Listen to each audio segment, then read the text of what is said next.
Just like give out because it's old or something else? Oh, for me? I didn't read the stream on mine, Oh, so there okay. was an echo. Yeah, it just finally gave out on us. But anyway, Yeah, ours said that like what, a few months ago, I think, or a few. Was it months or years? I forget. well, I think it was like a year or two. but other than that, oh well, also the fact I sent my glasses in to get a new prescription in, and then they Mm-hmm. broke the glasses while trying to put in the new lenses. Ooh. But they broke the frames rather. So, Yeah. and naturally, they're not responsible for the damage that they cause. So, Mm-hmm. but it's fine. It's relatively inexpensive to get a new pair. It's just dumb that they don't hold themselves accountable for mistakes that they make. Yeah, it's dumb. How? Well, I'm guessing what happened is that I honestly don't know how, because obviously I wasn't in the room, but somehow these professional eyeglass people managed to, I guess, snap the frames or whatever. It's not the first time it happened, by the way. Last year, I also have prescription sunglasses, and I sent those in to get a new Mm-hmm. prescription, and they broke those as well. They handed them back to me with a rubber band wrapped around one of the arms. I guess they call them arms, like the things on the side that go around your ears. Yeah. The arms of the glasses wrapped around that, connecting it to the frames themselves. It was very dumb, but I might be sending my eyeglass elsewhere now because that's the second time that's happened, and it shouldn't have even happened once. Yeah. But on a more positive note, hello everybody. It's very early for us. I think this is actually the earliest we've ever done anything.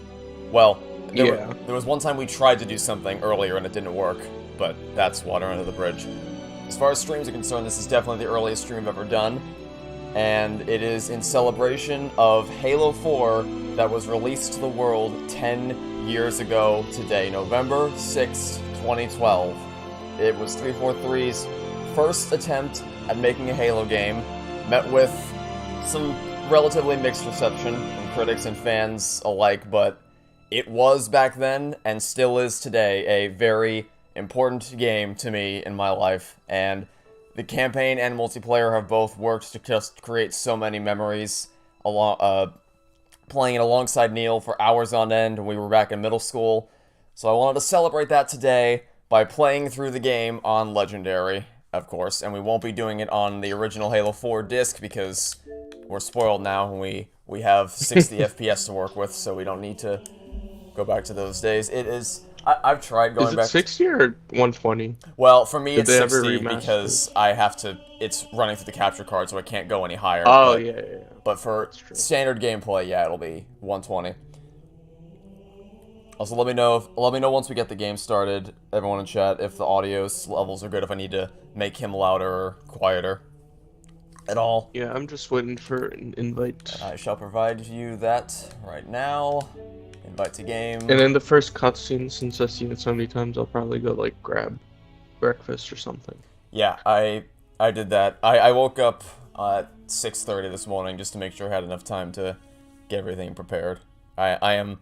You probably know by now, I'm no stranger to the early morning, by any stretch of the imagination. Of course. Yeah, I woke up at 7 and I saw the sun. I'm like, wait, why is it bright? I thought losing an hour meant that it's gonna be dark, but it's bright. So my brain is mush. Yeah, fortunately, I believe next year is gonna be the last time we have to mess with the daylight saving time thing. Because it's such a dumb thing that ever... I looked up the research when I was a kid as to why we do this, and I was very disappointed with the reasons why back then, and they haven't gotten any less dumb as time has gone on, so I think that people are finally wisening up and we'll be rid of this in the near future. He's like, aren't we the only country to do it? I can confirm that I have international friends, and Forgetful Gal's currently in London, and daylight saving does apply around the rest of the world, just at different times. So I think they set their clocks back a couple weeks ago, I'm pretty sure. Oh, okay, I see. Yeah, I can't speak for the rest of the world, but I'm pretty sure I heard that in the US they're at least gonna get rid of it, but it really should be gone everywhere, because it's dumb and pointless and just makes everything overcomplicated. Yeah. Anyway, let's get this show on the road. We have a full game to play. It should take anywhere between 5 to 6 hours, depending on how good we are. Although we're pretty practiced at playing Halo 4 by this point, I'd say, so I think we'll be alright. And Legendary, I would have been your daddy's skull on, so we can hear rare dialogue.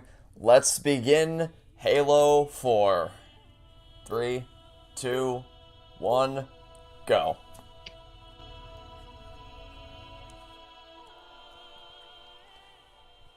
You managed to emulate Kirby,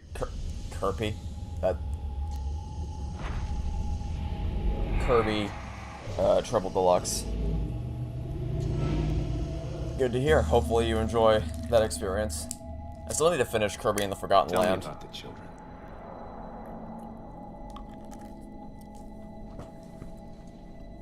As I said, I would play through the whole thing. And I'm pretty close to the end. You already know everything. You don't think it happens in places like Asia? Oh yeah, and I do not claim to be an authority on exactly where daylight saving time does and doesn't apply around the world. So, I don't know for sure where it does and doesn't apply, but it's... where it does, it's dumb. And because of our success, when the Covenant invaded they did, we were ready.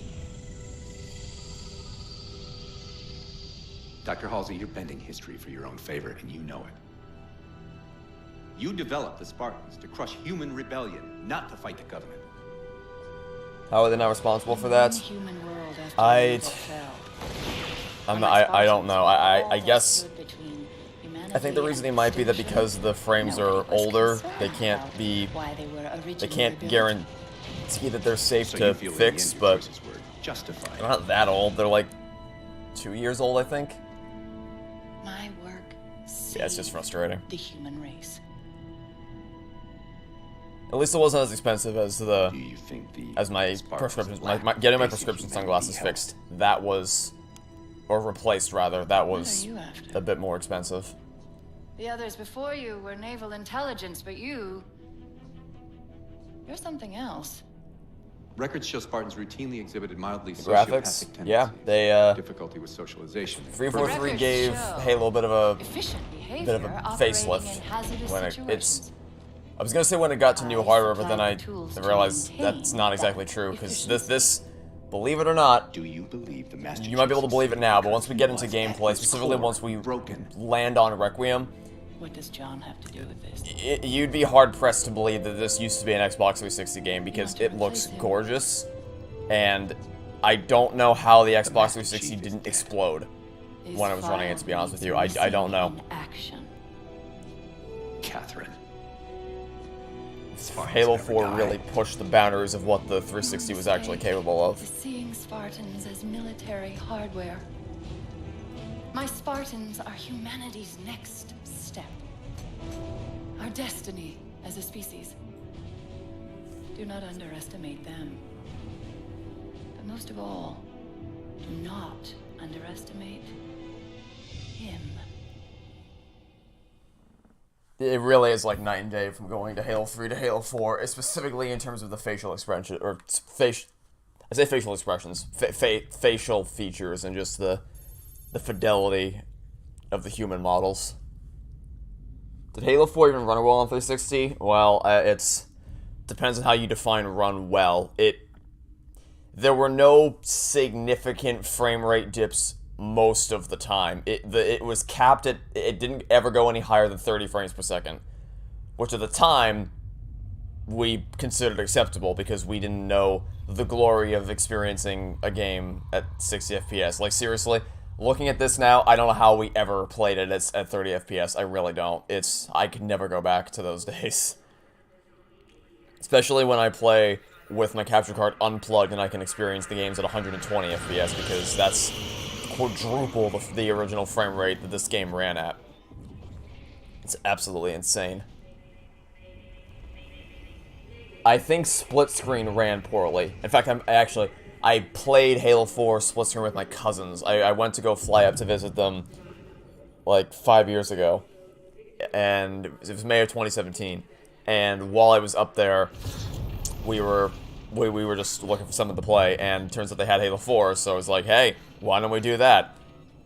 And the reason why is because they had always been too intimidated to try Legendary, but I was there, so it's like, okay, bring it on, let's go. I'll get you guys as far as I can before I have to leave. So, we started playing it. What I quickly realized is that what was already a suffocating frame rate for Halo 4, having grown used to 60 FPS, is made even worse when there's 3 people playing on the same console.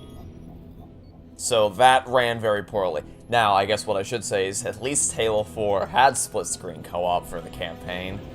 But, you know, that's a topic for a different day, I suppose. It's not like 343 promised that Infinite would get co-op. Sorry, that Infinite would get split-screen co-op. They never point-blank told us Wake up, Chief. after Halo 5 didn't have split-screen co-op that all future Halo games would have it, and then back down from that promise again. That didn't happen. I love 343 so much. Was it a consistent 30 FPS at least? It's a good question. Do you remember there being any major frame rate dips when we played Halo 4 on the 360 from 30 FPS? Because someone asked if it was a consistent 30 FPS on the 360. Still adrift on the dawn. Why did you wake me? I don't Hang on. Bringing I your don't systems think online so. It's pretty smooth for me You've been because I think my 360 it was like the it had like 250 gigabytes of storage. It was like the updated one that didn't have like the rendering of death problem, so maybe that's why. But maybe that's why I didn't have frame rate issues. But I don't know. I didn't. I never had frame rate issues ready to get back to work. when we played together or when I played by myself. But when I played it on my cousin's 360, when I went to go visit them, split screen did not run very well on 360. That I can say for sure. It was. Could it be a rescue team? It was a bit of a task to get this game to run split screen. But then again, at least it had it, because Infinite's not getting it now. So that's great. Oh yeah, they just confirmed. How long was I out? Which, it wouldn't sting as hard if they didn't explicitly promise that it would be getting it. It's like, maybe take after your own advice of Halo 2, and don't make a promise if you know you can't keep it. How close are we to the observation deck? I mean, but realistically, I don't. Maybe other people do play split screen, but I never saw them used to split screen.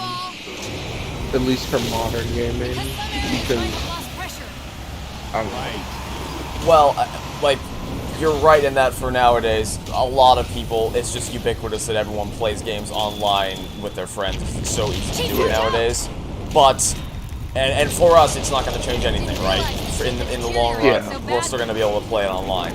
But then I think of my uncle and his kids, and my uncle was really, because I just went out to visit them over the summer, he was really looking forward to playing the campaign with his kids locally, and he's not going to do that anymore because he can't. So, you're right in that. I'm even willing to say that the majority of players probably wouldn't get used to a split screen, but I would still argue that it's worth it just for that minority of people that what they really look forward to and some of their greatest Halo memories come from experiencing the campaigns together with their family and their friends.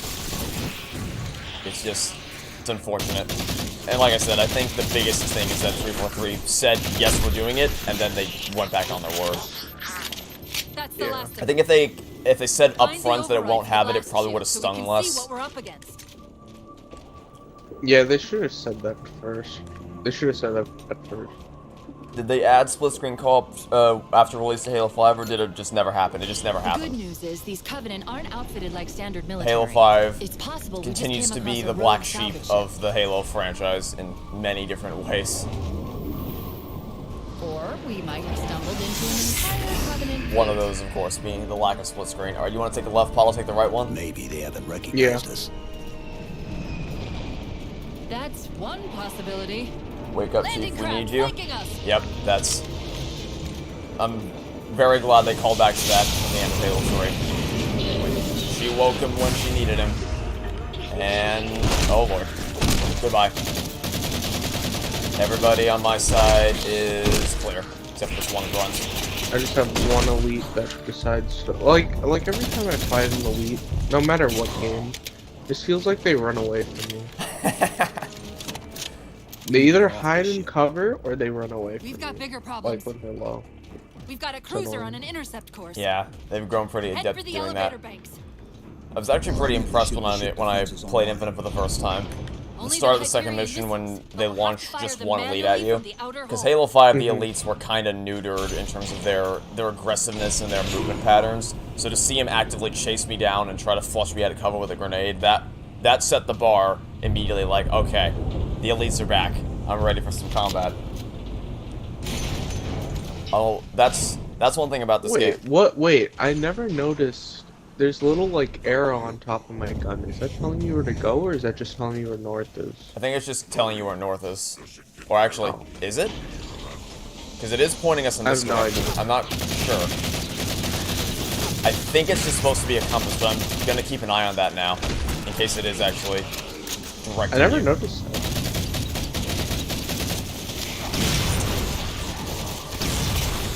Grenade happy, okay, there we go.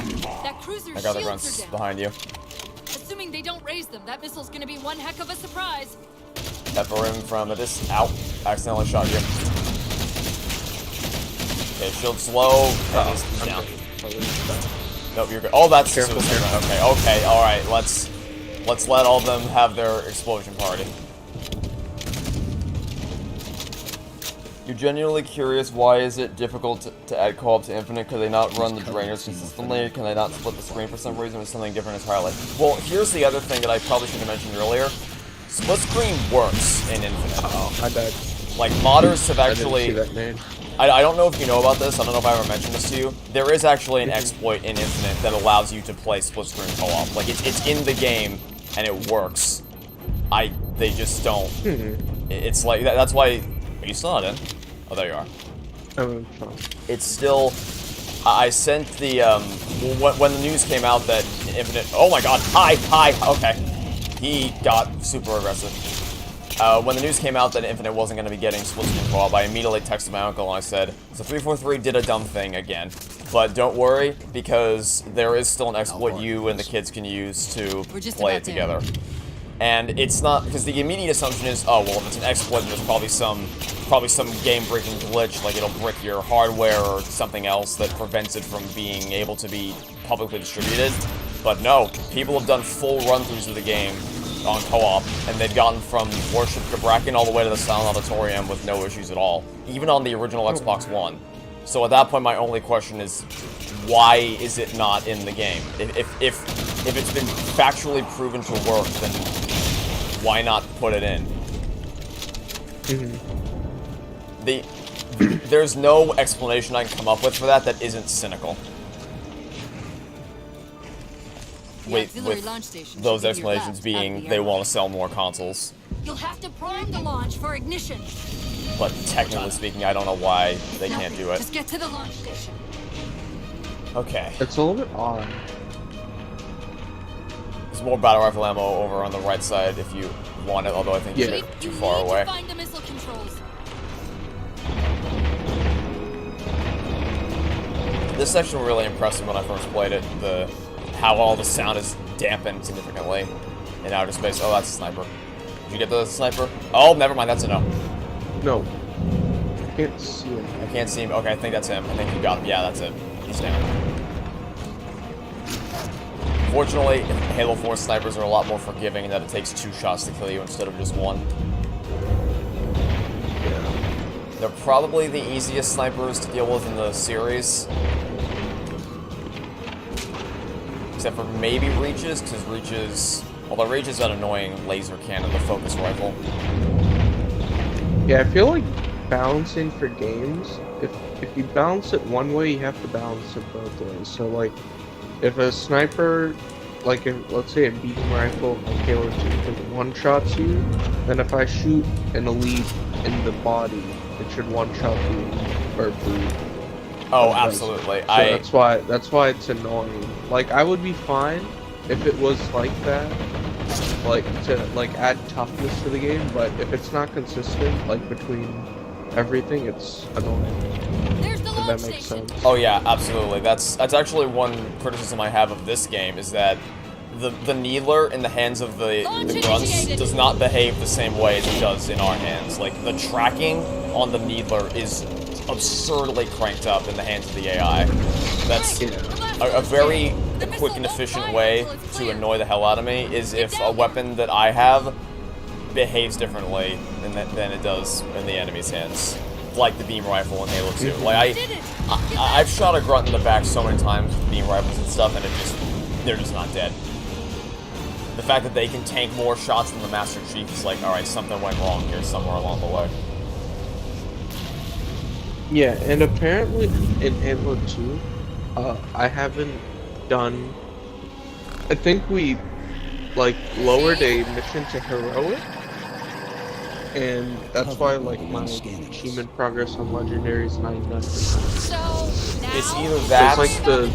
It was like the mission where you, like, spawn in as the Arbiter, and it's like a, not a cave, is it a cave? It's more like a trench that you have to walk through and there are a bunch of brutes. And there's an energy sword at the start. Uprising, okay, yeah. I'm trying to think of what the reason for that might be. Because when we streamed the game last year, we had to do it in 2 parts because the game is so long. And I'm trying to think if maybe our progress was somehow offset by that. But yeah, I'm sure we'll play Halo 2 again one day and we can get to that achievement.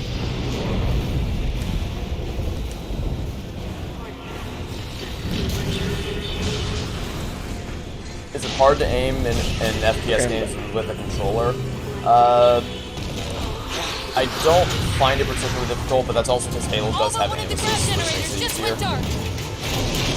It also depends on if the game company actually makes good settings Yes. for a controller.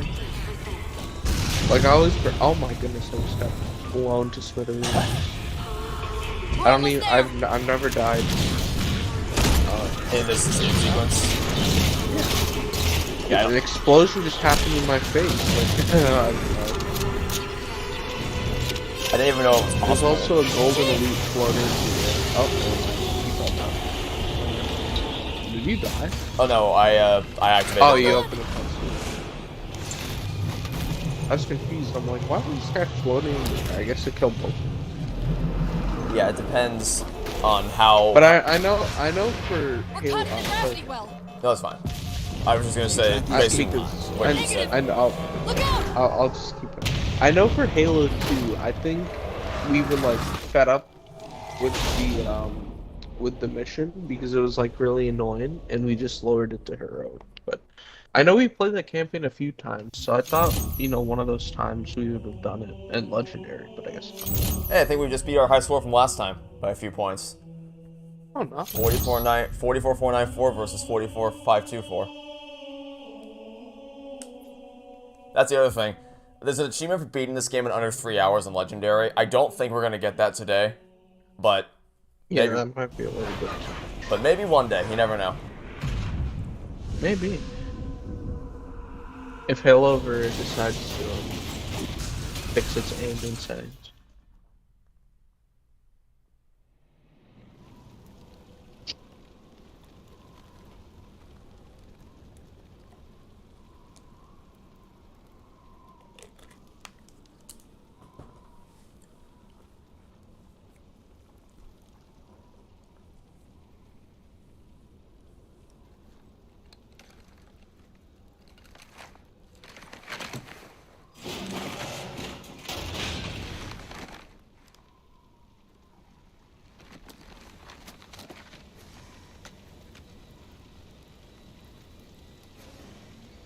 Where are we?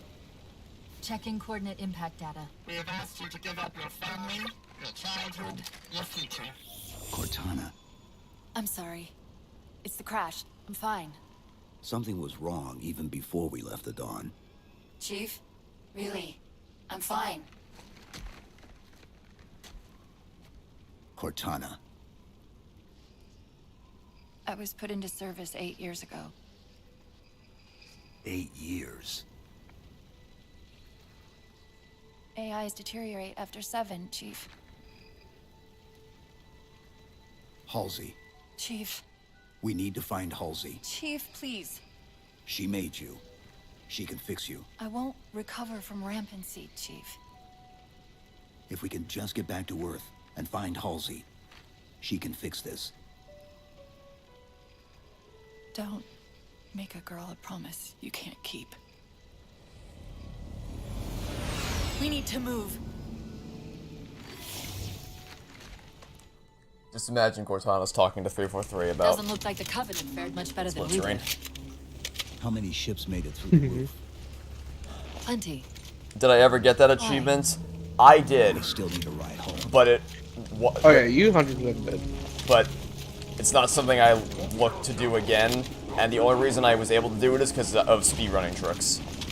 But to just do it, legit, like playing all the campaign missions ordinarily, I don't...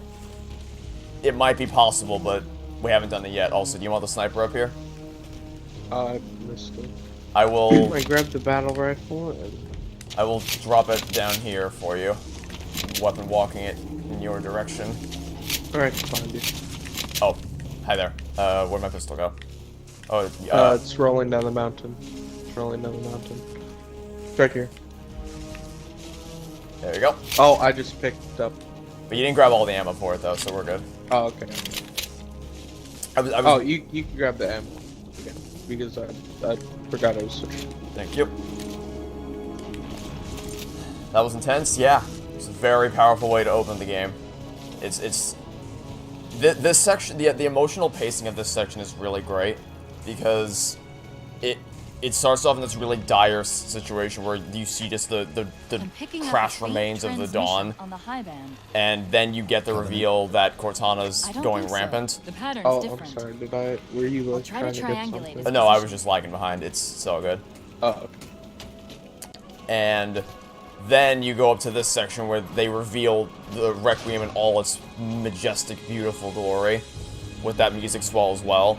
So it gives you that little sense of just wonder and hope after getting the news about Cortana. And then after this section is when Cortana says the Still thing in you're one piece. going to say in a second, where Nice to see it your might be lap is possible to holding up. replicate her neural network. It's just the way it builds up all the different emotional beats is awesome. And I assume you grabbed the Warthog. Hello there. We can actually use the Warthog because co-op. It still confuses me how they give you this, but because you don't have any Marines or anybody to actually take with you, you can't use it. It's used only. It's probably more for transportation. Yeah, it's only a means of transportation. Oh my. Nope, we're still good. Totally saved it. It's only used as a means of transportation, not as a means of actually fighting anything. Really, you only get one chance in the campaign to use the Warthog, and it's mission 5. Well, on solo, I mean, you only get one chance to use it. The Cortana voice distortion freaked you out when you played it first, and it still does. Yeah, it's very, very freaky. When you've grown so close to her over the course of the first 3 games, it's very unsettling to hear her sound so distorted. It only gets worse as the game goes on. And especially just on a more general level to see someone you've grown so close to deteriorates, for lack of a better term, it's not easy. Its behavior is Alright. odd. You want to do some frantic sniping, or you just want to go in with the Warthog? I could snipe some. I believe there's a sniper in the tower on the right, and probably a tower in the back as well, underneath where that Phantom at the far end of the canyon. Ah, I see.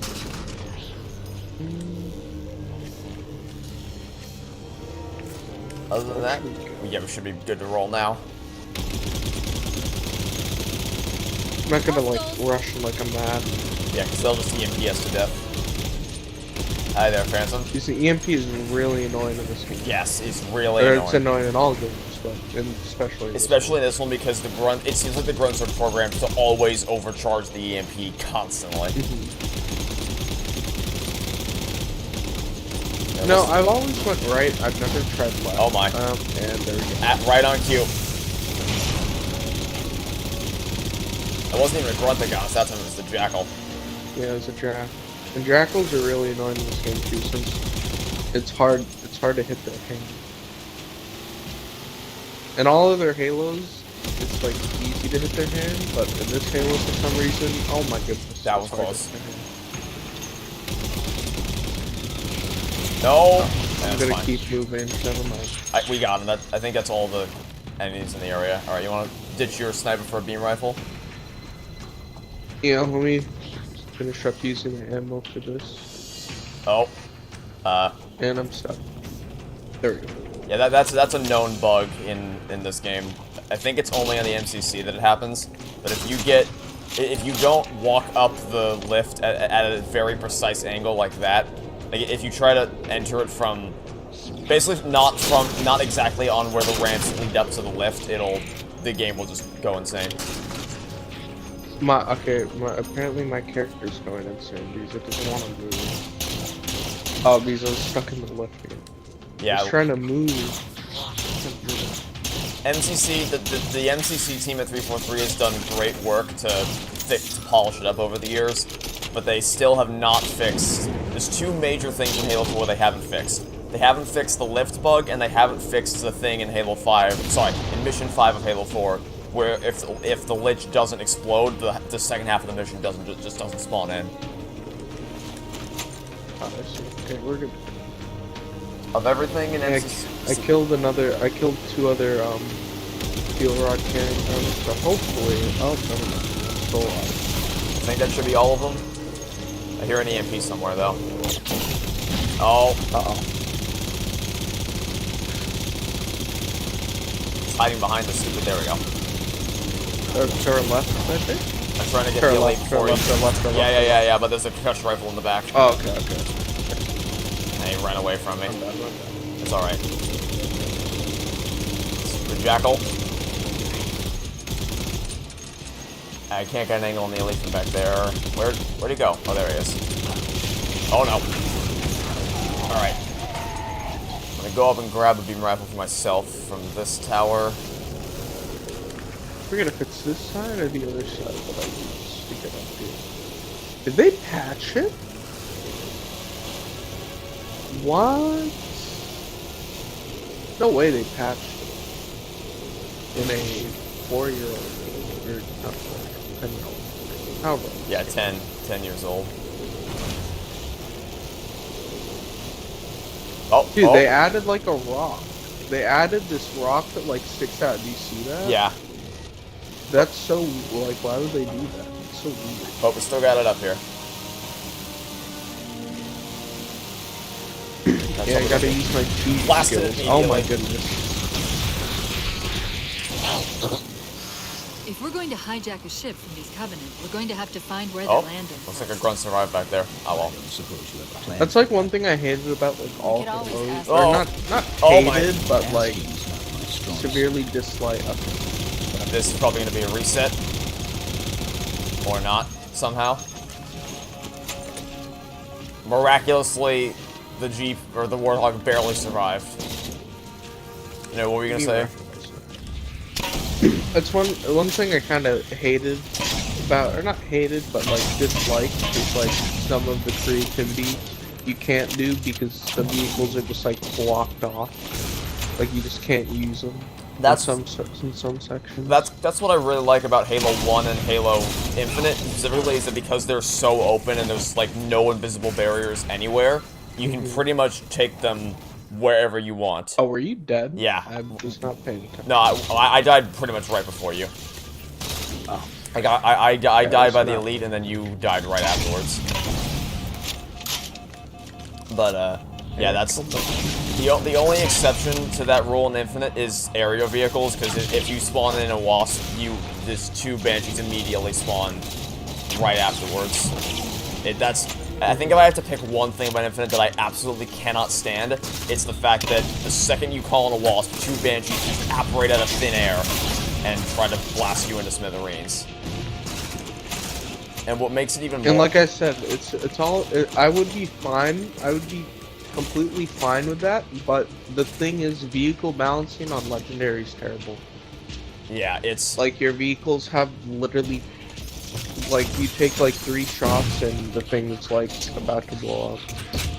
Yeah, on Which Legendary... is not fun. On Legendary, you just cannot survive the, you can't survive an encounter with the Banshees. Your Wasp is just guaranteed to blow up, which is really frustrating. And it's not only that, it's once you do outmaneuver, outskill, outplay the enemy AI, 2 more Wasps spawn in like 5 seconds later. Yep. Like you move like 2 seconds and then 2 more spawn in. And it's just like, why would I even, why?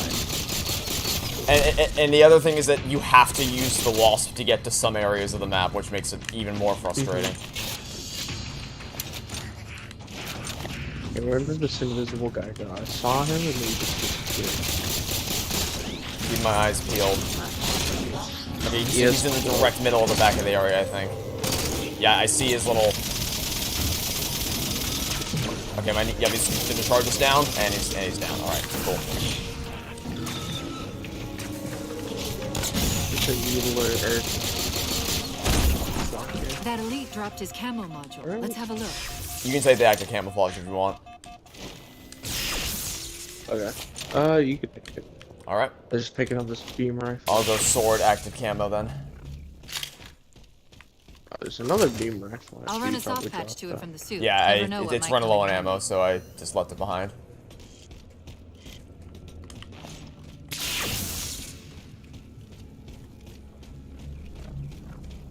And I'm guessing if we try to take the Warthog in here, it's probably gonna explode. Yeah. That's fine. I still remember when we tried, we spent like probably 15 or Where's 20 that minutes trying to phantom get the Warthog through that valley in Mission 5, and we did it. We Mhm. got it across all those water I heard gaps, and then something it's that just time. like, explode. It just... Even after successfully pulling it off, it's like the game is a failsafe that if by some miracle they manage to get it across the gap, they just self-destructs anyway. Show up. Yeah, it's just kind of dumb.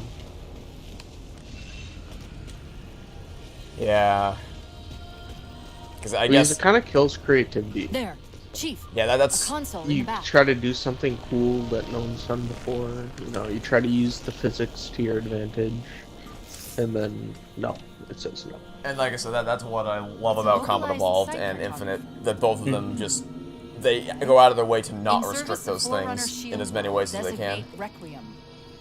Requiem. At least we know where we are now. Let's see if it can tell us what the Covenant are so interested in.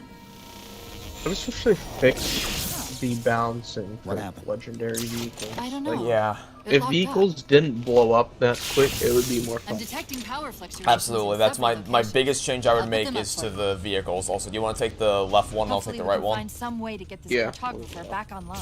I hate... The only vehicle that feels like it has any strength at all is the Razorback, and even that barely can survive one Marine rescue mission before it is already ready to explode. And the fact the Scorpion, at least the Wasp, you can argue that, well, it's a light, nimble vehicle and therefore it doesn't have much armor, but the Scorpion, like, the Scorpion should be able to survive more than one encounter. Yeah. Alright, I'm ready to activate on 3. Oh. 3, 2, 1, push. What's it doing? Fortunately, Machine vehicles signal.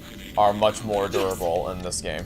Mayday, Mayday, Mayday! We shouldn't have a problem with that. UNSC AI Cortana to infinity. We'll just have a Please problem respond. with the lich itself potentially not exploding No when we get to response. mission 5. But from the strength of that signal, the infinity has to be close by. The cartographer should Although I be really back like the online. music here. I don't know if I've ever mentioned We it may be before. able to use It it kind to of sounds track like the ship's Portal location. music. Still really like the vibe it gives off. Also, there might be a sniper in the back of the room. I can't. He's got that little red light on his head. Either way, I got him. Yeah, I don't know why all the loots are coming towards me. Oh, I just He's dead. I just died. Oh my goodness. I'm back in now. It's really annoying to shoot these things hand. Particularly. There's a whole cluster of red dots back here. Where are they? Okay. An army of grunts.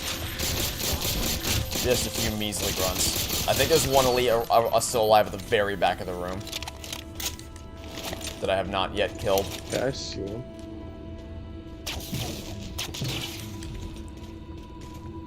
Got myself a carbine. Is that him?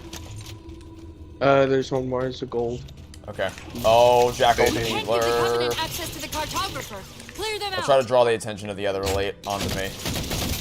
I also don't like how the zoom works in this game for snipers at least. He's hit 2 times. Shield's trained and he's finished obstacle. That's it. Now quick, to the cartographer. Alright, what were we saying about the sniper? Like you have to quickly hit it 2 times to zoom in to the 2x scope, or not the 2x, like the 2. You know, like when you hold it down, it gives you like that 5x, I think it is, Yeah. and then when you like, The cartographer keeps but you have to telling me like the transmission is quickly coming hit from it 2 everywhere on times to planet get the at once. 10x, It doesn't want to triangulate Infinity's unless signal. there's a different way to do it. But I don't think that. But wait. I got it. That can't be right. Scan again. We've already passed through one layer of the planet's surface. It's not crazy to think that someone else made it deeper inside than we did. You mean the planet's hollow?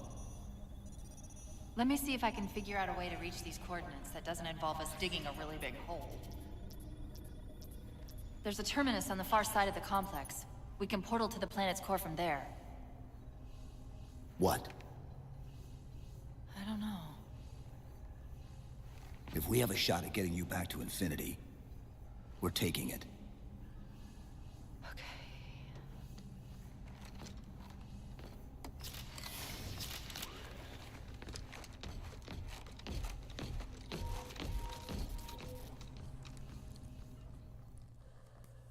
I assume that Let's get to when that you terminus talk and about the find sniper, it's in Infinity. opposition to an Infinite, where you can click in on the What do you left know stick about to Infinity? zoom in 10x, and then it'll Not much. stay She zoomed was in supposed to be when massive, you. but the project was Yeah, only that's. in prototype. I do prefer that very much. It allows me to maintain. If I have to de-scope to move the cover or something, I can quickly get back to where I was. What? I'm shooting this guy in the head and he's not. Alright, looks like you got the guy at the turret. Yeah, I'm out of beam rifle ammo. Oh.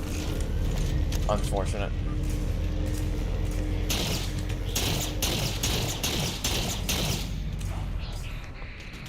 I don't believe there are any snipers remaining for the mission. Oh, there's someone behind me. I hit the lead a few times. He should be well. These shields are broken. Yeah, I got him. Now it's just a bunch of jackals. And there's also going to be that banshee up ahead.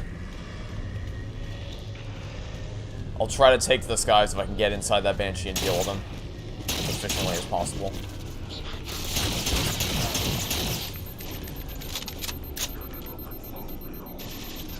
Eyes on an elite. Gold elite right in front of me.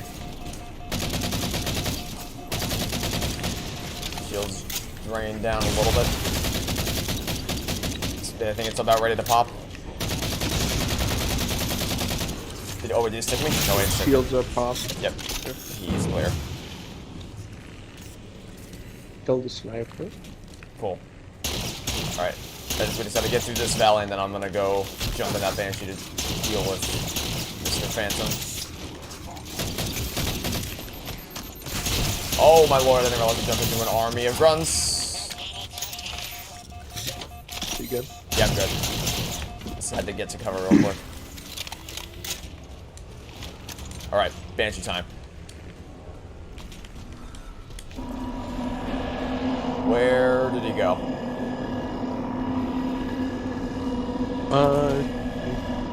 Oh, there he is. Hi there. Now he's dead. Oh, there's two of them. I forgot there were two. I'll get the other one off your back. You can start moving forward. I'll rejoin you in a second. Has there always been a rocket launcher there? Yes, but I'm guessing. I think what we usually do is you get in the banshee and I move down the main pathway. Oh, I've been EMP'd. Shoot. Uh-oh. And because that's the way we usually do this, I think I always grab the rocket launcher so you don't get to use it. But yes, there is always a rocket launcher there. And you can use to blast everything out of this dimension. I'm still getting shot like an turret. Yeah, the turrets and the phantoms have always been the bane of my existence. But I think they're at their worst in Infinite. Infinite's phantom turrets are actual pain and suffering to deal with. Especially because in the open world, there's not always a place you can quickly hide to get away from it. Oh, alright then. I was going back to the rocket launcher. I guess you can grab it now. Oh, you can grab it if you want. I don't need to use it. Alright, I guess I'll grab it. So there's a red dot on my screen. Oh, they're below. Oh, there. We don't really don't. There's some stray grunts and jackals that got away from us. Yeah. Alright, you sure you don't want the rocket launcher? Chief, Because I don't need to use Covenant it. net's going crazy. No, I'm good. Oh no, you They're blocked me ordering off. all units Alright, to I'm still converge here. on the tower. Oh, I'm sorry. I guess we got their attention. Still teleported for it anyway. Alright, have a grenade. I killed most of them. Hey there, ghosts. Have an EMP. Please let me hijack it. Got it. Alright, that's one ghost taken care of. You can jump in it if you want to. I'm gonna shoot down the turrets with my rocket launcher. That's one. That's two. I killed both snipers. I don't see anything else. Hey, Ghost, take an EMP, and... I'd say those are some rockets we'll use. Is that another Ghost, or a turret? Oh, it's a turret. Okay, there's a turret on the right side. It's bad. Cool. By the way, there's a whole cache of ammo over here if you need some more of anything. There's a saw. Hold that thought. This elite ran away from me. I don't know where he went. Uh-oh, that's a grenade. Oh, I see him. See him on the left side of the area, moving back towards the middle. Where did he go? Oh, here he is.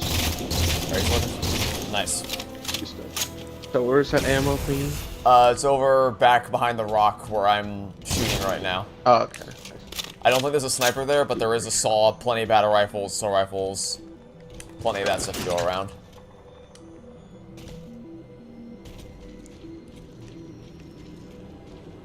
As much as I love the DMR, well, like I said, like, I don't understand why, like, 343, like, you know, they should have more of these ammo crates and more of the weapons that are common, but not as, you know what I mean? Yeah, It's like, because the DMR was, like, just added, you want people to, like, use it, and then, like, it's barely in the game. yeah, it's... Especially the saw is a brand new addition to Halo 4, and it only shows up, I think, twice in the entire... Maybe 3 times. It shows up once in this mission right there, once in Reclaimer. Well, in this mission also you could pick it up at the start. We're about to have our hands It's like full. in a really weird The elites place. just issued Yeah, a it's general not order. They're moving all ground on the teams to main secure road. the The tower other thing entrance is that above us. it only gives it to you as a starting weapon in Mission 6. Every other time you have to go out of your way to try to find it. In this mission, it's off the beaten path, both in the beginning and right there. And then in Mission 5, it's hanging on the hidden weapon racks on the mammoth walls. Oh lord. That's because, but there's plenty of Promethean weapons. Once they enter the game. Oh yeah, next mission. once they come in, there's so many of them. And the reason why, obviously, is because they just add them, so they want you to use them. But it's like, okay, but I don't only want It's to the use same them. thing. It's the same thing for the other guns too. Yeah, it's definitely not a fan of kind of how the weapon placement is. Oh, sniper. I'm out of ammo for like I got it. literally everything. Okay. So. Watch out, my grenade. Fortunately, you can grab his beam rifle up here. And I'm gonna use the last of my rockets on these elites. Okay. Oh, shoot. It's plasma train's super annoying. Very much so. But it's gone. Is that all the elites? Looks like it is. Alright. Time to go to town on the hunters. Take a stick. The Sentinels are trying to keep the Covenant out. Can't get an angle. Oh, that's bad. I got one. This hunter. Oh my Jesus! Did you see that? Here, look at my stream real quick. Watch what happens to the hunter. Cool. Oh, wow. He just got catapulted halfway across the arena somehow. Yeah, on my While screen you you were just busy, I like managed to clear up fell. another transmission from Infinity. Interesting. You just like died peacefully. You know, it really is interesting seeing how far we've come, because I feel like that mission, I have Wonder if it's related maybe to not whatever fond the memories, but Covenant- I have distinct memories of us trying to play this in Legendary for the first time, and this mission map taking us placed like it at 2 the top of hours the to tower. do. Yeah, Specifically, because those it was the turrets. Like, we just never took out the turrets. And the turrets kept, like, melting us down. The shade turrets, not the plasma turret. I think you destroyed the shade turrets first, yeah, right? I blasted the shade turrets with the rocket launcher right away. Huh, I think they toned down the brightness of the section. I seem to remember that if you look directly up in the Oh elevator. yeah, it used to. Oh, now it's Oh, never mind. I spoke too soon. Spoke way too soon. I take it back. I started looking up as soon as you said that. I get flashback.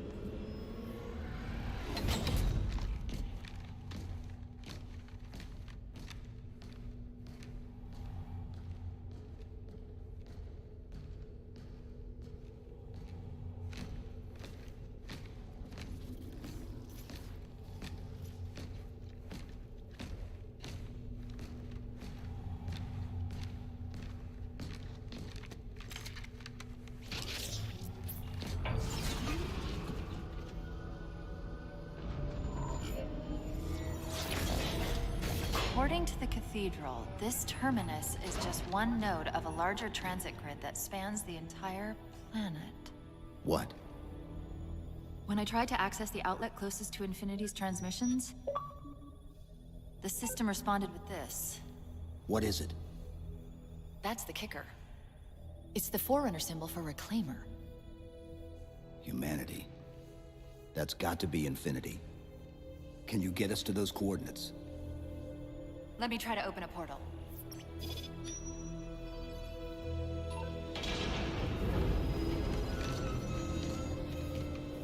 Cortana. I'm picking up unknown energy signatures. Where? This can't be right.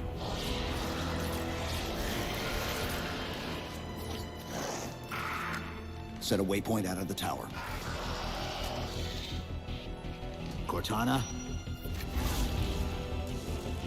How did... Quick! Into the portal! Chief, go! Alright, how'd we do in terms of scoring this time? Oh, we demolished our last high score. Jesus. Oh yeah, we didn't die as much. From our last high score was 31,846. Now we have 54,828. Okay then. And I guess years of experience playing this game will do that to you, but I didn't think it'd be by that much. What were those things? Grab myself an auto Some sort of sentry. advanced defense AIs. Related to the Sentinels. Have I played It's hard Halo to say Reach or without Halo close 3 ODST? Not gonna lie, you Come on, cried let's during the figure ending out of where Halo that Reach. You transit wish there were system more dumped Halo us. games that told other stories. Put me in the console. We have played both Reach and ODST. And wait, I guess we can talk more about that after this cutscene. Where's Infinity? This is Requiem's core, all right. ODST I didn't actually play until... Definitely not here. When's the first time I played ODST? I That think it satellite in the was... center is amplifying the ship's broadcast. It wasn't like a until relay. 2016. Maybe we could And use it even to then, respond. I Perhaps. don't have too many strong memories of playing through that game for the first time in Those 2016. beams coming off it The are first creating playthrough where I interference with the really experience. got a lot out of We it have to and take them out enjoyed it to a lot contact was, Infinity. honestly, Can you get us there? late 2020. When I was playing through all the But we need games to get back to when the I first thought it game was going to come title. out and Hold before it, Infinite and was let's delayed to go. 2021. But I really like them both. I don't know about you, but I very much enjoy. I mean, I'm pretty sure you enjoy Reach because This is Reach the was first pylon. the other one that we played a lot in Negative. middle school. This is as close as I could get us. Yeah, Reach was really Hope you good. don't mind hoofing it a The little. ODST, we haven't really played ODST all that much. I think have we only played that together once? Contact. Yeah. It's the shortest campaign in the series. But yeah, as far as telling other stories, I love the Chief and Cortana. That's the main motivation of my investment in the story is what happens to those characters. But I also would say that Halo is a very rich universe with countless stories that can be told, and it is nice when we get to see Those weren't the same what things happens we saw beyond in the the life of the Chief, like what we saw in Halo Reach and ODST. Tower AIs. Unfortunately, I don't think we're gonna get that They're anytime connected soon, just because it seems like 343 is laser focused on continuing the Chief's story exclusively. And also from a business perspective, it makes more sense because after a while, it's gonna be hard to make Similar phasing activity at the edge of our sensors. Chief We're stories. about to get busy. He's already done so much, it's like, how do you top it? But what they can do, and what will probably make them a lot of money, like, it'll still make them a bunch of money, is if they do those, like, make games like Reach, or at least DLCs and stuff. Like, paid DLCs. Like, paid DLCs were actually pretty good deals. Like, Because wasn't ODST a DLC? It was originally conceived as a DLC, and then Microsoft said, hey, this campaign is exactly the same length as Call of Duty Modern Warfare, so why can't you sell it as its own game? And then it was priced at $60, which I think is way overpriced for ODST. I like ODST. I don't think it's worth $60 as a full game. But Microsoft, it's like, we want more money, so they jacked up the prices hardcore for it. But it was conceived as being a DLC, which makes sense since it's literally called Halo 3 ODST. It's like, it has all the signs of it being a DLC, and it just wasn't. But yeah, When the it's big ones explode, that there's, momentary flash especially because will Steve see Downs actually a is data purge. not getting any younger, so he can't do this forever. So far, I've pulled There is multiple going to be a strings referring to point the big where ones he as either Promethean voluntarily knights. or naturally Beyond steps that, down from things the get a role bit of the Master tense. Chief, and they just can't make any more. They can't make any more stories. Their only choices are to kill him off, make him retire, or recast him. And I don't think it's going to go over very well. If they choose to recast him, that probably won't end well, because you've seen iconic roles like that be recast previously, even as recently as Lightyear came out this year, and Chris Evans as Buzz Lightyear. I assume you still haven't seen Lightyear.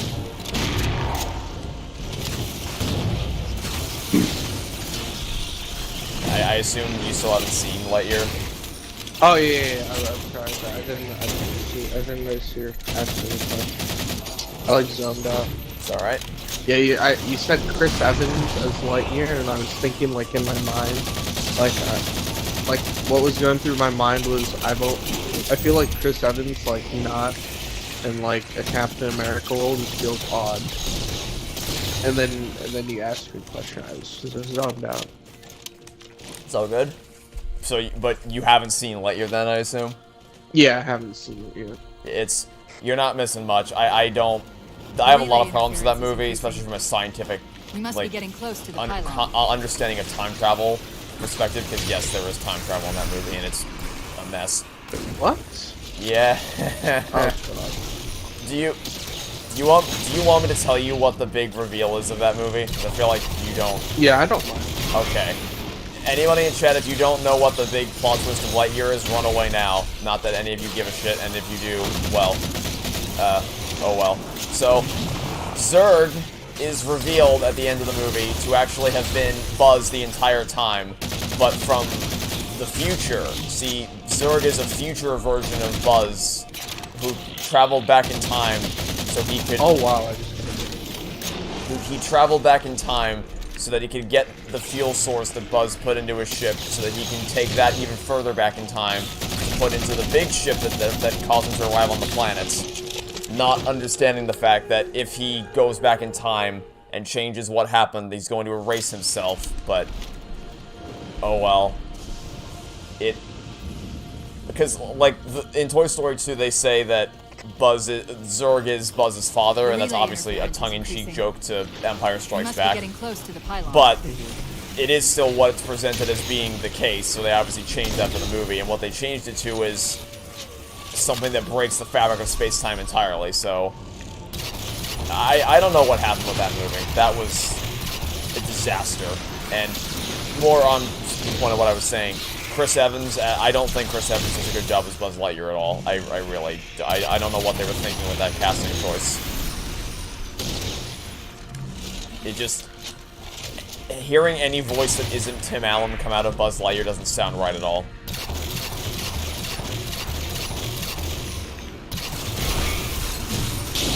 Okay. He's probably gonna charge us down again. Get ready. Up here he is, right next to you. There we go. We were ready for him this time. Mind if I take his shotgun? Yeah, that's fine. Alright. He kind of snuck up on us last time, so we were not ready to deal with him That's me. properly. Something But about this- moving through those portals is thing, increasing the load The on those terminal. systems. Download terminal. Are you gonna be alright? Don't worry. Terminal. I've held off Uh-oh. rampancy this long, haven't I I? do something. What happened? I'm in a cutscene. Oh yeah, the terminals will show you a little behind the scenes, not behind the scenes, but bonus story videos, kind of. I'm pretty sure they're all focused on the Didax backstory. Oh, okay. Oh yeah, going back to that point, you know how they're like they introduced a bunch of characters, Yep. like in every single Halo, they could literally make like DLC, like maybe like 5 hour like campaigns. You can that make a are whole like, yeah. you can make a whole game set on Zeta Halo in the 6 months before Chief woke up. That's the target. That's a game Looks right like there. The entrance is shielded. Let's figure out how to. There's countless potential for stories you can tell, but I think And they could like I wouldn't even mind if they milked the absolute shit out of that, but that would still be like cool. Like if they have, I mean, like unfortunately, like like they're gonna like companies are meant to make money, but I mean these greedy motherfuckers, the CEOs and stuff, they're like, we want extra money. So it's just kind of inevitable. So I mean, they may as well. I'd rather them milk it doing something like that than milk it with something like a battle pass or something. You know what I mean? absolutely. If you're gonna gouge me for my money, do it with story content. Give me all the stories you want in the world. Don't have you? I don't. And it's funny, I was one to sing the praises of Halo Infinite's Battle Pass before it came out, because what they said was going to be, it's never going to expire, there's no fear of missing out. I'm like, oh, that's good. Because it's, the big thing against Battle Passes is that there's a sense of FOMO, where if you don't get through all the levels in time, you'll never get them again. But the thing is, not everyone has the time to be able to play with the frequency and veracity that it would be required to actually go through all 100 levels of that battle pass. So I was really happy when I heard that 343 wasn't going to be that it was never going to expire. And then it came out, and we realized that the battle pass is a joke, because 50% of it was challenge swaps and XP boosts, and of what customization options available for you to get, none of it's cross-core. So you have to get the same thing across 3 different cores, and for when Season 2 came out, all the new stuff that they added was just was all exclusively for the 2 new armor cores. So if you wanted more customization options for the cores you already had from Season 1, you weren't going to get any of that. It's just, like I said, I told you this, and I've told viewers this in my recent update video. I'm going to make a video on Halo Infinite one day, kind of going over everything from campaign to multiplayer, because I have a lot to say about everything around the game's construction. I have a lot to praise. I really do love the game at the end of the day, but I also have a lot to criticize. And there's just so much that went into that game that's so... like, they could have done so much better. They really, especially for 6 years of waiting, they could have and should have done a lot better than they did. Especially with the multiplayer side of things. But, oh well. Like, they literally could be rolling in cash, but they're making all the dumb decisions for short term. Yep. Like, I've spoken about this before. It's like they're focusing on the short term when this is a bill, or maybe not. I don't know if it's but definitely million. It's $1 million company. They should definitely not be thinking short term. But they're acting like they're like 12-year-olds who like just got handed a bunch of money and are like, ooh, I want to scam my consumer base even more to get more money. Who cares about the future? You know, it makes no sense. Yeah, sure. You would think that, you know, old people that have experience with this shit would actually, you know, do something somewhat right. Like, at least if it's somewhat right, it makes sense. You know, they don't want to put too much effort in, but they're doing it correctly to some extent, but they're literally doing it completely wrong. If they try to follow it. They're only focused on maximizing their gains right here, right now. But in the long term, it's just going to screw them over, because sure, maybe you'll get people to pay $20 for those cute little cat ears you put on your Spartan, but with all the lies you've told and all the compromises you've made to get to this point, nope. I really don't know what Halo's future looks like, because the player numbers, I saw them get as low as 1,000 concurrent players at Halo Infinite at any given time. That is abysmal for Halo, for the face of Xbox and a franchise that used to be on top of the world There's for still too much first-person interference shooters, to warn that's them. unacceptable. And You've got it's to especially disable that bad other beam because before they they're used pulled in to, like we were. the peak, the absolute peak that the game reached back in December when it came out was 20 million players. Which is like, I was wondering and the why. reason Yeah, why, 20 million to 1,000 is really bad. and the reason why is because the core gameplay is still fun. What they have at the foundation of Halo Infinite is something really Sounds like the special Prometheans that don't want the Covenant here I either. still boot it up every now and again. I Covenant's booted it up already just lighting last up night just to reports of play resistance all some around rounds the after I pylon. was done editing for the day. And it's still fun when you aren't getting screwed over by melee desync. But it's just everything. Like I said before, it's all the architecture surrounding the foundation that crumbles to pieces. I almost feel like the servers are deteriorating the longer it goes on, or the longer they stay active. Do we just let these guys fight? Yeah, we can. I fired a few shots, but they'll start shooting each other again soon enough. We can let them rip each other's heads off. Yeah, it's the melee desync is absolutely abhorrent. Like, it's the amount of times game audio can be a little bit lower. Okay, I can change that. The amount of times that I'll melee someone and it just won't connect, or vice versa, is... Oh, and the thing you said, you know how you said, like, they outsourced a bunch of the work? Yeah. That also, like, long-term makes no sense. I just died really easily. Wow. Okay. Where did I just die? Right near me. I didn't touch any of your stuff, I don't think. Okay. Yeah, I got it. I didn't go. Scatter shots right here, if that's what you're looking for. Oh, okay. Thank you. And yeah, that's... But yeah, because then like, most of your, like, dev team has... Like, most of your dev team making the game is making something from scratch, and then if they don't update the dev team, the main dev team, then it's messy. It's just easier to hire and pay your employees, because then your employees will be more loyal. You give them good benefits, they'll be more motivated to work. If you just keep screwing everyone over to save $5,000, makes no sense. Also, from a technical perspective, if ever anything breaks in the code, which a lot has broken in Halo Infinite's code, no one has any idea how to begin fixing it because it's written by different people. The code of Infinite has been duct taped together by so many different people being outsourced from so many different contractors that all code differently, that have all left the company, that now they're just trying to piece it back together from the shambles that the team has left it in. And it's not their fault, they just got paid to come in. No, don't respond, thank you.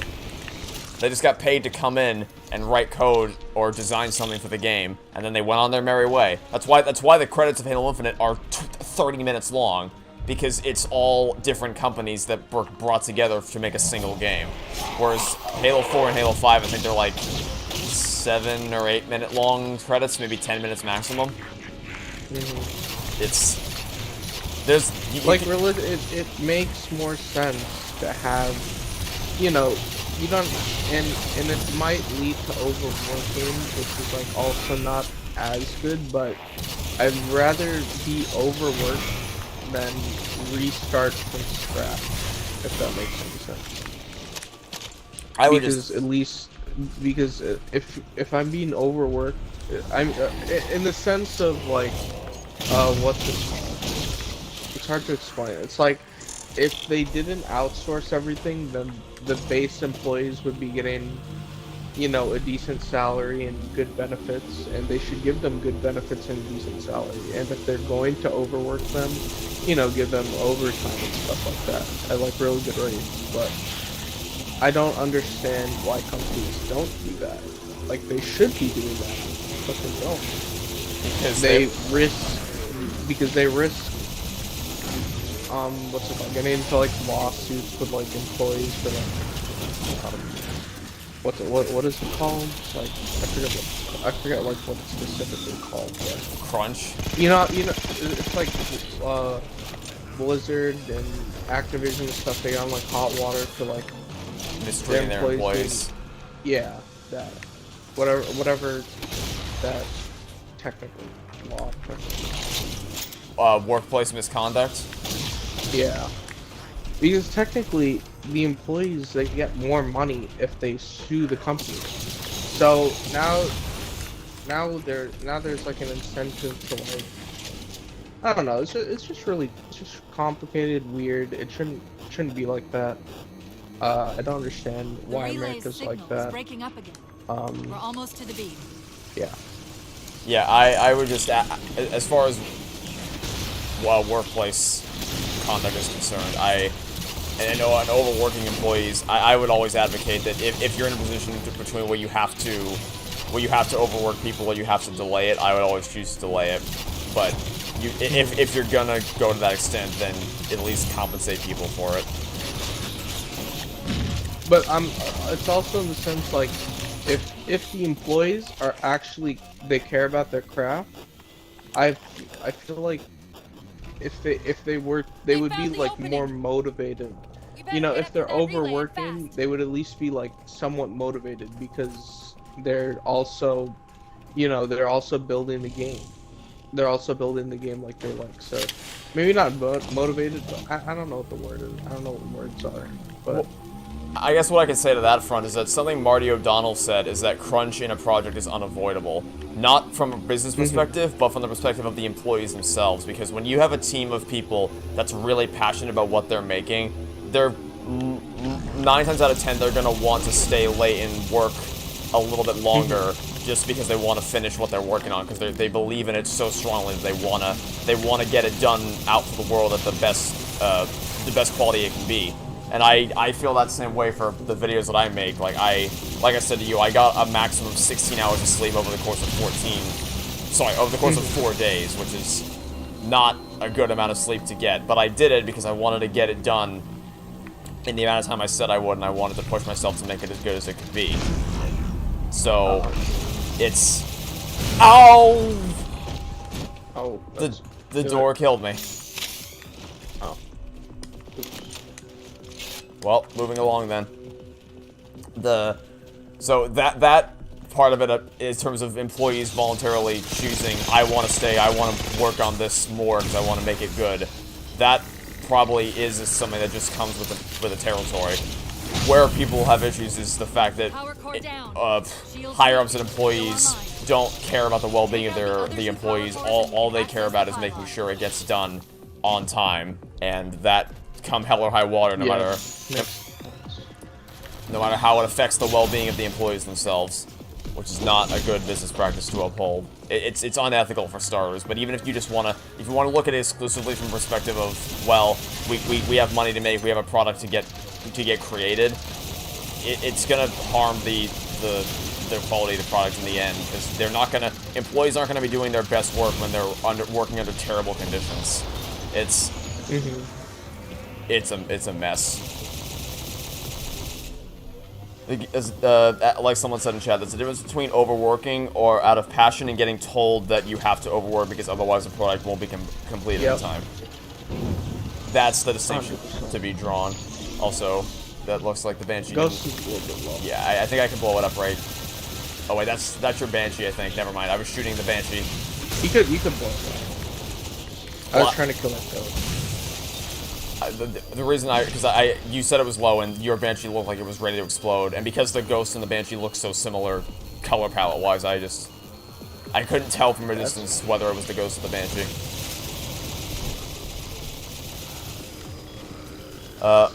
Someone asked, am I alone in enjoying the Prometheans as enemies to fight? That's a what do you think? Do you generally enjoy? Someone asked, am I alone in enjoying the Prometheans as enemies to fight? Oh yeah, I'm enjoying these annoying cocksuckers. If pain is enjoyment, I guess I'm enjoying. I guess that's because Prometheans are. There's a reason they were taken out of Halo Infinite, because they were widely criticized for their gameplay. Neil and I are pretty used to fighting Prometheans because we've played Halo 4 a lot. And honestly, I do still somewhat enjoy fighting the Prometheans in Halo. Not in Halo 5. In Halo 5, they're awful because the soldiers just zip around the map constantly and they're a giant pain in the ass. But in Halo 4, they're not that bad, especially because the Knights. If you look at the triangle when the Knights teleport, they teleport into a little blue sphere, and when they go in, there's a little blue triangle that appears that points towards the sphere. And the direction that that triangle is pointing towards is also the direction that the Knight is going to teleport towards. So, once you know that, you can predict where they're going to teleport and try to cut them off, which makes it easier. Watchers, I don't like. I've never liked the Watchers. They basically make it so that you have to kill them first, or else you just lose, because they can throw back your grenades, they can respawn enemies, which is really frustrating. So I definitely understand the frustration when it comes to fighting Prometheans, but I'm kind of used to them by now, and even then I don't think they're as quite as bad as people say they are. But Halo 5, they're the worst. Yeah, they're not as bad, they're just kind of annoying. Yeah, annoying is a good way to describe them. They're not frustrating, they're just annoying to deal with. We're here. Yeah. Halo 5, I think they're frustrating. I don't like how they are in Halo 5 at all. Halo 5 is just Top to bottom. We read you, but you're breaking up. It's the one Halo game that the community's pretty much in agreement on, that it's just Halo 5 was just a horrifically bad mistake. And I was so excited for Halo 5. You know this. I couldn't stop talking about it in 8th grade when that game was coming out. And then it happened, and then it's like, oh, well, all that waiting was for a whole... the biggest disappointment. Absolute biggest disappointment. And that's kind of what I wanted to say earlier. I think that Halo 5, sad as the truth may be, that might be part of the reason why 343 is reluctant to do more side stories, is because Halo 5 put Locke at the center of the game for like 80% of it. 12 out of the 15 missions you played as Locke instead of Chief. And I think what 343 has taken away from that is, oh, so that must mean that players don't like playing as anybody that isn't Chief. But it's like, no, that wasn't the problem. Like, yeah, it's more the way they constructed the story. Yeah, because tell me what you think about this. Let's assume a hypothetical scenario where Chief isn't in Halo 5 at all, and it's marketed as a spin-off game about Fireteam Osiris. I think I would have enjoyed it more than I did, because like the story is about Osiris, and if you cut all the Chief and Cortana stuff out and just focus on the side story of Locke going to St. Helios and helping the Arbiter fight a civil war, that's actually kind of a cool story, fighting alongside the Arbiter in this massive war. I think that probably would have gone over a lot better than what they actually went with did. And the problem is that they lied, basically, that's what I'll say, because they said before launch that for every Locke mission there would be one Chief mission, that it would be an even split. Nothing about Halo 5 is an even split to any degree. It's 80-20 is how they split that game up between the two characters. Yeah. So, if they were just... It's like, I don't know if you're familiar with it's kind of old, but the Toyota Supra, you know, Toyota markets it as a sports car that's supposed, and you know, when a car enthusiast thinks sports car, you think, you know, very tunable manual transmission, rear-wheel drive, front engine. But what Toyota did was they took out one of the main features. They didn't release it with a manual transmission. So that made everybody mad. It's kind of like the same thing with Halo. You market it as a Halo game, and you, instead of calling it Halo, like a different, like I don't know if it's a substrate, I don't know if that's the right word, but if you market, as a Halo 5, so it's one of the main, it's the fifth Halo out of all of them, and it's not like named like Halo Reach or something. Like if it was named like Halo Guardians, Reach, like, or Halo Guardians, yeah, if it was named that would be fine. If they marketed it as something that is not 5, that would have been fine. But they didn't do that. They marketed it as like in comparison, they marketed it as a fun sports car. They marketed it as Halo 5. and it was not Halo 5. It was definitely not Halo 5. Think about how much. It was more like Halo Guardian. Think about how much better the reception would have been if they marketed it as the story of a new team of Spartan 4's going on a mission, and then you can even do the MCU thing where the Chief is a cameo appearance. Like that. They would have. It would have been 20 times more accepted. Especially Like, if the I would have game. been fine with that. Especially if the game ends with you trying to save Master Chief, that's the big climax that the team could build towards. That after all these adventures, now they've grown so close together and so strong that now they're faced with the ultimate mission of trying to save this beloved hero, Master Chief, instead of what they went with, which was, oh, don't worry, you'll be able to play as Locke and Chief equally over the course of the game. Much like Halo 2, where that game does actually give you an even split between Master Chief and Arbiter, because it's both of their stories combined together into one overarching narrative. It's just... I just thought the skill arc and Careful Elite has it.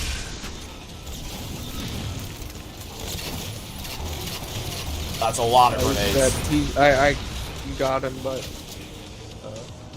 just be careful. You're They're sorry. only ground spot. Okay. Do any of those... Wow, my throat just died. Do any of those grunts have a fuel rod? Oh, that's an elite. No. Oh, two elites, there's Jesus. another elite. How did... Wait, there were 3? I killed 1. I definitely killed 1. Yes, there were 3. Alright then. I'm gonna grab his fuel rod if you don't mind. Yes. Is Halo 5 really that bad? Yeah. I have... Oh yeah, it's really bad. I don't really have any burning hatred for it anymore, because Infinite made a lot of strides to kind of make up for the mistakes that Halo 5 made, but game story-wise, it's... The only thing I liked about Halo 5 was the weapon, the aim down sights. It's the only thing I liked about that damn game. Let's see, what if I have to name one thing I like about Halo 5? I like the mission, oh my lord. The hub missions where you got to walk around and talk to people. For as lame as that sounds, if you don't just rush through them and you actually stop to look around and talk to people, there is a lot of really interesting visual storytelling that you could only really get when playing a video game. The problem is that no one ever really stops to go through them because no one gives a shit about the main story. So, like, if I'm not compelled by the main story, why would I feel incentivized to go try to hunt down more story in the side stuff? Yeah. But I do... It also doesn't help that 2 of the hub missions take place in the same area with the same people, so once you talk to them once, you've already talked to them. There's nothing more you can gain. But that's another... Oh my god, another one survived. He's got a binary rifle. Oh, hi. Hi. Okay. Oh, I got you. That's really... he walked down 2 inches, and then I'm like, wait a minute, I shouldn't shoot my gun, you're in the way. Shoot anyway. I was very confused, because I'm like, wait, I'm behind him, how did that happen? Pillars! Touch the pillars! He's got eyes in the back of his head. I guess. Oh my goodness, my brain is like lagging, dude.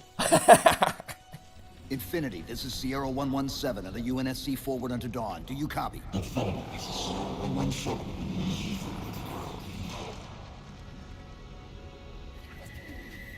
Infinity, do you read? Do you read?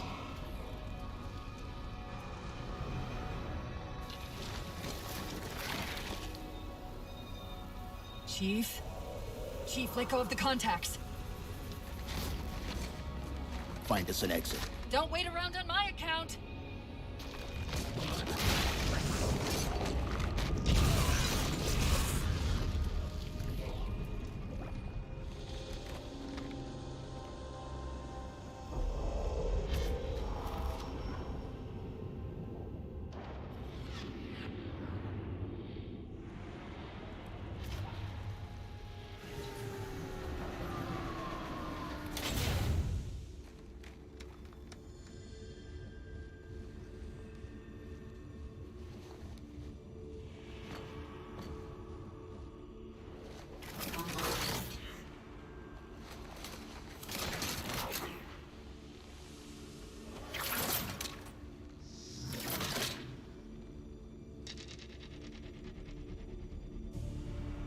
So fades the great harvest of my betrayal.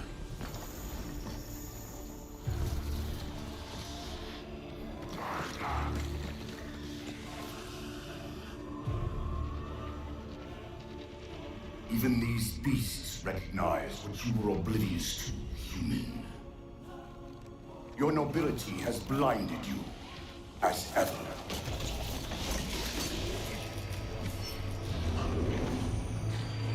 The librarian left little to chance, didn't she?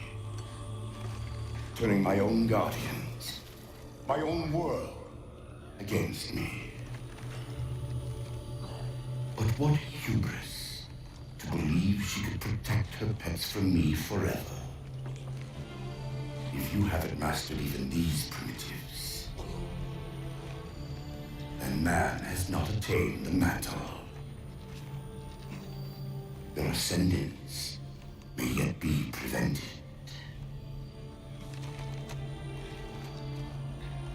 Time was your ally, human.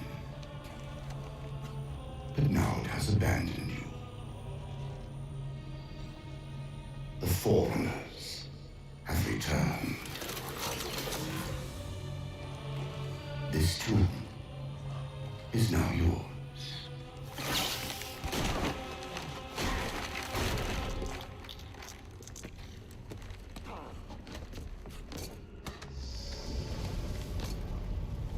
Slip space rupture! Chief, move!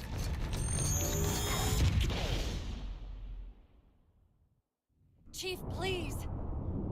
We've gotta go. That Didact, he manipulated Infinity's signal to get us to release him. Get up! What's happening? Moving the satellite. Destabilize the core. The Didact's leaving.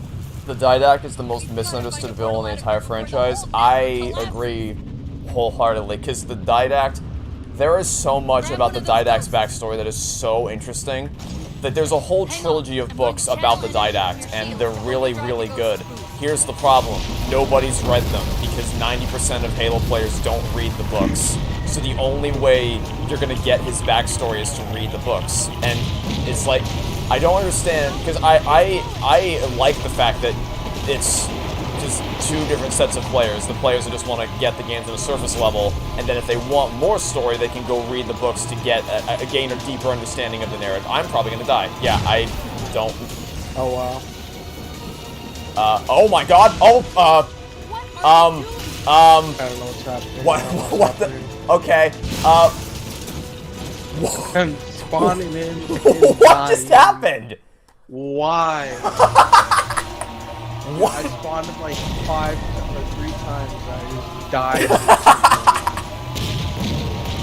We spawned into like surrounded by rubble that was crumbling it, crushing us together somehow. That's never happened before. All right then. I've never missed that. I didn't even know it was possible to miss that jump. Anyway. Yeah, the only reason I missed it is because a rock literally spawned in out of nowhere. Anyway, what was this? Oh yeah, so I like that people who just want to play the games can get the main story, and then if you want to find more story, you can go read the books. But the problem is that what you have to make it so that what's available on the surface level is complete. But really, the Didact's backstory is not complete. You don't get any understanding of his motivations and where he came from. The rock on my face. So, do you spawn in a ghost concession? I forget. Yeah. Okay, that's good. It'd be really annoying if you spawned in and you just had to run to catch up with me, because you would not survive if they had to do that.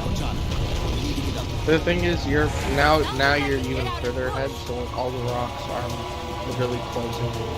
It's literally. And unfortunately, I can't really slow down, because then the rocks near me are No.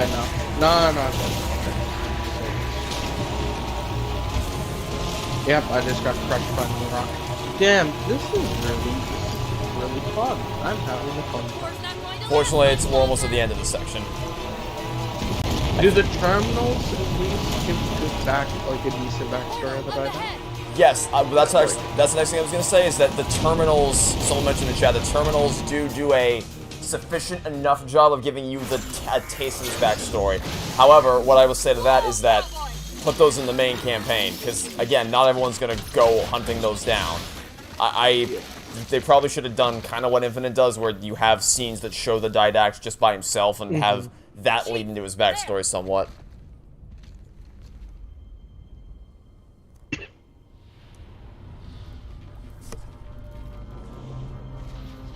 Yeah, I never knew the terminals did that. You probably told me they did do that, but I completely forgot. Mayday, Mayday! This is the captain of the UNSC Infinity. Unknown entity has seized control of our ship. We're without Should have power. played in between missions. Yeah, that would have been a good way to do it. Like I said, just have some method or some amount of villain cutscenes like they do in Halo 2 and Halo Infinite. And then during those cutscenes is when you can lean into his backstory somewhat. Because currently all we get is the awful cutscene in Halo in Mission 5, where the librarian just spouts 5 minutes worth of exposition onto the player.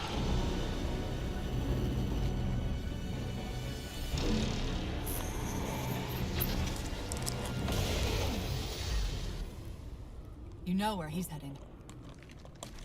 Same place we are. 10 years of the most divisive Halo game of all time. Would it be the most divisive Halo of all time? I don't know, because Halo 5 isn't really divisive, because everyone pretty much agrees it's crap. Reach was also pretty divisive. A lot of people didn't like the changes Reach made to the core gameplay with the armor abilities and stuff like that. And Bloom was a big thing when Reach came out. I think 4 or Halo Reach would hold the title for the one that has caused the most schisms in the Halo community. Also, we did not beat our high score this time, probably because we died a bit more this time around. Yeah, the ghosts. Yeah. I literally spawned, I spawned. That really screwed over our score at the end there. Yeah. Fortunately, there aren't nothing like that in the next mission, so we should have a good chance at dethroning our previous score. Our score is 25,000.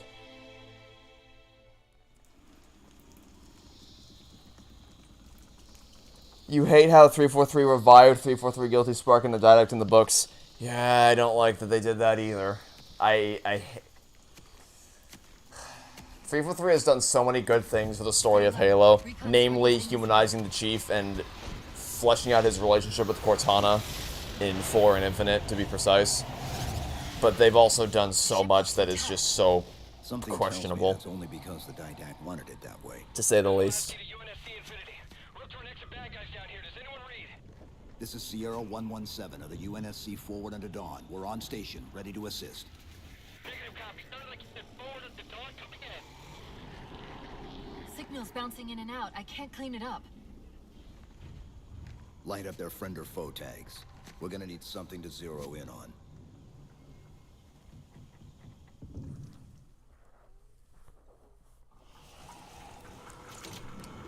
Alright. I'm seeing numerous IFF tags. Into the jungle we go. Painting the closest one on your HUD. We've lost contact with your Pelicans. Report in. They must not have received his distress call. You haven't read any of the Halo books, right? No, I haven't. Yeah, a lot of people haven't.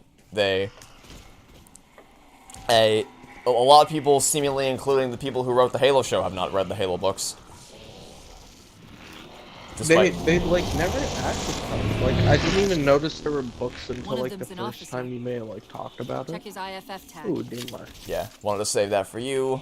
I'll grab this IFF The tag tag. IDs him as Jimenez, Halo J. But they like don't advertise Still out it there all. somewhere. I feel like they should. This is a pretty big, that's another like money income. Some of their income that they don't have.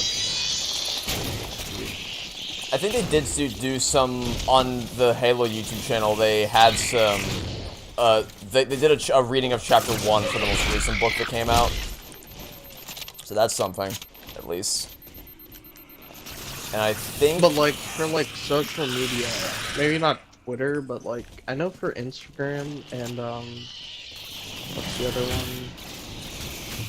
Snapchat? Yeah, I don't know, I think Instagram is the only big one I use, but I feel like, because a lot of, like, you know, I see a lot of their posts, and, you know, a bunch of, like, a decent amount of people, but they, like, only, like, they don't talk about any of, like, the books and stuff.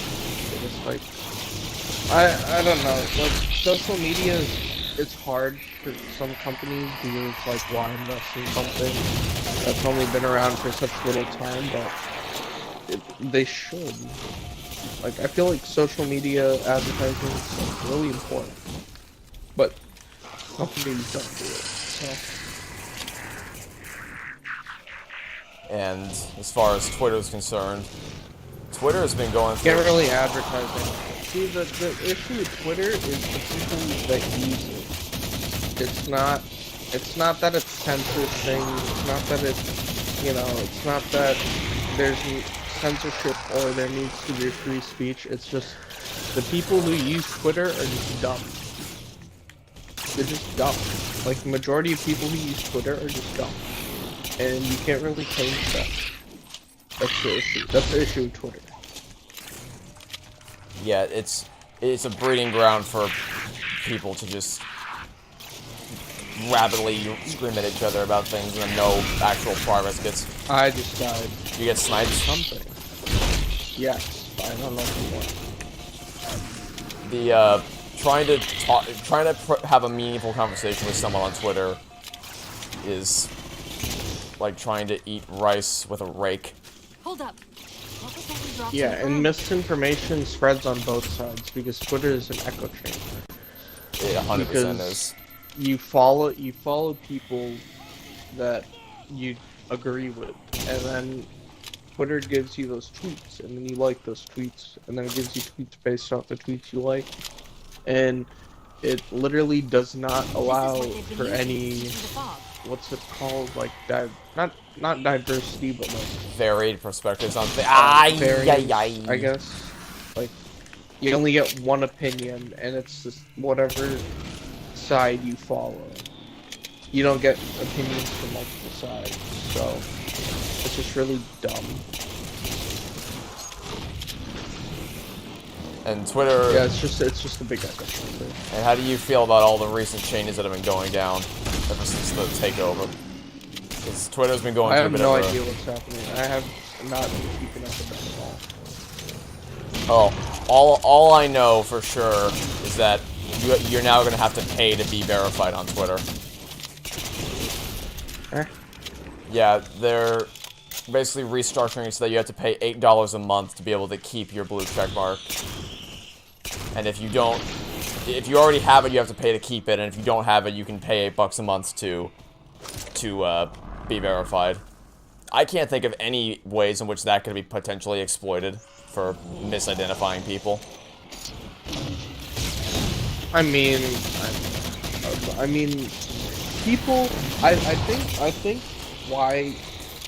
think why that may be like a fine thing is because people were already paying Twitter employees to get verified. I think there are like some accounts We've where got it's like another they have like IFF on the 5 far side of this followers, but it's like they're verified. So I think the reason why they're doing that is so they stop Twitter employees from getting like thousands of dollars or however much they're charging to verify people. I think that's the only reason I could think of, so they could like control, at least now they can monetize it rather than employees Lasky's been through here. Recently doing got it, timestamped.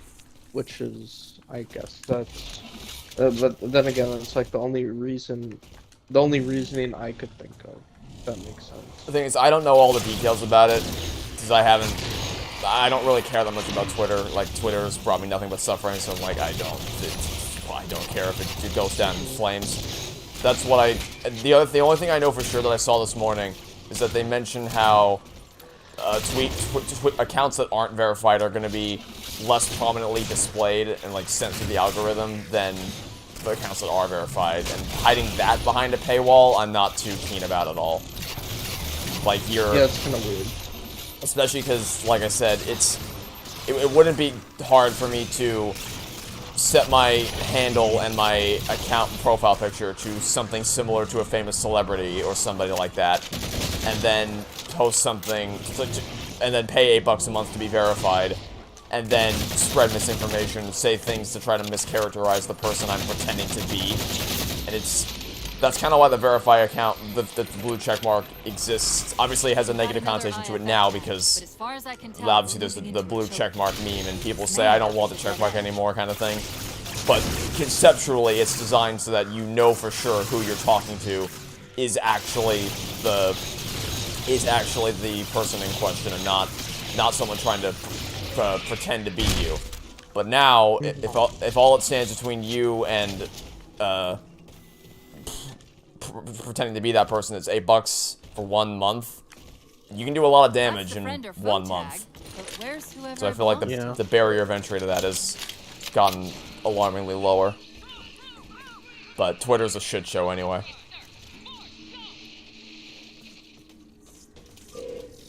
Multiple IDs. Chief, they're friendlies.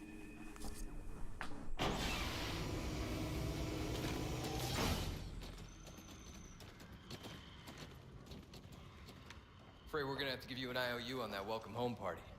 Tom Lasky, first officer of the Infinity. Never thought I'd see you again. Seal her up!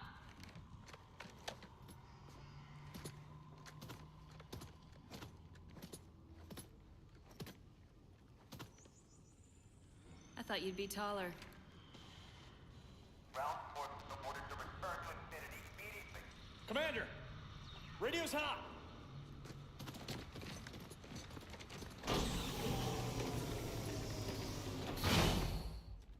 Bond to come. On what frequency? What frequency, damn it? Infinity, this is Commander Lasky. Pelican recon teams are down. Repeat, all birds are down. We got numerous casualties and require immediate assistance. Over. Finally. Did you get the coordinates of that gravity well? Affirmative, sir, but we're gonna need to bus out of here. Make it happen. You were sent on a scouting run in the middle of an attack on the ship. The captain thought Infinity could provide us cover and hold off the attack at the same time. Sir, we'll never get the wounded back to the ship on foot. I don't know if it's too soon to ask you for a favor, but we're gonna run out of breathing room here real quick. I don't suppose you're any good at clearing LZs. On occasion.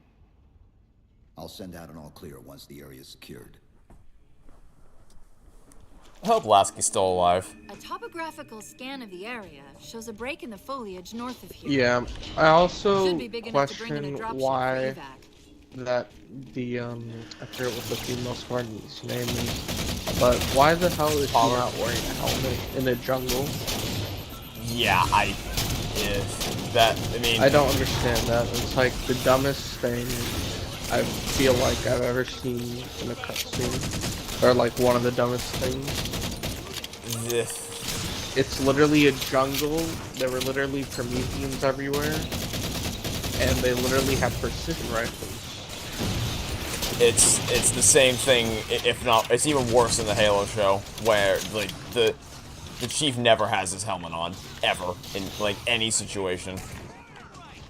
It's really frustrating. It makes no sense. Like, yeah. At the end of a battle in Episode 5, he's standing in the middle of a battlefield covered in smoke, where for all he knows, there could still be more elites hiding in the dust that he just can't see, or the Phantom that's directly above him could start blasting him at any minute.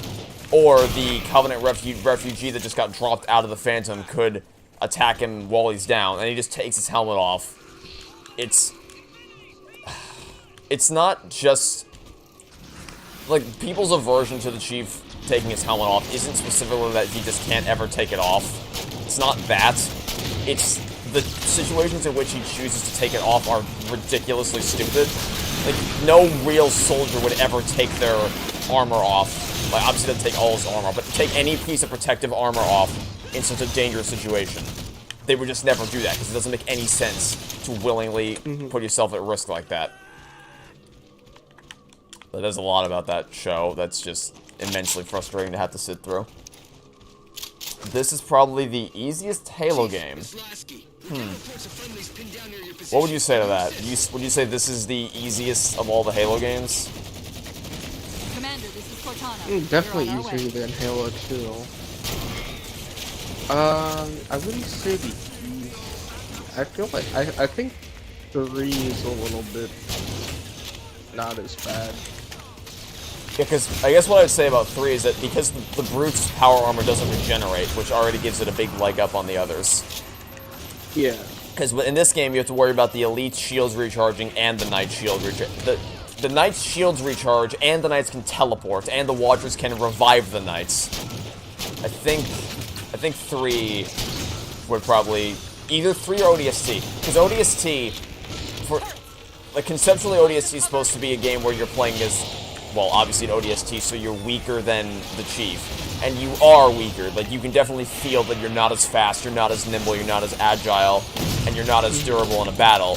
But, to compensate for that, they also give you power weapons every 5 steps. So, it kind of mitigates some of the challenge that you can face in any of the... Oh my god, another Knight just spawned in front of me. I got him. Shotgun him to death. The Marines got trapped trying to get through All these right, doors. Look for an interface. So before we hit that button, I'm going to give this railgun to one of the Marines so that they can help us out. And then I'm going to jump on one of the turrets. Alright, you can hit that button whenever you're ready. We'll give the second railgun to this guy if he wants. There we go. Halo 5 Guardians is the easiest duty that your teammates can revive you. I strongly disagree with that because... Absolutely not. So, I mean, in theory, it makes sense. If you're playing co-op with 4 people who have an IQ higher than 10, yes, that theory does check out. But the problem is, when you're playing solo, the AI is so horrific, and the AI you're playing against is so horrific. In the opposite sense of your teammate's AI, it cancels out. It doesn't even cancel out, it's just really bad. Yeah, it's... Playing solo determines that, because I cannot tell you how many times when I played solo that I just got so screwed over. Oh my goodness. They spawn behind us. My teammates will be directly next to me, and then they just won't revive me. It's the dumbest AI programming I think I've ever seen. Help. I'm teleported towards me. I'm trying to get fire off you. But yeah, it's they'll run up next to you just to watch you die. It's really, really annoying. And it wouldn't be as bad if it weren't for the fact that the enemy AI is as competent as it is. Because it's just such a stark contrast. But the thing I would point to in regards to why the revival feature doesn't mitigate it as much as you'd think it would is because of the fact that you can be revived and the fact that you could have up to 4 players playing at any given time. The balancing is horrifically skewed. Because obviously, if you just plop... The game was made to play with 4 players. Which, if you're making a game, you don't make a game be centered around co-op. Because gamers normally don't have friends. AKA me. I don't have 3 people that are on my schedule that I could play with. You know, it's just hard to find, and they expect you, like, I don't understand. Some companies make co-op games that revolve around multiplayer, or a co-op. It should be a single-player game that plays well with co-op too. Unless that's the entire premise, like something like A Way Out or It Takes Two, but... Yeah, but yeah, exactly. Those games are specifically made for co-op and they're advertised as co-op games. But if like Halo 5, like they advertise that game as a Halo, like a Master Chief Halo game, and then it makes it, instead of, you know, like the other 4 Halos where it's supposed to or not split, where it's mainly your chief, your one-man army. They throw 3 other people at you, and they expect you to do well. It makes no sense. Especially because, in regards to the, like, because it's a narrative-driven story game, not everyone's gonna, like, even if you do have the friends to be able to consistently play together, you don't always want to do it. Sometimes you just want to relax and enjoy the story by yourself, but you can't really do that when the game is balanced always around the idea that 4 people are going to be present. And it's not even the friends part. It's the thing, like, yeah, I have friends that play on Xbox, but not all of them are into Halo. So on top of finding 3 additional people to play with, they also have to be interested in Halo.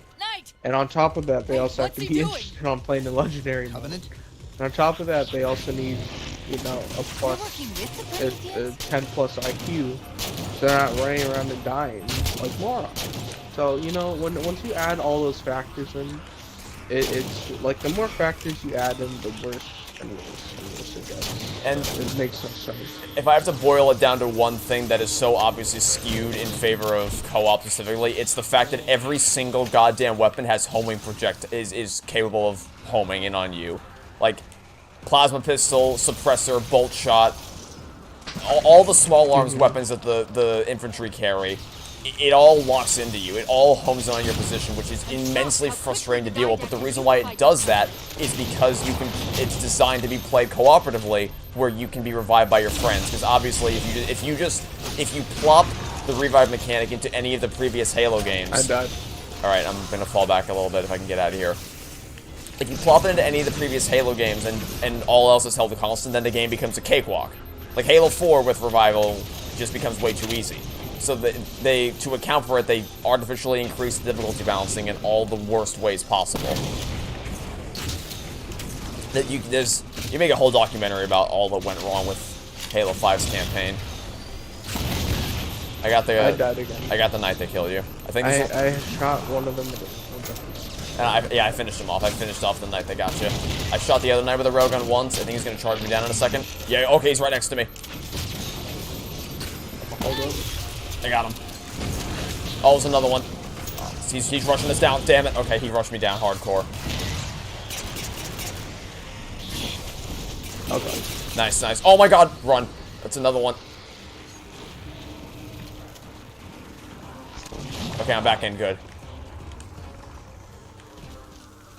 I've never actually taken that little side route before. I didn't know that was a thing. Taking that what? That side route that you walked into back there. I didn't know that actually loops back into the cave you came from. Oh yeah, I was wondering where I was walking to. I didn't notice. You get a nice view of the caves themselves here. That's cool. Huh. 10 years of playing, I never found that before. Alright, who's left? I haven't seen it either. Just a bunch of grunts, it looks like?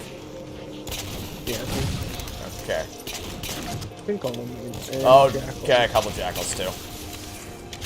Nothing we can't handle. Yeah.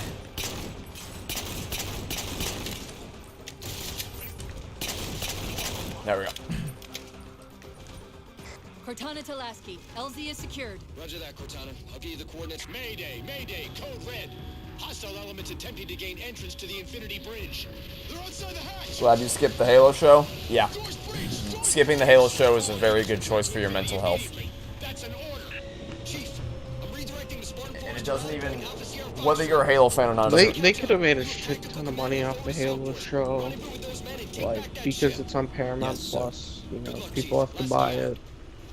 They could have made so much money on it, but they literally, like you said, they bragged about hiring people who know nothing about Halo. So and they didn't even watch it. They even made a great deal where when the show first came out, they offered 30 free days for Game Pass subscribers to be able to watch the show. So like, hey, if you're a fan of Halo, you got Game Pass, guess what? 30 days for free, check out the new show. And then if you like it, then you have to upgrade after, because the show, the first season ran longer than 30 days, so obviously you have to get a subscription at the end of it to be able to watch it.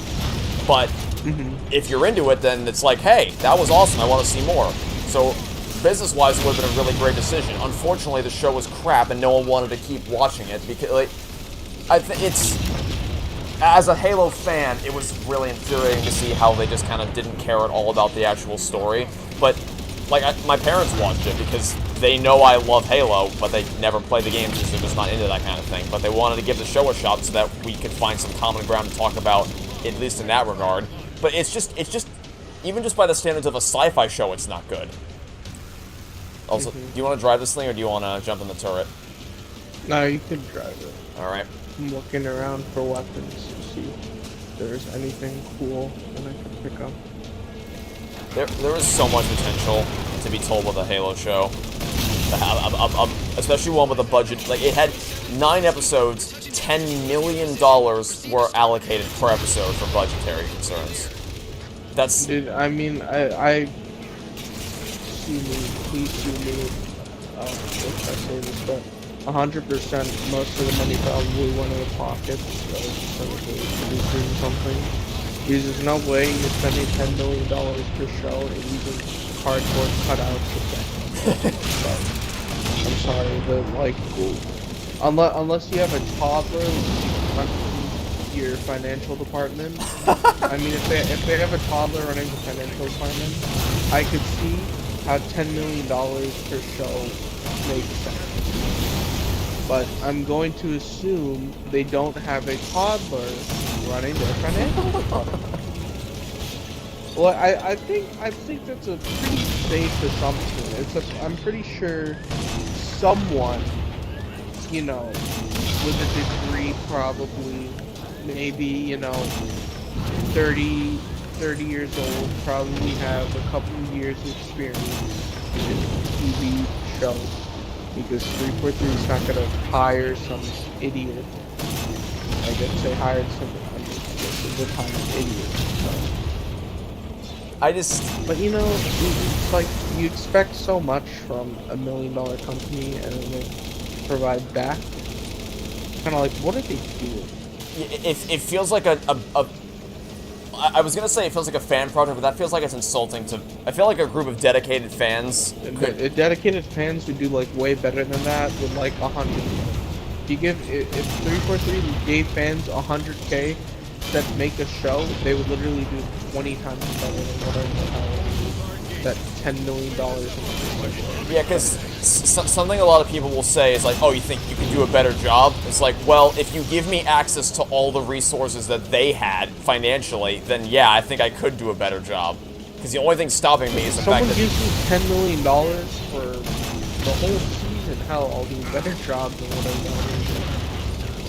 I know nothing about making TV shows, but with, you know, like you said, with the resources and budget they have, you know, it's not like they don't have access to, like, producers and stuff. These Paramount Plus, even though not many people use Paramount Plus, it's still pretty decently sized. Like, Paramount's a decently sized company. Yeah. You know, they're using, you know, Paramount most likely, I mean, I'm not a producer or anything, but I'm going to assume Paramount has, like, you know, they have, like, what's it called, producers and stuff that you can contact for advice, you know, and with a $10 million budget, that should hurt, and that's not even like for the whole thing, it's for, like, per episode. Yep, so, $10 million per episode, that $90 million total for the season. Like, you could spend $1 million on getting advice from them and have, like, you know, that could have been a really cool experience. They like to do that. Of course they should. It's especially frustrating when it came out so close to the second Sonic movie, which really took time to show respect and reverence for the games. And Halo, they just couldn't be asked to care, I guess. It's unfortunate. Very unfortunate that the Halo show ended up the way that it did. But maybe Season 2 will be better, who knows. Maybe they'll get their act together, because... I highly doubt it. Well, here's the thing, apparently all the writers quit, or were fired. They're no longer working on the show, whether it was voluntary not. They're no longer with the team, so maybe there's a chance. I would love to get a Halo show, a big budget Halo show that wasn't absolutely god awful. That'd be great. But what was I gonna say? Oh yeah, the other thing is I think I just want to know where the money went. That just makes no sense. I would But like with the production budget, like where the hell is the money going? I want to see how they're burning cash. I would love to see a behind-the-scenes documentary of what the hell happened with the production of that show. Can we break the connection? And I think most people, generally speaking, were somewhat satisfied with the first episode, but people just kept dropping like flies as the series went on. And when it got to the point where Chief commits a war crime to make love to the Covenant spy, it's just like, all right, you've gone too far now. You've crossed a line for... Uh-oh. I think I might have screwed you over there. That's fine. Like, you've crossed... Do you want the Mantis, or do you want me to jump in? Oh, you can take them in. Alright. They've crossed a line for... Like, that...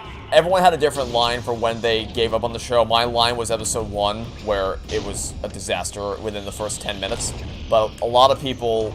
Their definitive last line was when Chief did that in episode 8. But I think people kept dropping like flies all the way through the finale, because like I know I've mentioned this to you before, they actually had it so that the Chief gets taken over by Cortana, and then she beats the mission for them. It's the dumbest thing in the world, as if Cortana would ever take over Chief's body, so that he literally has no control of himself anymore. He's essentially brain dead, and she's just... A computer got uploaded into his brain so that she takes control of all his autonomy, essentially. I don't know which movie or game did something similar to that. Like, I don't know if you can remember anything, but I feel like I've seen something where it's like the AI or something similar to like AI takes over. And like, because like the character's like immobilized or something, but like I feel like I could see that possibility like occurring if it's like a last resort kind of thing, but not like willy-nilly.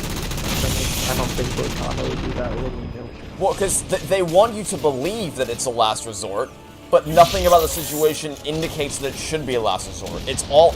The only thing standing between Chief and the artifact is a couple brutes and a couple elites. Like, oh no, whatever will the Chief do like in the face of that? Especially because what Cortana actually does to destroy all the enemies is that she calls in the Pelican and then takes control of the gun on the Pelican to shoot down all the enemies. So why didn't you just do that instead of... like, literally, essentially killing Chief to do it. And the other thing that makes it hard to really take it seriously is because you know it's just a Season 1 cliffhanger. They're gonna bring him back for Season 2 somehow, and it's like, That's this thing with just television cliffhangers in general. It's kind of hard for me to take any of that stuff seriously when you know it's just gonna be reversed very quickly in the next season. Consequence-free, essentially. I mean, sometimes they surprise me, sometimes they actually do make those things have long-lasting consequences, but it's a rarity that happens. Unfortunately, it may be. Needler, I keep forgetting how overpowered Needler. Yeah, I really do not like how the Needlers are balanced in the hands of the enemy. It's like we were talking about earlier. It doesn't behave the same way for us as it does to them. The tracking is far and above what it should be capable of. That's a lot of nice just appeared out of nowhere. Where do they come from? Just spawned and spawned. I'm probably dead. Yeah, I just kept getting EMP'd. That is very... Well, it's not that bad, because we just have to get through this next hallway of enemies, and then we get to the next section with another Mantis. And I think it's just a... Oh, well, there's a couple knights there. That's a bit of an issue. Also, why do I always call it Promethean Vision? I guess it's just because that's what we had in the jungle. I keep forgetting that he used my abilities. I'm gonna use my wall hacks to see where the Prometheans are.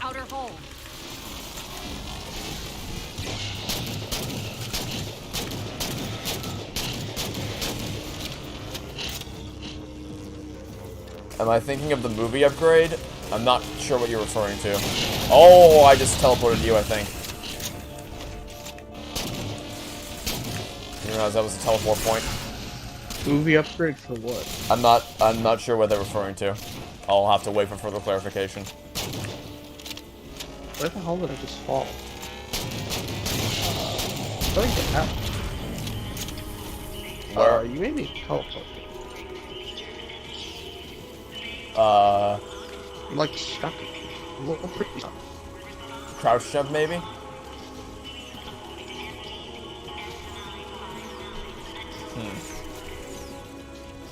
I can try to grenade jump you out, maybe. I don't know. I think you could just move up and spawn. Okay, I'll try to. I've never gotten stuck in that game before. What the hell?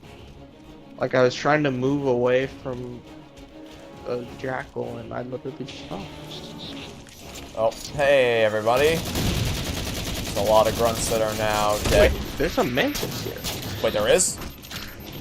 Wait, come back. Come back. Jump in it quickly because, yeah. Oh. There's another mantis there. Well, I was stuck. I couldn't get in it, but right, like, I could see like the spawn thing. Oh, and that's fine. We'll be fine. I mean, surely. There's one in this section too, so. Oh, we could have had two. Yeah, we could have had two. It's unfortunate. It's fine. I never knew that was there. I didn't. Yeah, I got stuck in the little. I looked up and I saw. Jammers, 3 of them. Shoot them down. It's like where you have to like go up though. Like it's on like the 2nd or 3rd floor. Ah, I see. I guess check around to see if there's another one here. I know there's one where I just. There is one. There's on the other side. I'm in it. Oh, okay. Then there we go. We still got 2 in the end. All's well. Someone just said you got sent to the back rooms when you fell down there, I guess. I did get sent to the back rooms. First jammer disabled. I don't know about you, but that's... When I first watched that YouTube video, I was like, hey, this is really cool. And then YouTube does YouTube things, and it just got overplayed by every YouTuber, so now I'm kind of sick of it. Like, so many horror YouTubers, just YouTubers in general, played so many Backrooms clones and watched Backroom clone videos, and it's just... The more you see something... It's cool the first time, but then the more it gets played out, the more tiresome it becomes. Oh, I made that. I think I shot down the turret. Oh, we just destroyed the Phantom outright. Okay. Focus all your fire on the other Phantom. You might be able to destroy it before it drops in any troops. Nice. 2 mantises are better than 1, am I right? I do not usually get to destroy the Phantoms since I only have 1 mantis here. And even in Call, I don't think we typically have 2 mantises here. I think there were always 2, but I was just too dumb to. Alright, another Phantom coming in hot. Light him up. Blow him sky high. Nice. Come on. A few more minutes. The backrooms are okay, but you find the secure, contain, protect the universe more interesting. I don't know anything about that. Things being overused turns out the humor. I don't know if humor is a good way to put it for backrooms, but yes, but just generally speaking, it's effective the first time, even the first couple times, I'm willing to say, but when you keep seeing the same thing over and over again, it loses the impact of the first time you see it. Because it's no longer that cool, unique premise, it's just the new horror trend that keeps getting spammed out everywhere. Yeah. Why so many enemies? Because of the difficulty? If you're referring to this section, we're in a vehicle, so there's naturally going to be a lot more enemies here, because we have these powerful mantises that we can use to deal with them.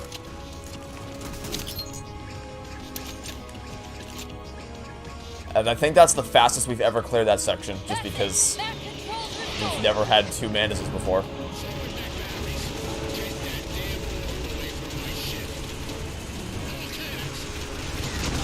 And now we say goodbye to the Didact ship.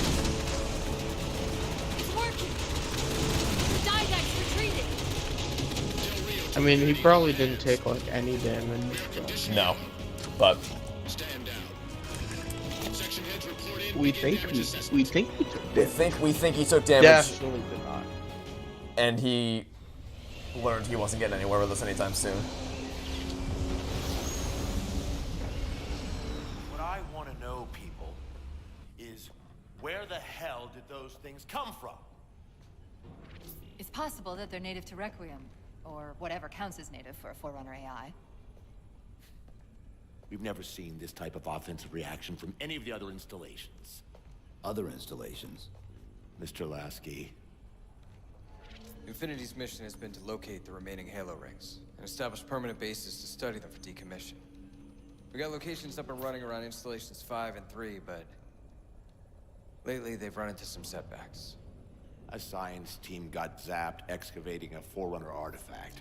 This sensor data is all that was left. Interesting. These symbols are a derivation of the Forerunner glyph system. And our geeks managed to pull some coordinates. I'll give you 3 guesses where it led.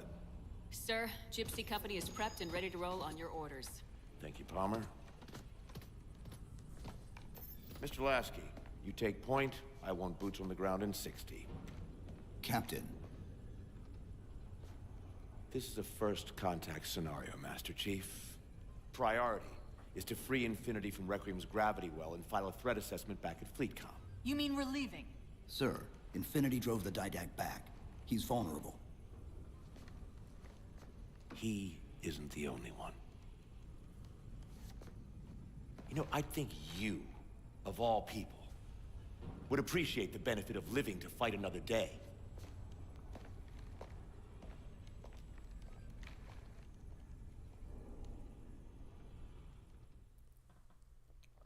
Alright, how we do on our score this time? We very much did not, we didn't even come close to beating it this time, actually. Oh wow, we did better the last time. I don't know how the hell we did that well last time. Did we have like a skull on or something? I don't... Or did we do it in less time? We may have done it in less time. Probably less time.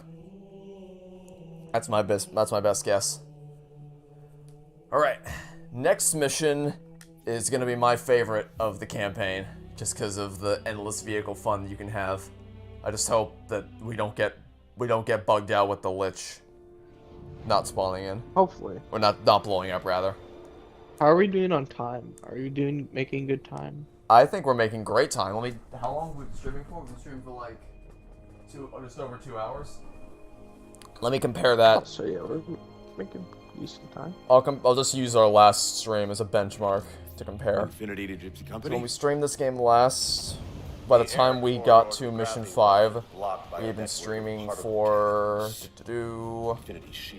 about the same time actually. We got to mission 5 at 2 hours and 24 minutes, so we're making pretty good time. Captain, what's Force Recon's assessment of the terrain? And it took us about 5.5 hours to beat it previously. I know you've been off the field So for a while, Master we're on Chief, track. but this is a blow-through op. Sending in a recon would just slow us down. Telemetry indicates the particle cannons are being controlled from a command post southwest of our position. Roll on that target and neutralize those guns. We'll meet on the other side. You take the gravity well. Infinity out. I don't know about you, but I usually like a little more intel with my intel.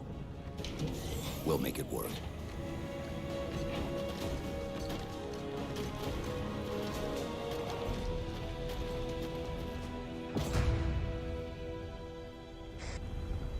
Chief, Spartan Sarah We're Palmer. glad Trevor Henderson's work isn't popular and you hate saying that, but you hate idiots reacting to stuff like that and spewing out bad take after bad take. Do you know who Trevor Henderson is?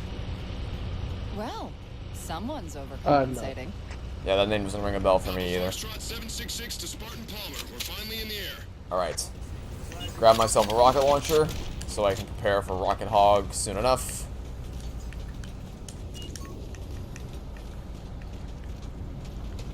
And then, of course, there's a sniper on the wall. Can we just give all these Marines rockets? There should be enough... is there enough rockets to do it? I think so. Because if so, then yeah, we'll just do that. I think you gotta get rid of your battle rifle first. Rifles, yeah. There's ARs on the wall we can use. Yeah. Grab the assault rifle. You take... You don't want this, sir? Maybe they won't take it until Sure. the mammoth starts moving. Okay. Or maybe they won't take it until the vehicle spawn. I don't know. Well, we can set them up with rockets. We can set all of them up with rockets once they let us. Have I heard of Big Charlie or Siren Head? Okay, Siren Head, that I remember vaguely. Does that ring a bell for you, maybe? Unfortunately for us, No. Okay. Siren Head, I remember being a popular horror thing that happened a while. I don't know how long ago that was. Oh, horror? I hate horror. Horror, I can't do horror. Which, I guess... You can go. It's not that I hate... It's not that I hate it in a bad way, it's that it genuinely scares me, and I don't like it. Yeah, and I do not blame you whatsoever for that. Horror is definitely not for everybody. But I guess Dead Space 3 is the That shit exception. gives me nightmares. Absolutely. I don't know. I don't like it. Which makes Dead Space 3 the exception, because that one we played and we had a good time. Yeah, if it's a co-op horror, I could power through it. But God, Jesus Christ, some horror games, it's like, oh my goodness. Like, even when I watch horror movies and shit, it's really bad. Oh, I think the game's waiting for you to grab a jetpack off the wall. Oh, I was trying to get these Marines. Looks like... I think all the Marines that can have a rocket launcher have one right now. Yeah, right then. And if not, there's another rocket launcher down there that we can grab later to give to them. Should be okay. Yeah, I just grabbed the thing. So that's all the rocket launchers then? Alright, then we're set. I think so. Could be. I don't have a battle rifle that here is. Yeah, it should be good. I don't know what. It's a jetpack. I don't know what it's telling me to do. I just have to shimmy my way to the other side. Is it possible to beat any of the Halo games with only a pistol? Probably. I think... Probably been done before, but I don't see why. I think Infinite would be the most likely candidate because of all the ammo refill stations and the fobs that you can just call in new weapons for. Especially because I think the pistol's the first thing you unlock. So... Are there achievements for stuff like that? It was like, you can only use, the first weapons you spawned in with? Or is that Call of Duty? There is an achievement in Halo 4 specifically for Mission 3 that I got. It was not fun and I'll never do it again. But it's an achievement you can get for completing Mission 3 Forerunner with only UNSC weapons. You can't pick up any of the Promethean weapons. And really... the problem with that isn't even so much that the weapons are bad, because they're not. It's just that they run out of ammo so fast that basically you have to always hold on to a UNSC weapon in your back pocket, and you're only allowed to basically use one non-UNSC weapon because the other one's gonna run out of ammo, and you can't drop it, or else it'll void the achievement. Also, I send a picture of what Siren Head is, in case it ends up ringing any more bells.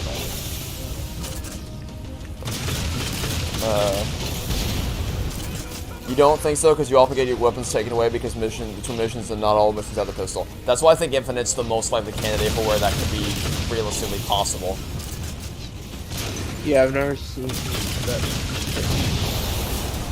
But I also wouldn't. It looks scary though. I don't know that I'm not really incentivized to try to do that, just because it's not really a challenge that appeals to me at all. I mean, more power to you if you can do it, but it's not something I'm too keen on giving a try.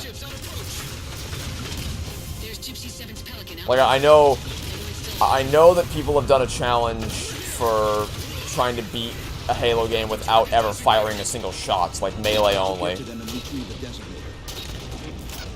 And I guess most specifically, issue the rocket kind of exploded. All of them? No, there was the...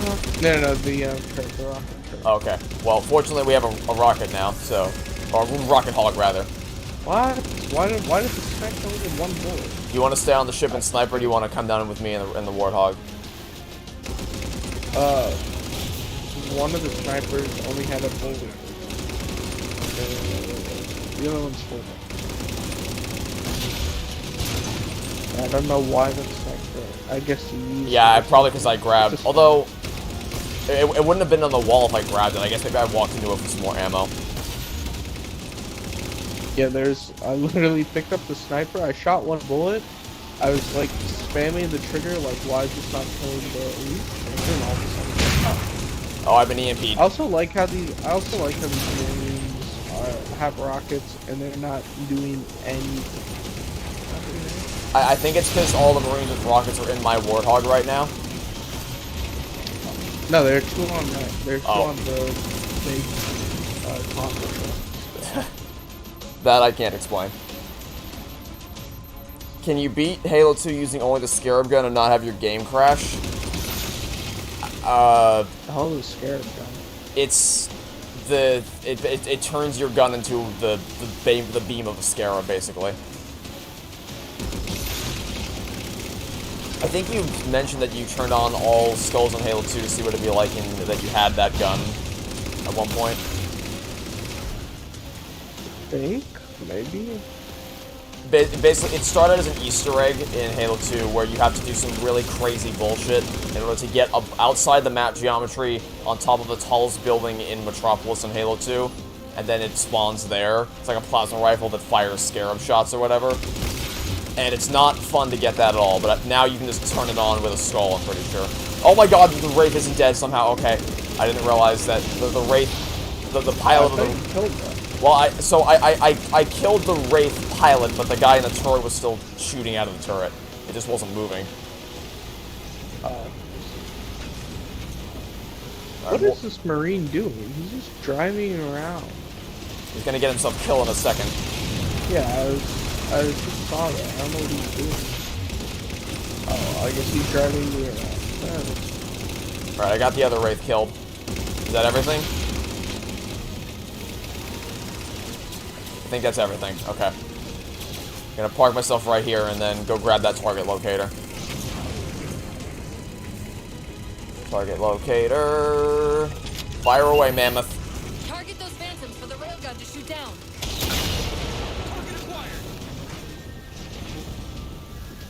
The fact that this damn railgun needs a target acquire thing and it's not manually operated is one of the biggest dumb design oversights. Yeah. Right. Like we had to literally fight through a bunch of enemies to get a target thingy maboggle. Why the hell do we need that? Why the hell is there no manual control? You probably could have just used the stationary turrets on top of the Mammoth to blast the Phantom. Yeah, like why the hell are there no main controls? By the way, once I blast that other thing, the particle cannon with the locator, the doors to the Mammoth are gonna close up. So if you wanna, no, this Marine is being stupid. So coming back now. All right, hop on board and blast away. Target acquired. Also, these cars are really bald. I just Railgun reloading. You started playing Persona 5 Royal since it got ported to Xbox, and you are hooked. It's definitely going to be one of your favorite games. I am glad to hear you're enjoying it so far. I had an absolute blast playing that game. It is also among my favorites of all time, and I wish you the best experience possible with it. You were gonna say, how does anyone find the Scarab gun in Halo 2, but I Love Bees is the thing, and someone literally was answering one of the phones in the middle of a deadly thunderstorm.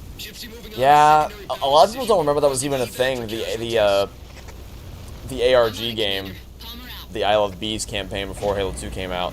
But also, I think people just kind of hacked the code for the Halo games, because like I'm pretty sure I mentioned before about how in Halo 3, in order to get one of the skulls, you have to jump through the Halo rings in the Covenant mission in a specific order in order to do it. And the way you figure that out, the way you're supposed to figure that out, is that when you jump through the Halo rings, each of them plays a differently tuned note, and if you jump through them in a certain order, it plays the Halo theme in order.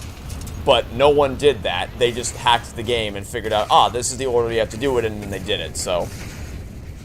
And yeah, Marty O'Donnell, the composer who designed that puzzle, was pretty annoyed by that, and I felt like I would be too, if I designed a musical puzzle for the player to solve, and then everyone just like, I'm not doing this, and then they just looked up the answer by hacking into the game. I think that might annoy me somewhat, justifiably so, if someone circumvented your puzzle like that.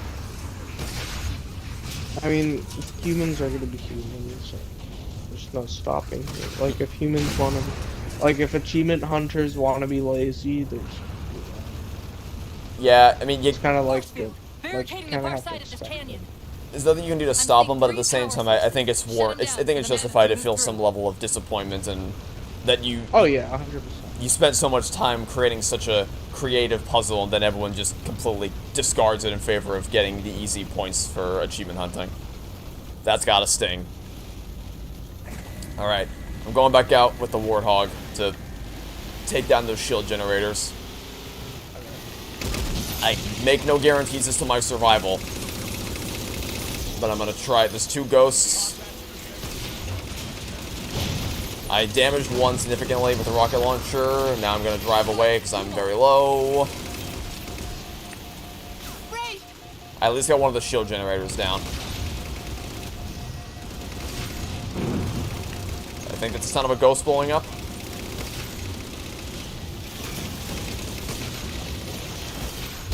Okay, nice rocket. Let's fire another one, Marine. Fire another rocket, please. Okay, thank you. Thank you. No. Good going, Marine. Going straight for the other shield generator. That worked. Brute force gets the job done. Oh, shoot, I'm EMP'd. I'm probably gonna die. Or maybe not. I thought there'd be a Wraith mortar headed in my direction. Well, now there is. Okay. I'm gonna stay back and try to snipe that guy out of the Wraith so that I don't have to worry about him when I go up further. I missed my first shot. Sniped him once, twice, okay. Keep an eye on him. Let me know if they reman that turret. Okay. I'm gonna go try to take him out with the Warthog. I think they remanded it. Oh, shoot. And I just died. Oh, okay. In that case, I'm gonna fall back. Oh, never mind, he's right here. Okay. Well, so much for falling back. I just got one open. I just got one. Okay, I killed the Wraith now. And I just got one. But you spawned in right as I died, so it worked. That was perfect timing. Perfect timing. That could have gone real bad.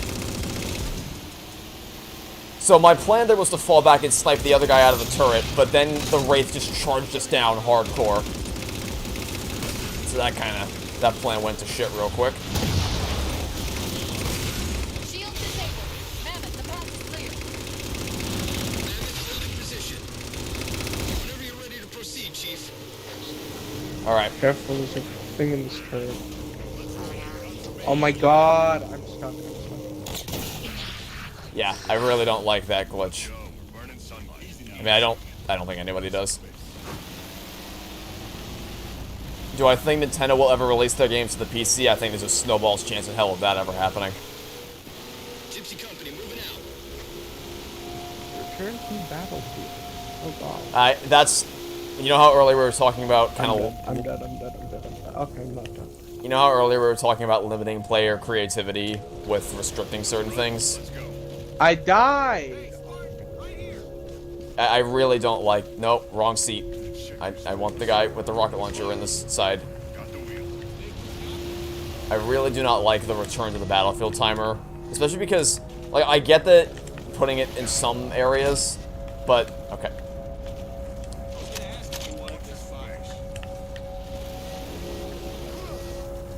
Please jump in. No. Oh, there we go. There we go. Come on. No, no, no, no, not in the back. Not in the back. Jump in the side seat. Please. No, not. I'm gonna kill this Marine. Unfortunately, I can't even. Okay, hold on. I'm gonna go grab out a assault rifle. Oh. Well, I guess that's a solution. Okay, now get out of the driver's seat. No! Oh, this guy comes. Hold on, wait. What weapon does he have? Does he have a battle rifle too? God damn it, okay. Yeah, now he has an assault. Yeah, I'm just gonna grab one off the ship. But yeah, what I was gonna say about the return to the battlefield thing is that I really don't like that it restricts your movement, so it restricts your ability to explore the map so much. Yeah. Oh wait, he's in the side seat. Hold on, we're good. He jumped in the side seat finally.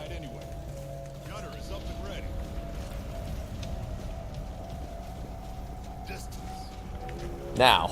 Yeah, I'm good. Target locator. Shoot at the particle cannon. Target acquired. Get ready for the fight of your life. This is probably my. I don't know about you, but this is probably my favorite part of the mission, just because it's so fast-paced and hectic that they keep dropping off so many wraiths and ghosts constantly. And it ends with the battle aboard the Lich.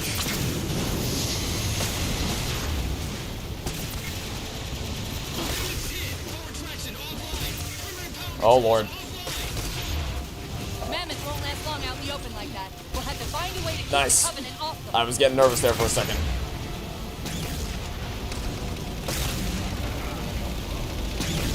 Alright, where are they dropping off? Oh, in front of us, in front of us, in front of us. Oh, no, we're flipping, we're flipping. God damn it. Yeah, and I'm dead, yep.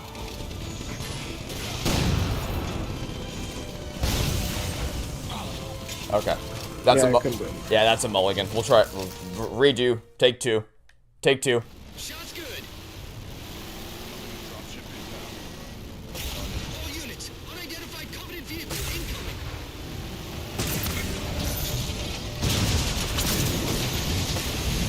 Oh, okay, that was closer than it probably should have been. Oh. Okay, okay. We'll have to find a way to keep the Covenant. Marine, I'm gonna need you to pick up the slack here. Don't miss, Marine. Don't miss. Thank you. Okay, let's hope this is far enough away for you to spawn in. There you go. It is. Hop on, quick, quick, quick. Blast him. It's hard to aim this thing. Yeah. From the far away. Oh, that was highly unfortunate. Oh, there was something back there? I didn't even see that. Good catch. Yeah, it's really hard to aim this thing like, accurately from a far distance. Especially because I'm. Oh my! That thing just. I saw that coming from a mile away. I was thinking that in my mind, and it happened. Oh my goodness. I thought I had it. I thought I had cleared it. I didn't realize that I would still be below when it dropped off. It's on me. There we go. That's what I had in mind the last time. I thought I had enough time to drive underneath the Wraith before it got dropped off. Evidently, I very badly misjudged that. You know, I was thinking, what would happen if the human race ever did come across aliens like the Didact? Because aren't Promethean, haven't they been around like forever? So like, how are we even winning? Like, we literally should not be winning. Uh-oh. Oh no. Marine, please shoot. Thank you, but I'm gonna need you to shoot a little bit better than that. These things have been around for millions and millions and millions of years. And we're literally just like starting. Like, 2,000 years? 2,500 years is literally nothing. Yet we're somehow putting up a fight against them. Kind of like, kind of cool, but kind of like also we should like literally be obliterated right now. Well, I guess the distinction there is that the Prometheans have also been in stasis for thousands of years, whereas humanity's had time to evolve over the course of the last few millennia. So we've had time to kind of update our... The lapse in time between when they were put into stasis and now has been enough time for us to evolve our technology. And even then, it's not like we're kind of flooring them. It's still... Their technology is still clearly highly advanced with their ability to sort of manipulate gravity waves the way Didact was able to suspend Chief in midair.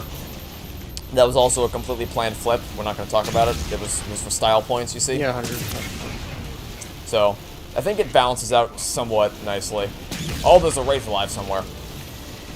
Hi there. That was another planned flip.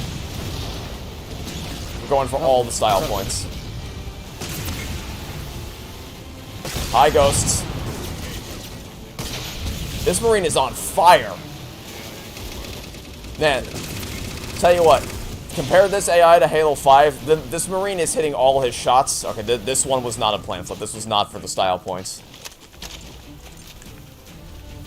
Oh, behind us again. Ow. I keep thinking that we've cleared all the enemies out, and then another wave comes in. Oh. Alright, is that it? I spawned in. Yeah, you're in. Anything else? Okay, another Phantom. There's another one. Yep. Wow. He didn't even get the chance to get on top of Phantom.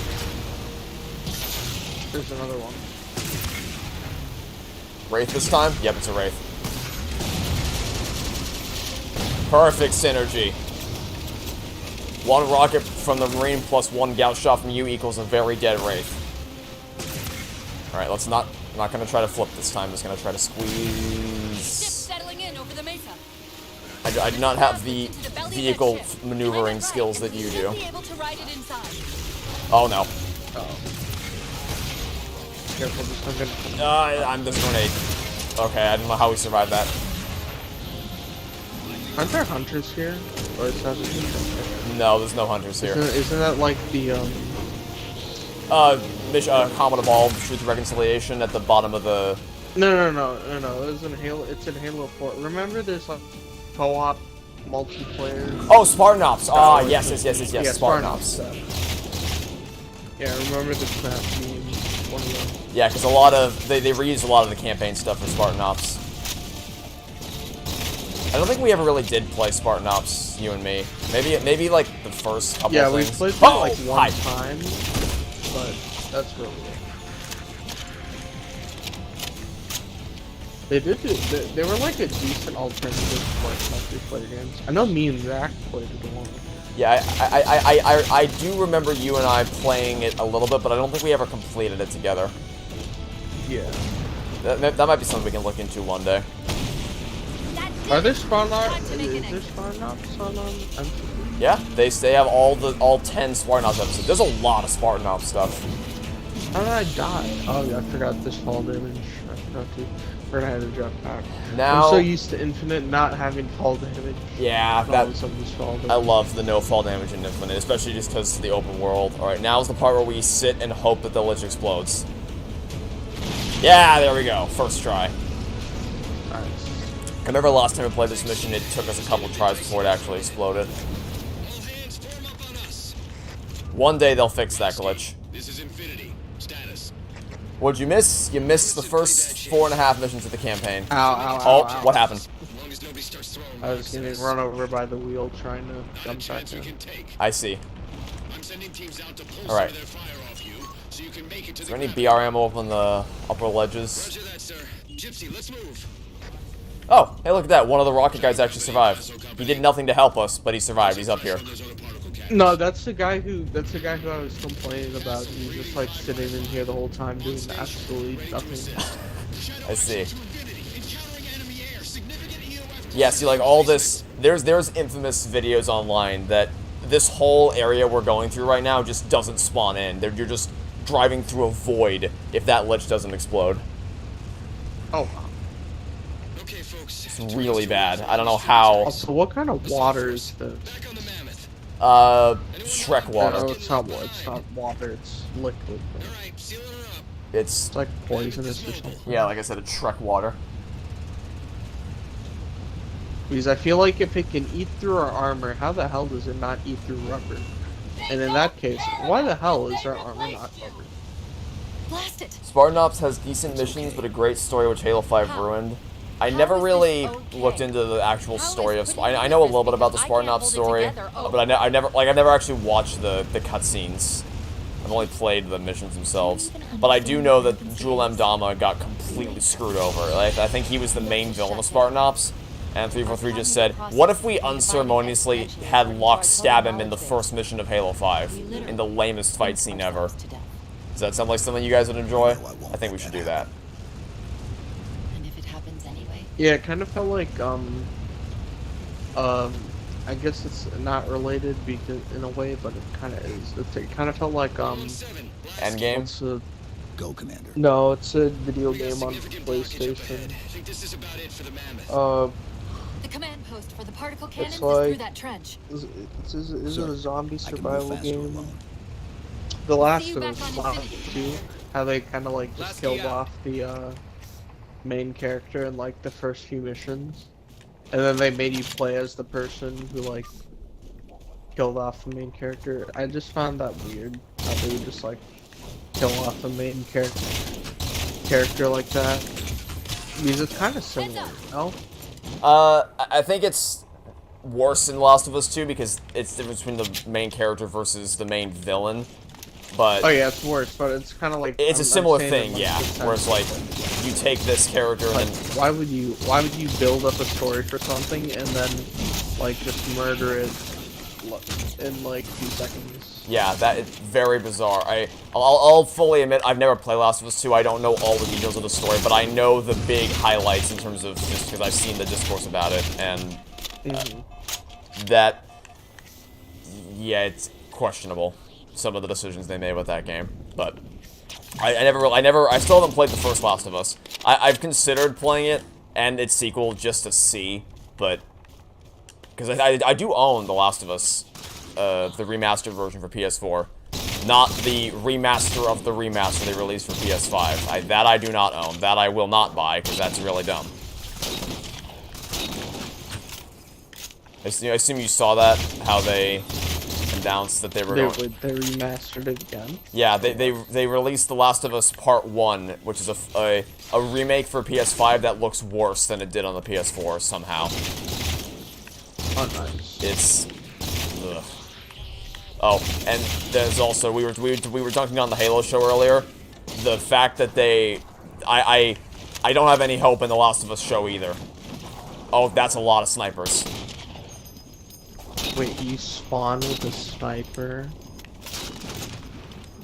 Oh, I should have mentioned, there was a sniper in the alleyway when we first came into the section you could have grabbed. I probably should have. We were caught up in the conversation, but I probably should have mentioned that. Yeah, but I just spawned with a fully loaded or full ammo sniper. Yeah, I like that they do that because it is a sniper section, so you're not stuck with weapons that are of no use to you in a situation. But my favorite, that's one thing about Infinite I really, really like. For as painful as it was to play through that tech test this summer, the fact that you don't drop your weapons when you die, that was a great change that they made. Very happy they made that change. Because there's no time spent trying to scavenge the battlefield, figuring out where you died and where all your, not having to worry about walking over your friend's ammo accidentally. But as for The Last of Us, I don't have any investment in the game because I never played it, but I know the show's coming out, and if it's anything like the Halo show, I'm skeptical as to how it's gonna play out. You don't have particularly good memories of this mission? Really? This is easily my favorite mission of the campaign. That vehicle section we just did and boarding the lich and blowing it up, that never ceases to be a blast. You just tear through all the enemies. Especially because the Marine AI is as good at aiming as it is. Like, he hit all those rockets flawlessly. What would you... I guess it's probably better to ask you this after we finish the game, but right now, what would you say is your favorite mission in the campaign? I would say either this one or I forget what the other one was, but it's so few ones down. The one on the space station where everyone dies. Yeah, that was a good one. That's another fun one. And you get the sticky detonator at the start as well, which you only get it once in the entire campaign, and it's in that mission. Yeah, like I said, I don't understand. I mean, for multiplayer, I guess what most Halo fans don't play multiplayer. Actually, do they? I might die here. I think I might even argue the opposite. I feel like, well, I don't know that I can accurately state whether more Halo fans play campaign or multiplayer, but because a lot of people say it on both sides, and it annoys me both ways. A lot of people will say Halo's really all about the multiplayer, the campaign's whatever, but really the main draw is the multiplayer. And then people will say, the multiplayer is stupid, all I'm here for is the story. It's like, hey, what if we made a game where both of those things were treated as equally important? You have a really great story that you can experience, and you have a really fun party-style multiplayer mode you can play with your friends. What if we focused on both those things equally, instead of artificially prioritizing one over the other? But, as for...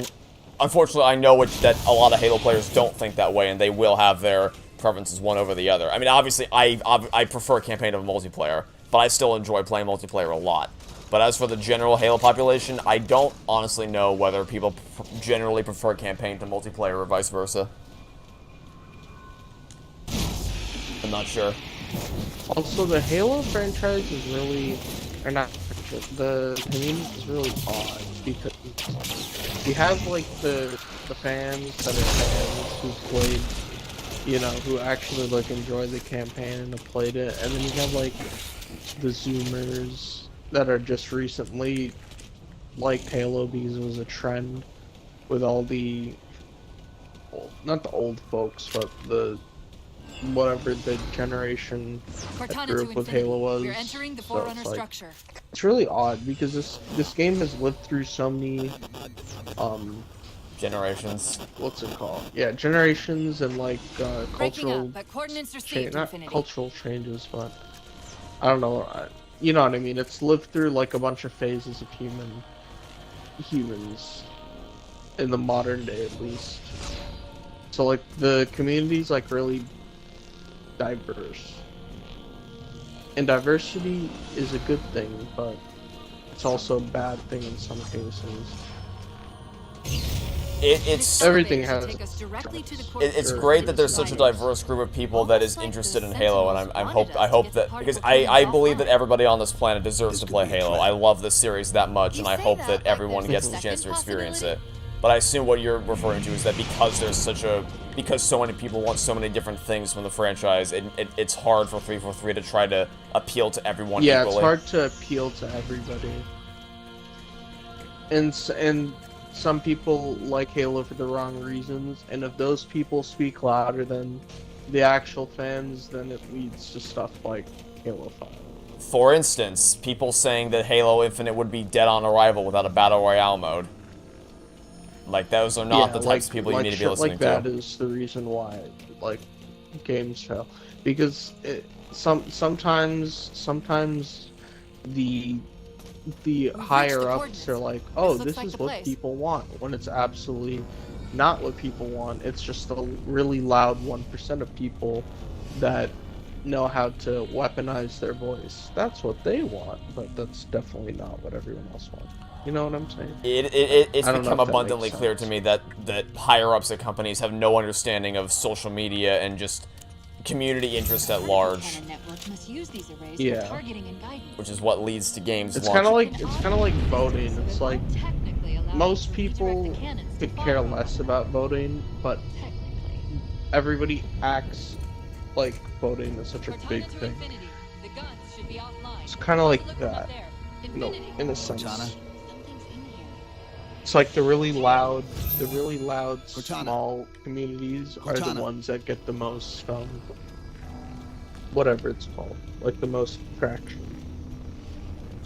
Well, without crossing over into the realm of politics too much, I guess all I'll say on that note is that it does seem like it's sort of over-sensationalized by media outlets, in that it's painted as a much bigger a lot of things are painted as a bigger deal than they end up being, which isn't to say that, that's not to say that all events are over dramatic and nothing actually matters. That's not what I mean to say by that at all. I just mean that a lot of things are, because media outlets benefit most from when there's stark contrast and stark conflict, and therefore that generates additional traction for their website or their network or whatever. It's why everything gets painted in such a big light as it is. Yeah. Who are you? I am what remains of the Forerunner, once known as the Librarian. My memories were retained to assist humanity on their path to the mantle. Though sadly, that plan is now at risk. The Didact is leaving Requiem. Soon. You must not allow it. Leaving. He seeks this. The Composer. A device which will allow him to finally contain the greatest enemy ever faced by the Forerunners. You.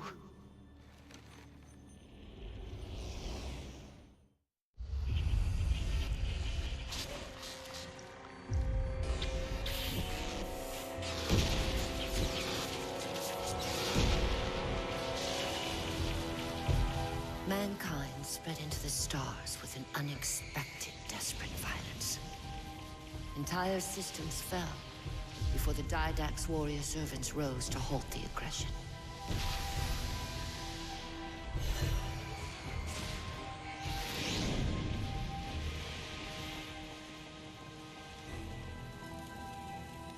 When the Didact finally exhausted the humans after a millennia,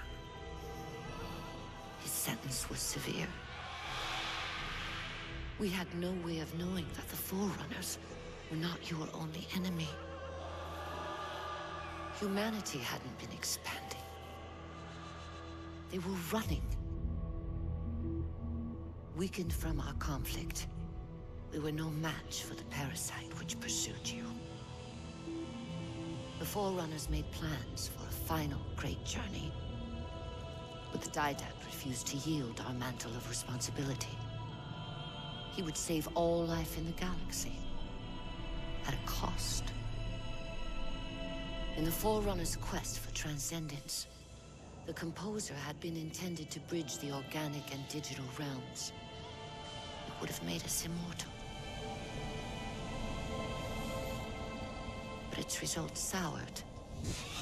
The stored personalities fragmented, and our attempts to return them to biological states created only abominations. Such moral concerns faded from the Didact's attention. The Flood only assimilated living tissue. The Composer would provide the Didact his solution and his revenge. The Prometheans. They're human. They were only the beginning. He would have encrypted your entire race if we had not removed the Composer from his care and imprisoned him here. Reclaimer. When I indexed mankind for repopulation, I hid seeds from the Didact. Seeds which would lead to an eventuality. Your physical evolution, your combat skin, even your ancilla Cortana. You are the culmination of 1,000 lifetimes of planning. Planning for what? He has found us. Even in death, her meddling continues.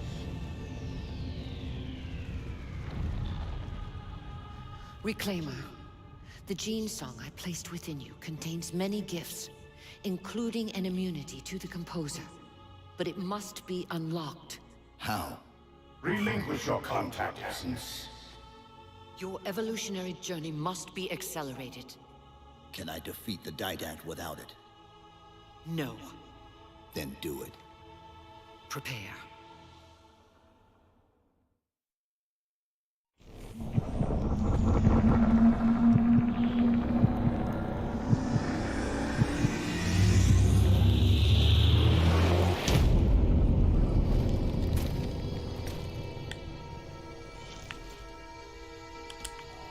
Now they launch the hordes of Prometheans at us. Did I not grab Cortana? Thought I did. There we go. How do we get out of here? Elevator, back of the chamber. The only Halo multiplayer you ever played was Halo Wars 2. Interestingly, I have still to this day yet to play even a single round of Halo Wars 2 multiplayer. I played Halo Wars 1, and I really enjoy Halo Wars 1 multiplayer. Unfortunately, nobody plays it anymore, so the servers are actually dead. I legitimately cannot find a match in Halo Wars multiplayer anymore, which is unfortunate. The only way you can play it is against AI or with friends in a custom game. Unfortunately, nobody plays Halo Wars. Like, none of my friends actually play Halo Wars anymore. I got them hooked on it for like a month, and then that was about it. Some of my high school friends. Halo Wars 2 multiplayer. Yeah, it's just really annoying that, like, games take up so much space. Your bio readings are all over the map. It's a long story, but I know what the my Didact's 250 I know that. gigabyte The librarian filled me in when 360, she snatched me from the system. But what I that don't takes know up is like, what she did to you. I mean, like, games are like 8 gigabytes, so you could have like a bunch of games on there, but now games are literally like minimum like 50. So it's hard to play Sierra, games 117 to infinity. What's our you have to, status? like, for this game at least, like, I had to delete delete another game that was like really big, and so I just to download MCC. I wish like games weren't this big. It's interesting because when I first started downloading, like when I first got my 360 and installing games started to become a thing back when I was in middle school, I was talking to my dad about how it took forever to install updates, and he asked how big the games were, and I said they were a couple of gigabytes, kind of offhand, like, yeah, it's just a couple of gigabytes, no big deal. And they looked at me wide-eyed, like, a couple what now? Because back when he was a kid dealing with computers and file sizes, a gigabyte was like, you were set for life if you had that much storage space. Nowadays, 1 gigabyte is Minecraft. And it's funny, like, Minecraft is, I'm pretty sure it is only 1 gigabyte in my games and apps, whereas Minecraft story mode is like 7. It's funny. Also, that's it. You mentioned earlier about naming things where the AI takes control. That's a one where it does it. In episode 7 of Minecraft story mode, Pama takes control of some of the characters and controls everything that they do. I can't think of any other examples of that happening, but that's one that I can think of. I don't know if it was a game or if it was like a movie or a TV show I watched, but it was like the premise was like it was like a superhuman or like a character like Master Chief, and like something happened to him or her, and like the AI or something took over, and like you know, I thought of the game. Because I know, I'm having the same feeling you're having, where I swear that's happened in something I've played or watched before, but I can't for the life of me think of anything else. Where it, like, I can't. And I know that it definitely wasn't Halo because I haven't watched the Halo TV series. It definitely was not that.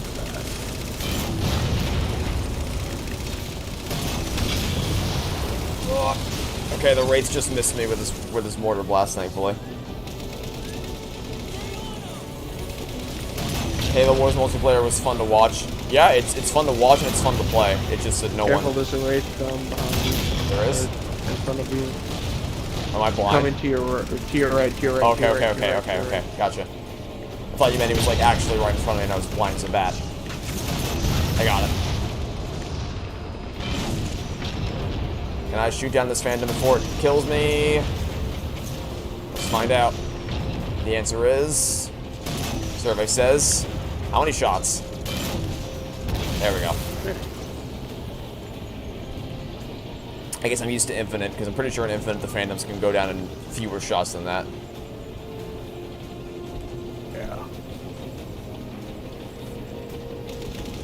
Yeah, it's a good thing that a lot of indie games nowadays are still pretty low on the in terms of file size, but any AAA thing is minimum, like you said, minimum 50 gigabytes, or at least around there. Also, this might get me. Actually, I'm just gonna not take the Scorpion. The Scorpion is about 1 second. Suicide grenaded. Okay. Then I'm gonna fall back a little bit. A grunt literally just decided to pull out 2 grenades out of nowhere. He just reached in his pockets and decided that his time was his time was up. Alright, take this grenade. Take that snipe. I still have this. I got this camera all the way back at the sniping section. Oh my. Oh my god, he's doing it to me. Okay, that was close. Because the sun glare made it hard for me to see that he actually had 2 plasma grenades in his hands because they blended, the sun glare obscured it. But I know that running animation. Yeah, I was literally like right next to it, so as soon as he pulled out the grenades, it blew up. But like he didn't even pull out the grenades; they were still in his pocket. Game register, they were activated. And Infinity, we're at the gravity well. Then paint that damn target so we can get out All right. of here. You heard him, Chief. Light up that particle cannon. And it's time for the next mission. Also, I just feel like you can aim this. If you move the left stick, you can, or the right stick rather, you can actually like move around with this thing. It doesn't change anything. I'm not quite sure why you can aim it, because it's just gonna lock onto its target no matter what, but it's kind of a neat feature, I guess.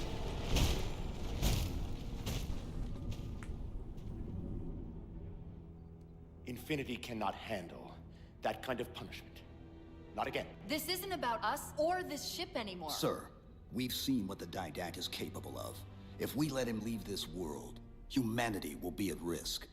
Look, I understand what you think you saw. Think? With all due respect, sir, I know what I saw.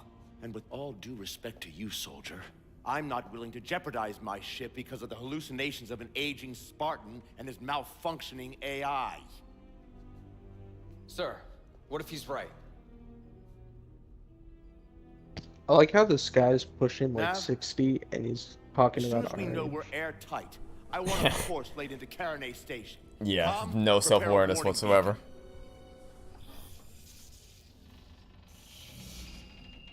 I will not allow you to leave this planet! Cortana. I didn't mean to. I didn't mean to do that. Commander Lasky, pursuant to Article 55 of UNSC Regulation 12-14572, I'm ordering you to remove that AI's data chip and retire it for final dispensation. I don't want to. You don't want me to. Remove Please. the chip now, Commander. Please. I don't want to. Give me that chip. The Didact has to be stopped. If you won't do that, I will. I am ordering you to surrender that AI! No, sir. Lieutenant! Arrest that man! Captain! Arrest him! Captain! Get word to Earth that trouble is coming. Cortana and I will do what we can back here. I mean, I guess points for having the guts to talk like that to the Master Chief, but also, what are you doing? Dude, we could literally like touch him and like crush his face. I kind of wish he did do that because like they're gonna die anyway. So. All right, we're back to crushing our high scores. We went from 77,000 to 95,000. Oh, nice. Demolish that one. Let's see if we can keep that up for the last 3 missions. See if we can have an overall positive streak in terms of crushing our previous high scores. Shut down.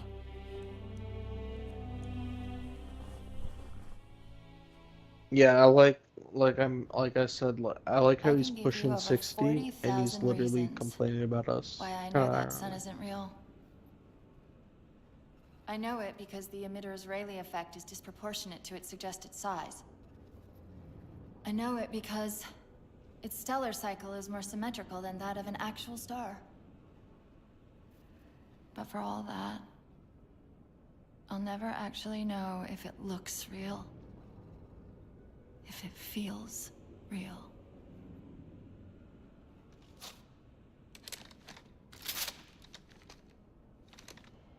Before this is all over, promise me you'll figure out which one of us is the machine.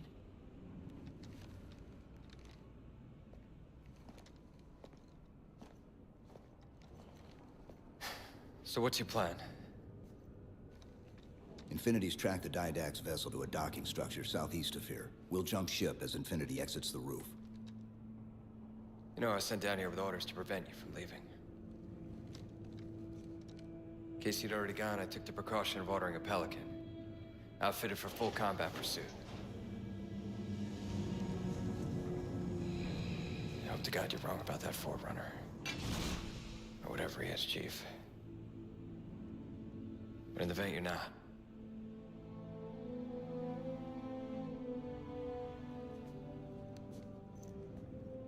And Chief, good luck.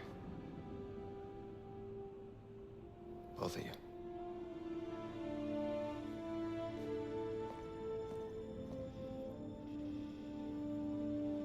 Come on, Chief. Take a girl for a ride.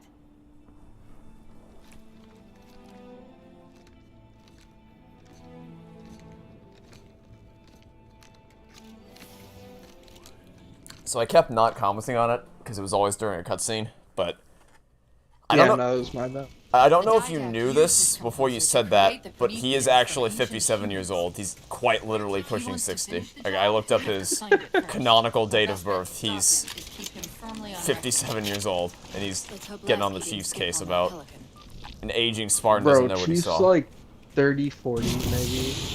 I mean, how old is he? Do you know? Well, he is actually, like, I'm pretty sure... I'll double check. Actually, do you want to fly so that I can double check this? Yeah. Alright, I'll jump in the, Oh, that's not where I wanted to... I am not in a... Okay. I didn't get the chance to jump into the secondary turret, so the game forced me into the side turret. So I'm not going to be much use to you here. Because, as you know from experience, if you aren't in that top turret, like, these side things aren't even... are not useful at all.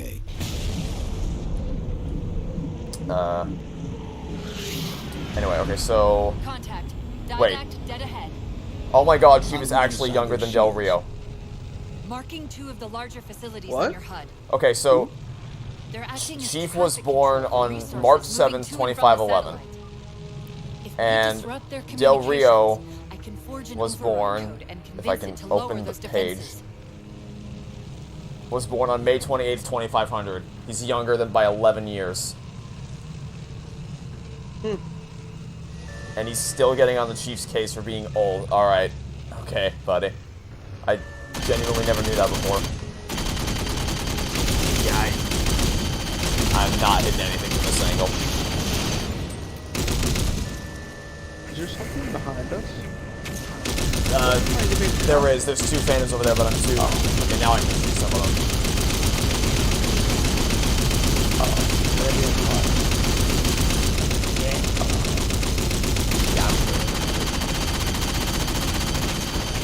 Remember, you have a Spartan laser too, you can use.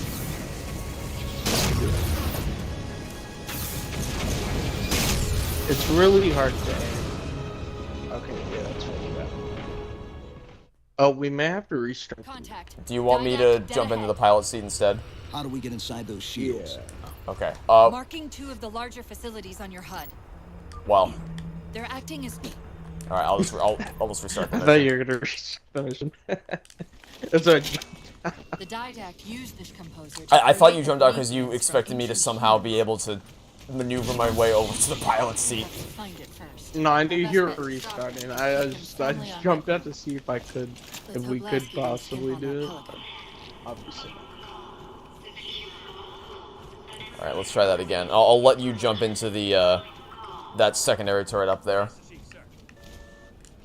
Yeah, it's really hard to aim.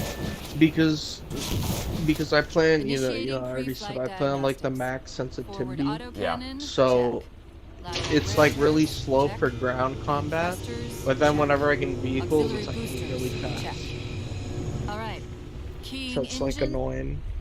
That you can't set the individual sensitivity for vehicles and It may be aiming. a while before we find another ride home. You know that, right? It'll be okay. That's one thing I liked about Battlefield. Like Battlefield 4 at least, like you could like there's like sensitivity for everything.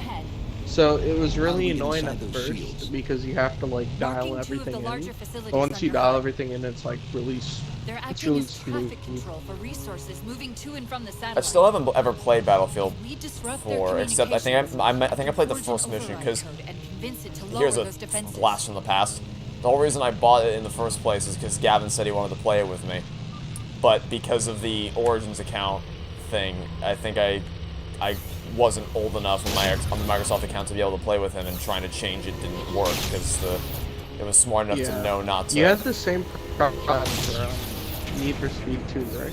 Yeah. Which, by the way, I can't shoot.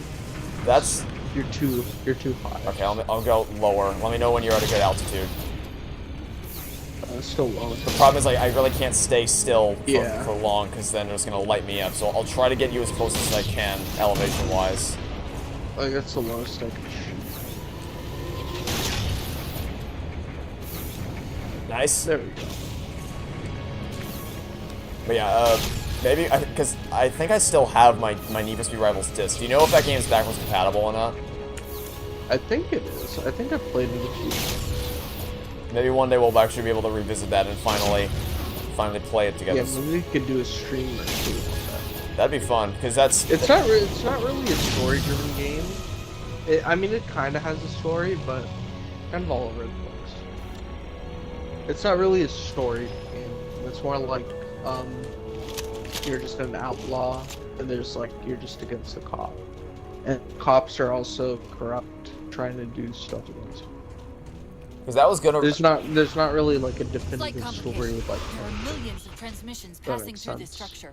Not Yeah, that simply might be the worth ones checking out. controlling the I'll movement need of to the satellite fish out my old disc and make sure everything works properly. But that was, for those of you who don't know, that was originally going to be our first big co-op series on the channel, was playing Need for Speed Rivals, but we sat down to record it, and I had to uninstall it because you said you had a 256 gigabyte Xbox 360. I only had the 4 gigabyte model. It's because because like I just got done saying how my dad thought that a few gigabytes was massive, so he looked at the box and said, 4 gigabytes? That'll be enough for anything you'll ever need. He was wrong, but I don't blame him. His understanding of how big file sizes are has changed significantly ever since I started really getting into video games. Yeah, I was talking to my dad about it one night, and like he mentioned how he used to work for I forget which company it was, but it's like a company that had like access to like one of the few like big companies that had access to computers and stuff, and they were like he was talking about how they like bragged about how one of their computers had 16 gigabytes of RAM, and it's funny because like 16 gigabytes of RAM is like nothing now. That is nothing. And it was like for one of like, it was like a mass, it wasn't like a small computer, it's like those massive computers. If that makes any sense. Yeah. Like the things that run Pixar's rendering farms for their movies. Okay, the structure contains like a 3 supercomputer, like now that shit would be like a mass. But for that time, like you needed that, like a big ass computer like that was the only way to have something like that. Night. Crazy how technology's changed so much in such a short time. Yeah, it's the rate at which computers would evolve has changed so drastically, even just within our lifetime. Like since. It's amazing how much more automated things have become, how much more advanced AI has gotten, how much stronger, more powerful computers have become. Even just going back 10 years when we were in middle school, I can't even wrap my head around how far things have changed and how much more things have yet to change, and what things are gonna look like in another 10 years. Yeah, the only issue now is companies are evolving are evolving faster than they can make what am I trying to say? They're like going too fast. Like they make like an 8K, they made like an 8K TV and like a 360 hertz monitor, but like no one can develop for it. Practical at all. Yeah. Like they're developing too fast for most graphics cards can't even run at like 360, like unless you're playing Minecraft. Like that monitor is literally useless. Because if you want to run a game, at like 4K, I think like the most you could get on like the used graphic card. I think I was watching like a Linus Tech Tips video on like the new 490 or whatever it's called, and I think like the most they got on like 4K settings for like Forza and Call of Duty was like 126 frames, and 100 frames for Forza on like max settings. So like, what's the point of having 360 hertz monitor but you only get it 100 frames? It makes no sense. Like they're evolving unnecessarily. If that makes sense. Yeah, they're making huge strides in technology that no one's able to properly account for because no one. It's not an exact parallel, but it's kind of like when Nintendo made the Wii U and it had that gamepad that no one knew how to develop for. Yeah, that was like way ahead of its time, and that's why it failed. Because no one knew how. Maybe not failed, but. Yeah. Well, I think it is safe to call the Wii U a failure because it's. It is. I think, I don't know the exact numbers, but I think commercially it did not do well for Nintendo at all, because they saw the popularity of the Wii and they tried to make, well, the Wii U. Because the Wii was just, like, the base Wii was just as good, and the Wii U was literally just a gamepad, like an extra gamepad. And that now things can run at 1080p. And that's the thing with Nintendo stuff, that they know how to optimize for their hardware really well. That's why Super Mario Odyssey looks as great as it does, and runs as great as it does on the Switch, despite it being so graphically advanced. But a lot of developers, they just don't, they're not aware of how, of the specifications of the hardware and how best to optimize for, which is why a lot of Switch ports end up being as lackluster as they are. And the same thing with the Wii U when it comes to the gamepad functionality. Would you mind if I asked an Ace Attorney question? Nope, fire away. I'm always... I haven't talked about Ace Attorney in a long time, so I'm more than happy to answer a question about it. Because most of the stuff I discussed recently is all Pixar related, so... That's it. Oh, did you drop your saw? I assume this... Yeah, I died, and I came over here and I died. I see. I need to play Battlefield Bad Company if I haven't already. It's great. I hear the Bad Company 2 is one of the good ones. Where's this coming? Yeah, Bad Company 2 is a really fun game, multiplayer and campaign-wise. It's on Game Pass. All the Battlefield games are on Game Pass. Oh right, yeah. 1, 2, 3, and 4 are on Game Pass, so they're all free. The I might check those out because yeah, I forgot EA Play is integrated with. That's an incineration cannon. There. Keep trying. Yeah, they're really fun. Like, the campaigns are really... They have really good stories. I'd say they're, like, pretty good stories. I am definitely willing to go. And it gives you a lot of... It gives you a lot of, creativity, because... You know how, in Halo they have in Infinite they have the pods? Yep. They kind of have something similar to that, whereas, like, in certain parts of the mission, you can... It's like an ammo refill, and the weapons you have discovered, you could pick any weapon you want. So if you want to play, if you want to use like a sniper, you could choose a sniper loadout. If you want to use a shotgun, like there are different ways you could play each mission, and it gives you a lot of freedom. Which is what I really like about the Battlefield campaigns. That sounds neat. Even though they're linear, it's like not linear because you could choose. Well, it's linear, but you could choose the way how to play the linear story. If that makes sense. Yeah. The only Battlefield game I played, I think I played the first mission of 4, I need to play it again. I liked... Doesn't 4 have sort of a Halo 5-esque tactics system where you can command your squad to do certain things, or am I misremembering that? Yeah, you can, kind of. Yeah, you can. You could, like, tell... It's really limited because it was, like, really new at the time, but yes, you can do that. You could, like, tell them, what enemies to attack. So if you're, like, stealth, you could... You have to... you have to use your, like, binoculars to, like, scan enemies, and then once you scan them, you could, like, tag them. Or you could even kill them without tagging them. But, yeah. It's really cool. Why was that shot? Dude, that shot was, like, right in my ear. Oh my god, why is it so loud? What did I do? What did I do to my audio? Did you crank it up? Loud. By accident. Oh, I don't know what happened. Dude, that was so loud. Oh, by the way, I finally ordered a new headset for my PC, because, I got new glasses, and when you headset plus glasses, you really gotta make sure it fits nicely, or else the glasses will rub up against your head. And the one I have that I'm using right now for Xbox is really smooth. It's really comfortable. The ear cups are really big, so there's plenty of room. It's not squishing my glasses against my face. The old ones I had for my PC were, I mean, even just the earpieces. It was like the leather of the ear that goes around your head was falling apart at the seams. So it was not. What great. headset do you have? What did you buy? I bought. I think I bought the new Razer headset. It wasn't a Turtle Beach one. But the one I'm using right now is the Razer Kyra Pro for the Halo brand, and it's probably my favorite headset I've ever used, honestly. I used Turtle Beach religiously for, God, like, almost 10 years, but I gave the Razer one a shot, and now I don't think I'll ever go back.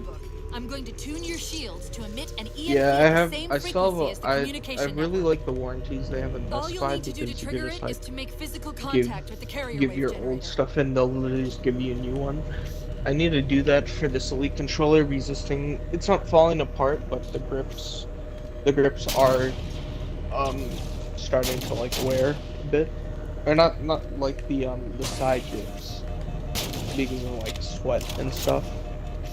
That's like, nice. I don't know why, but my hands sweat a lot, so it's like eroding the adhesive, I guess, that holds on the thingy.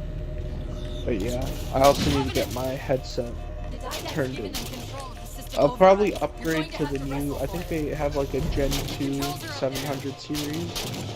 So I'll probably just upgrade to that. Yeah, Best Buy is awesome with those kinds of warranties. That's why that's the main place I go to buy any sort of tech-related things. And the employees there are always super nice and helpful.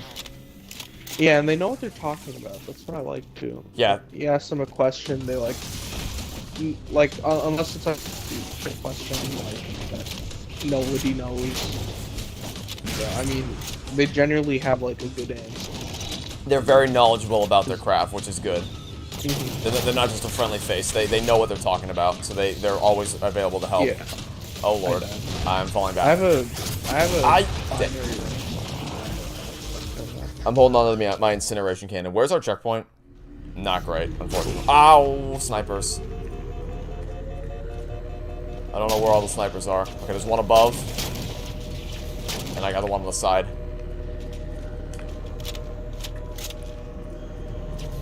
Yeah, I bought a Elite controller at Target, I think, like the first gen, when they were like still relevant. Maybe not new, but like they were still like rare because like they were sold out every year. So the only place that had it was Target. We got the warranty for a little bit more than Best Buy's at Target, but when time came to claim the warranty, they didn't want to, like, what's it called? They used a third-party system for their warranty, which they didn't tell us. You know, when we first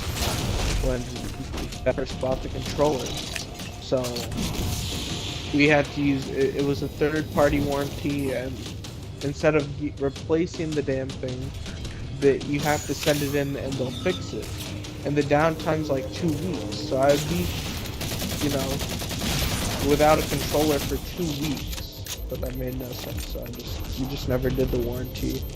on it. At Target again. Which is, it's annoying. Yeah. No, like, we never claimed the warranty. So yeah, we just never bought anything from Target again. I see. The only other time I bought something that's not covered on Best Buy's warranty is just the Series S I have. I actually bought. Did I tell you I bought the Series S in New York? Yeah, you mentioned that. I had to go all the way. I had to go all the way. It was New Jersey. New Jersey. You finally found we went one. To, We're in yeah. Back to the And I was at a GameStop. Of all places. And GameStop was trying to sell it to me. Yeah, no. It's an Xbox. It most likely won't break. If it does break, I'll just tell. I'll.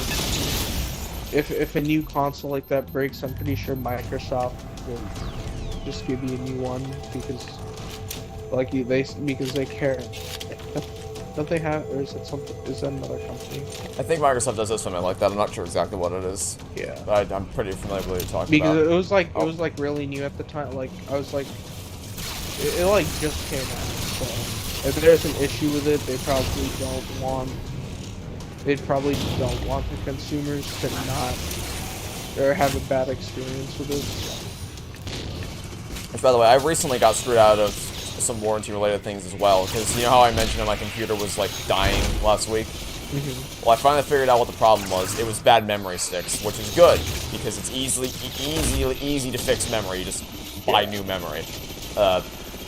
And I was talking, and the good thing is that when I bought it, I got warranty from Amazon, so that in case this happened, I'd be able to replace it. But when I was talking to the customer support about it, they told me, like, the people who actually make the memory, they're like, why did you buy warranty for it?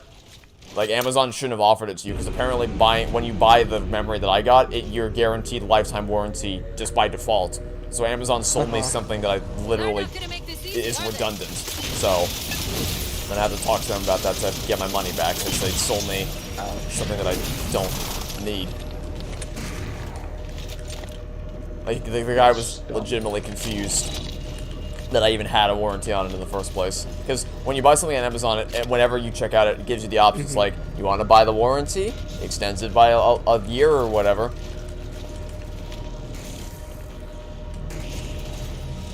What? I finished him I like off. how these things one shot us, but then I shoot two things and this thing's weak spot doesn't die.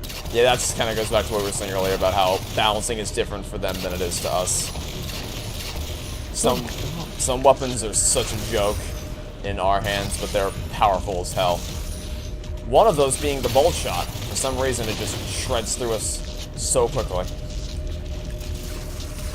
The bolt shot's the pistol, right? Yeah, the worthless pistol, the Promethean pistol. I don't ever use for any reason. Unless I have no other options, I never pick up a bolt shot. Are you hearing him? But in multiplayer, it's actually broken because it's essentially a pocket shotgun in that overcharge the shot and it kills you immediately.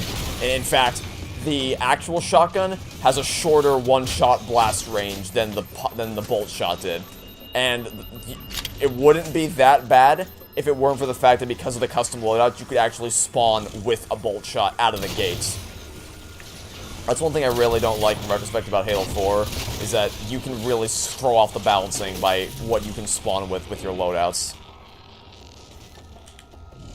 I think Reach handled that system better in that regard. Yeah, 100%. Alright, I'm gonna activate Also the gondola. battle Wait, are you on the gondola?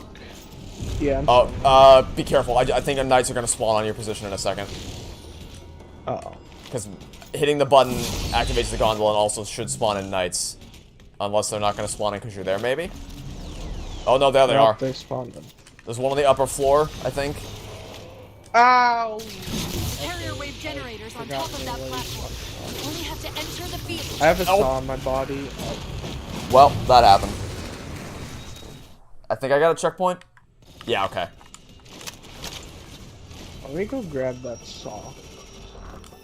Yeah, do what you can to get ready for the incoming horde. Oh my lord. They didn't spawn in this time. What? Dude, this dude did not spawn in. This guy jumped on my to ship. enter the field to Oh trigger my the god. EMP. Okay, we What got the him. fuck am I dying by? What am I dying by? Oh, there's a dog here. Random ass dog. Now then. Let me go pick up my saw. Yeah, because a horde of Watchers is going to spawn in as soon as I activate this. So let's get our weapons ready. I think my saw... No, it's right here. It's right here. It's on me. Oh, okay. Oh yeah, I died over here. I thought I died in the other place. Thank you. Alright, you ready? Mm-hmm. Give it a second. I hate that it drains your shield too, even though I'm the one that jumped in.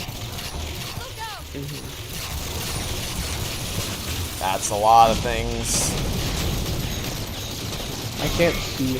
You jump into the mustard my thing. Turned yellow. Oh yeah, that's fine.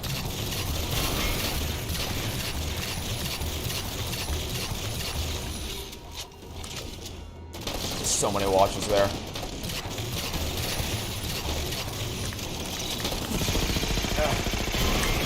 Jetpack plus suppressor equals actually a pretty devastating combo. I think there's one left at the back of the gondola. We're good. Yeah. Alright, I have my incineration cannon from the knight that dropped it off. So we can use these against the hunters. Plenty of suppressor ammo to go around. And of course you can refill your saw ammo from the Pelican when we get back there. I don't even know why I have this saw. Normally like taking the railgun, but I guess not.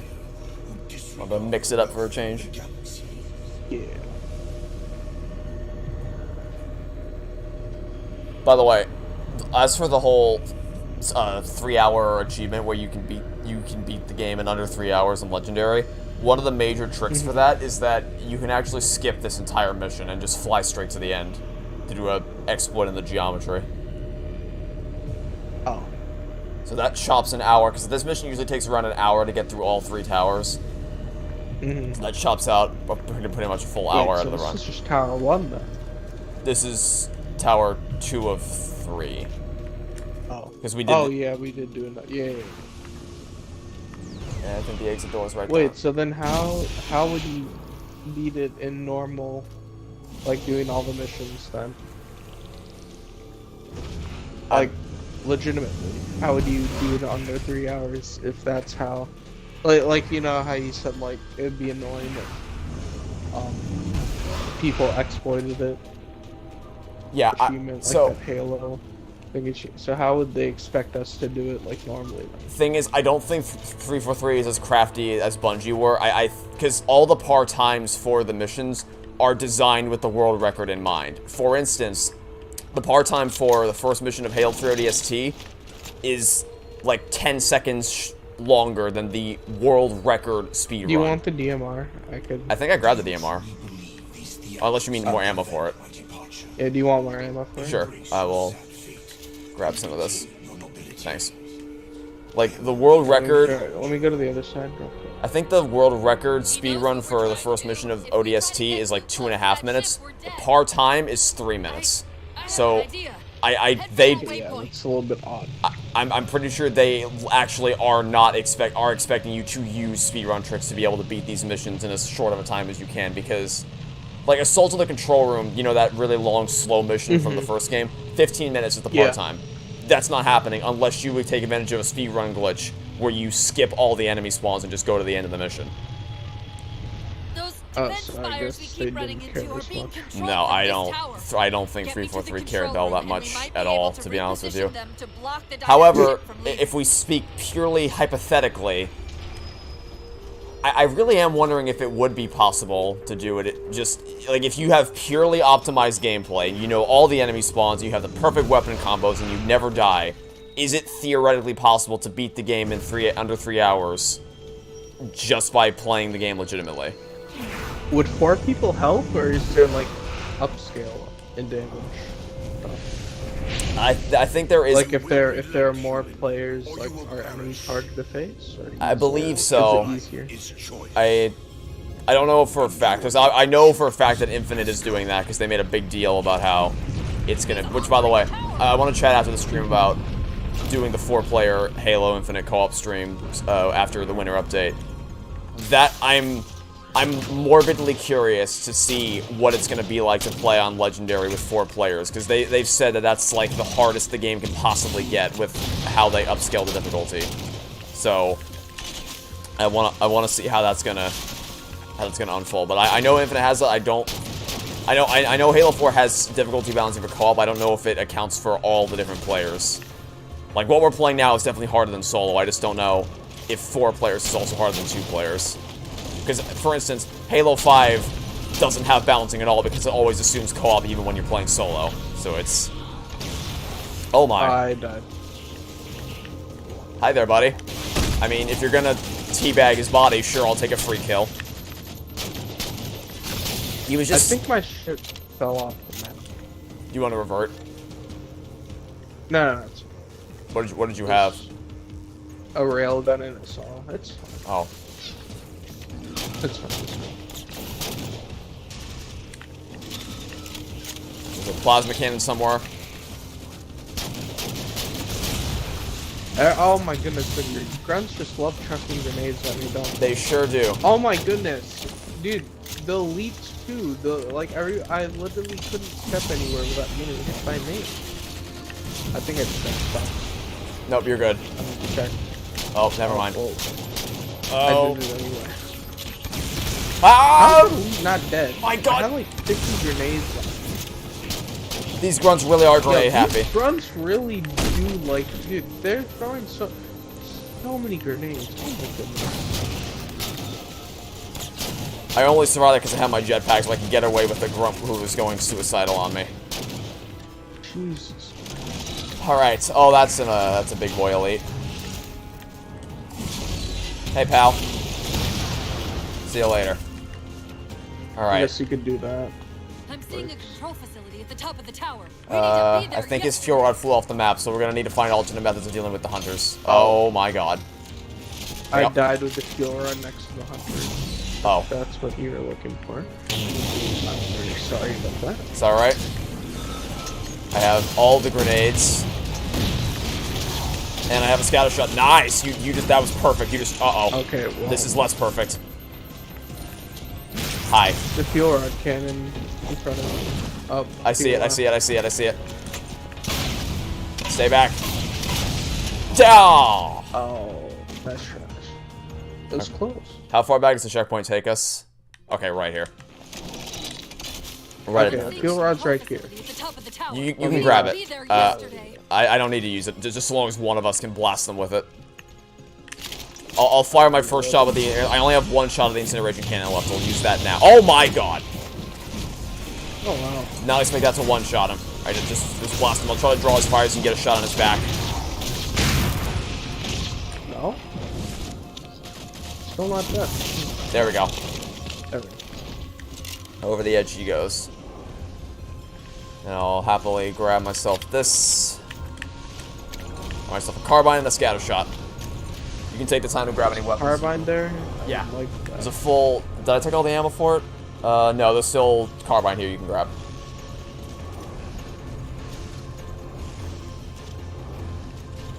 I don't know how much ammo does that thing have? 36. That's fine. Okay. There might be another crate up here that you can grab more ammo for. I'm not entirely sure. Okay. Let's see. Yep, right here. Carbines. Oh, nice. Hey there, elite. Why is my screen green? There's a green huge thing. Is it maybe stuck in the carbine ADS thing? Because when you zoom in with the carbine, it has a little green effect on your screen. Maybe yeah, not. But this, oh! Like, zoomed out, it looks a little bit more colored. Oh, did you die in the Banshee? I got blasted out of the sky in one shot by the Banshee. That's not good.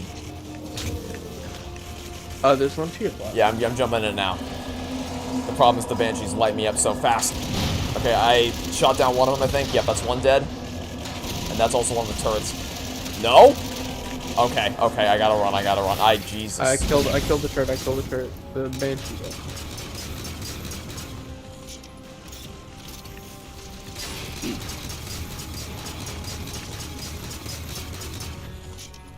I did a little bit of damage to Banshee. And...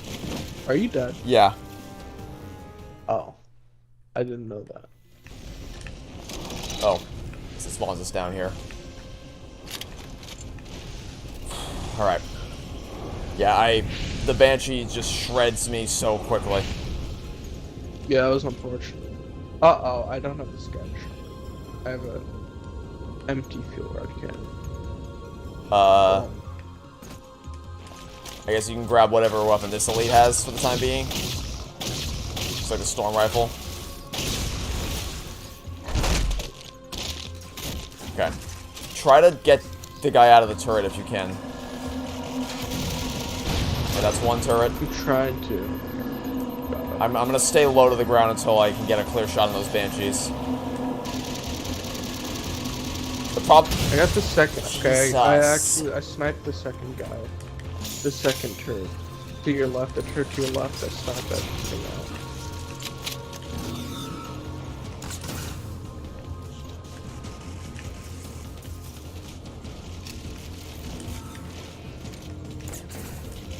Oh, come on. It was right next to it. Oh, okay, I got the second turret. Okay,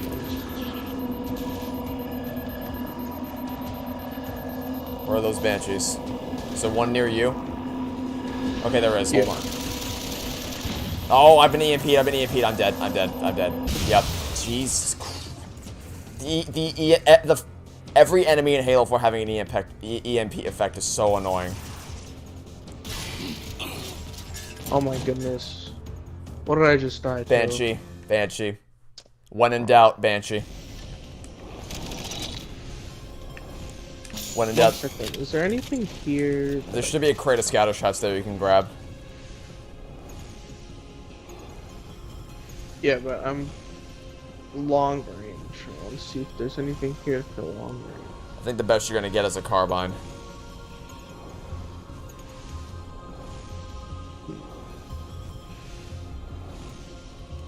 I didn't leave something behind when I died. I guess not. Okay, I'm coming. Or you can just go on the elevator and teleport me. Up I go. Also, Halo uploaded a video called Return to Requiem Halo 4's 10th anniversary. I don't know what that video is. It might just be a celebration of Halo 4. Not entirely sure. That's probably what it is. Oh, it's a... Oh my god! I'll read that later.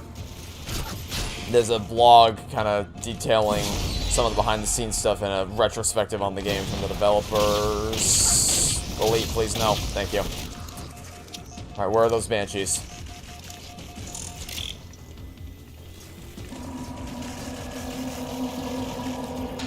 That's... Yeah, I got the other guy out the station. Alright, I got my turret dead. Hopefully they don't need me. Oh my lord. We gotta take this piece by piece. Yeah. I've destroyed the turret. Did they read? No, I destroyed it so that they can't reman it. Okay, we got a new checkpoint at least. Yeah, let me take the broken one and try to kill them. How do you do the dodge again? Oh, it's A. Where do you go? I'm been EMP and I'm dead. Jesus. Every single enemy has an EMP effect.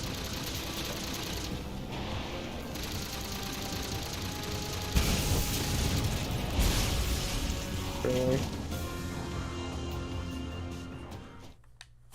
Alright. Let's go again.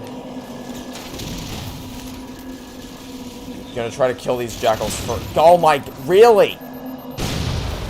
They just spam the EMP at you. That's all they do.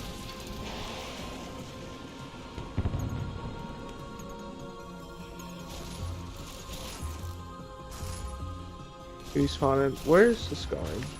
It better not fall off. No. It's falling no, off. no. It's falling off. Oh my goodness. Jesus. Really? Really? We're really doing that? Okay. Well, there goes all our aerial transport. That's really dumb.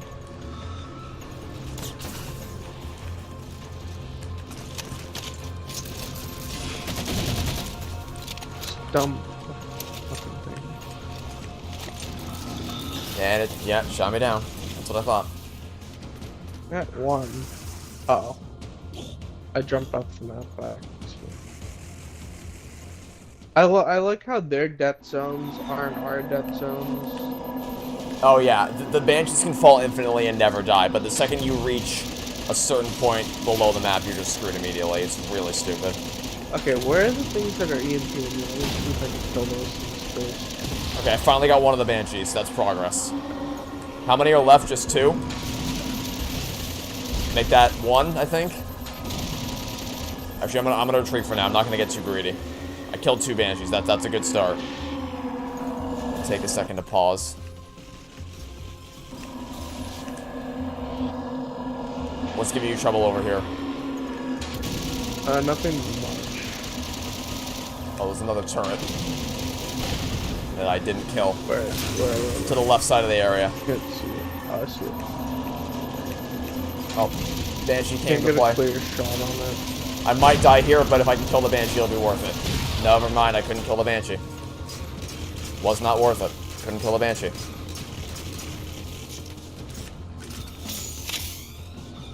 Alright, I think there's a thing back. There's another Banshee I'm going back for. Oh my goodness. Please stay alive. Yeah, I'm good. Here, I need to run back for another robber. Okay. The grunt with the Furod's getting a lot more aggressive. He's pushing closer to your position. Yeah, I'm coming. I think I killed him. Yep. Careful, the guy with the EMP. I got him. Oh god, I gotta run. A lot of... Man, I'm dead. The EMP. It's always the EMP. It's always the EMP. If we EMP then, they won't kill them because they will not fall. They will not die to the fall distance, but we will. Also, it just won't lock onto him. Yeah, they don't lock on. Absolutely not. So dumb. Here, run over here. There's another one here. There's another Banshee. Yeah, I think. There's weapons and stuff. Yeah, there's another Banshee here that you could use.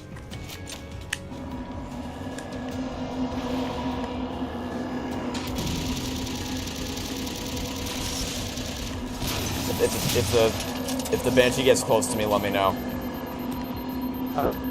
Fairly low. There's throwing grenades at me.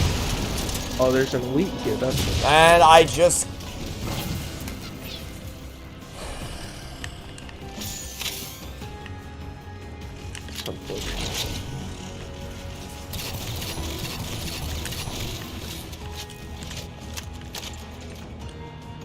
It's unreal the amount of things that they can do to you that you absolutely cannot do to them. See, watch. It'll EMP him and he will not die. Yep. See, that would have killed me. That absolutely would have killed me.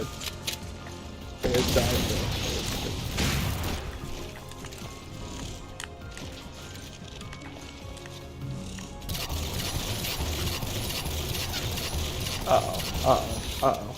What's going on? Okay. No, I forgot to reload the binary rifle. I hate the Needler is so dumb. The Needler is so stupid. It just does not behave the same way in your hands that it does in theirs. Oh, that was the place. Okay. Absolutely absurd, the level of tracking that it has. At least I got the gold elite in the back. That's who I was concerned about. But he's dead, so. I think there's only one elite, so I'm pretty sure I have a straight shot to the exit now. Yeah. I think we go. Oh, that was painful.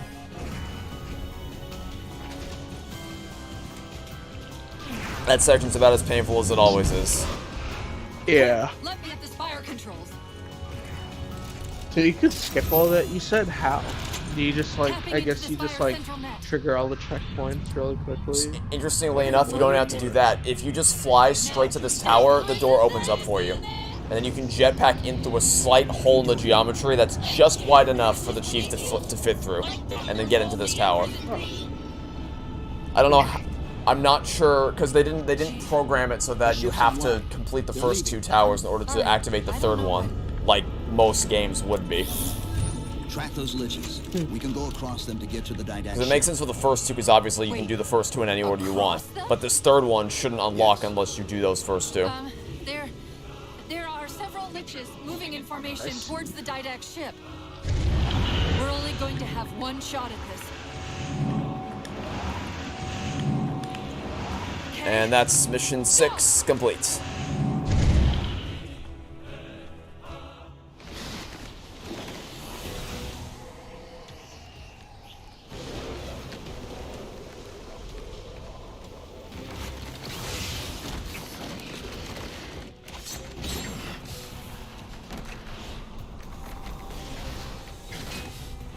Cortana, what's happening? I don't know. Hang on!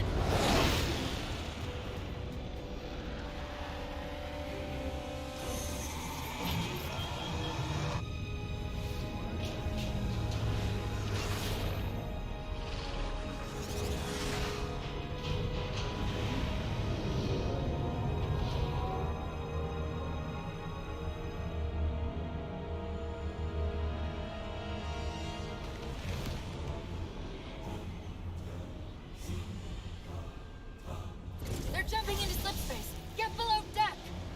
No time.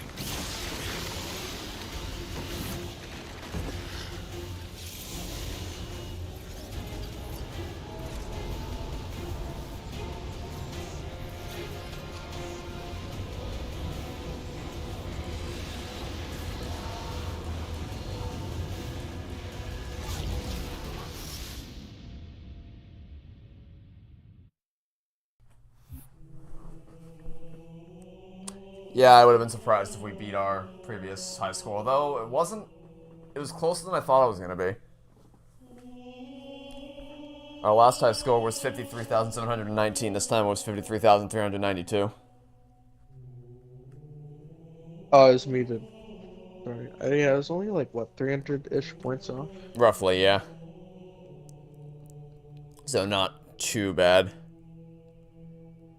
It's a difference of about 327. Alright, 2 missions to go. Composer and Midnight. And fortunately, these next 2 are nowhere near as painful as what we just did. Yeah. Except the flying.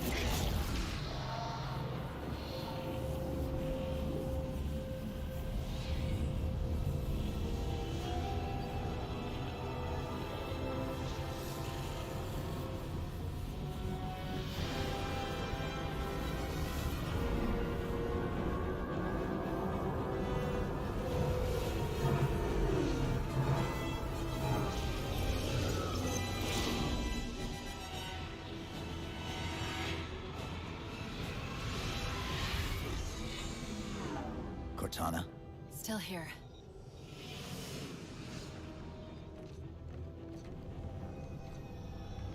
A halo? Installation 3. It's where Infinity found the coordinates for Requiem. Then why are they bypassing it? Because the composer's not on the ring. What are you waiting for? That station's not gonna save itself.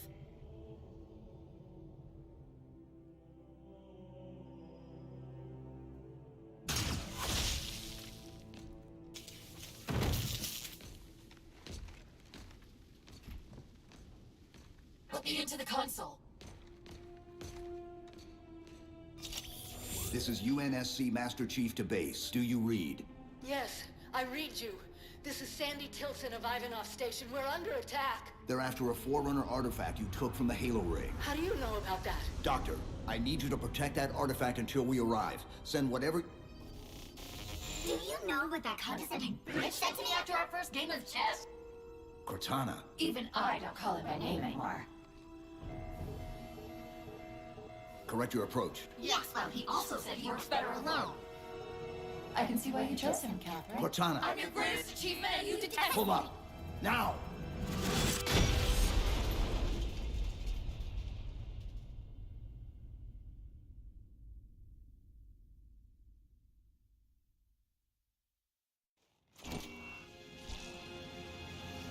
I'm sorry. I just can't stop them. It's like 1,000 of me arguing all at once. Dr. Tilson, are you there? When your signal The criticism the game gets the most that you hate is that it ruined John's character. I don't really hear that pop up every now and again. Taken over the landing base. I hear that this one, I'll Halo see 4. what I can do about clearing an evac route on my way to you. Wait, the one of Halo 4? This person said the biggest criticism they hear the game get the most is that it ruined John's character. How? I don't know. I've never actually heard that before. I've heard people criticize this game, but I haven't heard that. That's how I've heard that. What I have heard about Halo 4 in regards to the Chief is that some people don't like the fact that he talks more than he did in the original trilogy. That he's less of a Clint Eastwood style man of few words than he used to be, and that he's more vocal. But I mean, really, it's understandable that someone wouldn't like that, given that it is very different to how he was portrayed in the original trilogy. Well, not how he was portrayed. That he didn't used to talk that much, so it's kind of weird to hear him. Like, for instance, if Chell and Portal 2 started, or if they made a Portal 3 and Chell started talking, it'd be weird to hear that because you're used to them being a silent protagonist. Whereas, the thing is, Chief in the books, which are canonical entries in the series to the games, was always very talkative. Or maybe not. I mean, I still wouldn't call that Chief that talkative in this game. He talks more, but he's not exactly a chatterbox. He still stays quiet most of the time. I don't know. I feel like he's been in what? He's been in stasis. It's called. Yeah, he was cryogenically frozen. He's been in stasis for quite a long time, and also his friend Cortana is deteriorating, so he probably wants to talk more. Just because he's not gonna have moments like that. It's kind of like how when you get older and your parents are like not dying, but they're like getting old. You like talk to them more, and then you like regret not talking to them. It's kind of like that. There's two elites in the main building. Jesus Christ. Yeah, there is definitely a sense of wanting to speak more with Cortana in her kind of final moments, and that because she can't think as clearly as she's not as confident in her assessment of the situation as she used to be. So he has to be the one who can. She has to think clear, or he has to think clearly when she can, and he has to be a decision maker a lot of the time. And he's also the only voice that's actually willing to stand up for Cortana, because everyone on the Infinity wanted to delete her right then and there, but he wasn't going to let that happen. So I don't. And again, in the books, he does talk more than he does in the games, and because the books are canon entries, it's not out of character for him to talk more. You know someone who... like enemies in the building or something? I think there are. I'm not sure. It's just front. Okay. I was just curious as to what you died to. Oh god. Oh, I died to getting struck by a plasma grenade. That's what I got killed by. Help. Where? Help. Oh my god, hold on. Okay, I drew him off you for a second. I got sniped. There's snipers in the back. There's snipers in the back. Okay.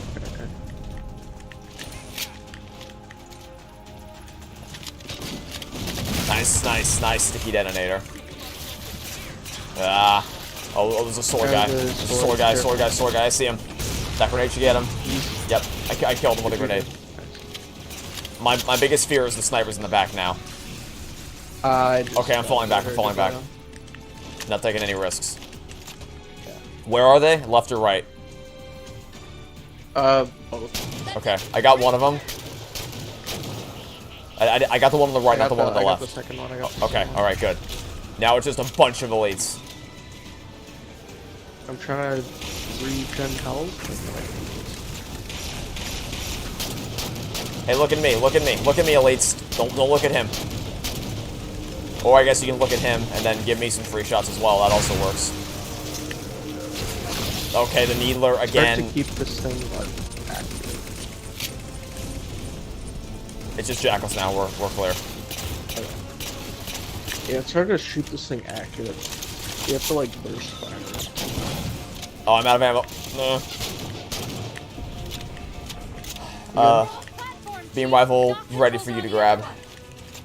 Yeah. You know someone who said that this game turns John into a whiny bitch? Who said that? I don't know. I'm trying to think. I guess the best you're gonna get is the final scene, but Cortana literally dies. Spoiler alert. Cortana literally dies in front of brother, like, this is his, like, only companion. Yeah, it's the... Cortana's, like, his only, like, thing he has, like, an emotional connection to. Literally I'm pretty sure, like, Spartans were, like, made not to have an emotional connection, but he still has an emotional connection. Yeah, that's... Which is, like, crazy. Kind of the big part of what makes Halo so interesting, or at least the Chief interesting, is that Cortana, despite being the only computer, is the most human character in the series, and she humanizes the Chief, and she exposes a side of him he never knew he had before. So of course, and what I, honestly, one of my biggest praises I have for Steve Downes' performance in that scene is that he doesn't just break down and start crying, because the Chief's never had to deal with that kind of emotion before. So he wouldn't just, like, drop to his knees and start bawling like a baby. To even express that kind of emotion is such a foreign concept to him. He's at a loss for words. He doesn't understand. He doesn't have any concept of how to handle that kind of an emotional loss, which is really, really good stuff. And that's kind of why, like, I have a lot of issues with Halo 4 from a gameplay perspective, as you've seen today. The EMPs, the Needlers, there's a lot of stuff that makes this game really annoying to play. Yeah, they're plus everything. But what makes me really love 4 is its excellent storytelling. Yeah. I really love what this game does for the Chief and Cortana. Like, it develops this character really well, like the previous 3 games. And it's part of what... Like, it develops it really well. It's part of what makes... At least in my opinion. Yeah, I completely agree. It's also part of what I don't like about Halo 5 is that they kind of regress him. Like, they don't go anywhere meaningful with his development after this, especially because they just bringing Cortana back was such a mistake. I know everyone said that, but, like, you can't just kill her off and then bring her back immediately. That just so heavily undercuts the ending of this game. At the first part was like fine because he's like, now this guy's like depressed. His only friend is gone. But then they brought him back. So it's like, instead of like, you know, making him grow as a, you know, have like a sad arc, you know, it's not bad to have. It's not bad for your main character to be sad. That's fine, but they handled it in such a terrible way. Like they instead of like doing something about it, they just revived his friend. What? It's also why I really like where they took his character in Infinite, because they basically, I think Infinite is where Halo 5 should have started, with him having a new AI companion and having to wrestle with, like, the job goes on. He has to keep getting back to work, trying to save humanity. But he has to do it, and because of that, he gets gifted a new AI companion, who all he can think about when he looks at her is all the memories that he made with Cortana, and it's really great stuff. Especially, it's amazing how much Infinite was able to capitalize off of Halo 5's failures, because it makes so much sense that he would be as distrusting of her as he is, because obviously he knows what Cortana did, and the fact that she's an exact copy of her just reinforces that fear. So that fears of her turning against him again, combined with just the lingering depression and grief that he feels from losing Cortana the first time and having to work with another AI that looks exactly like her and just brings back all his memories, is again, Infinite fixes so much that Halo 5 broke, and I'm really happy with where they took the story.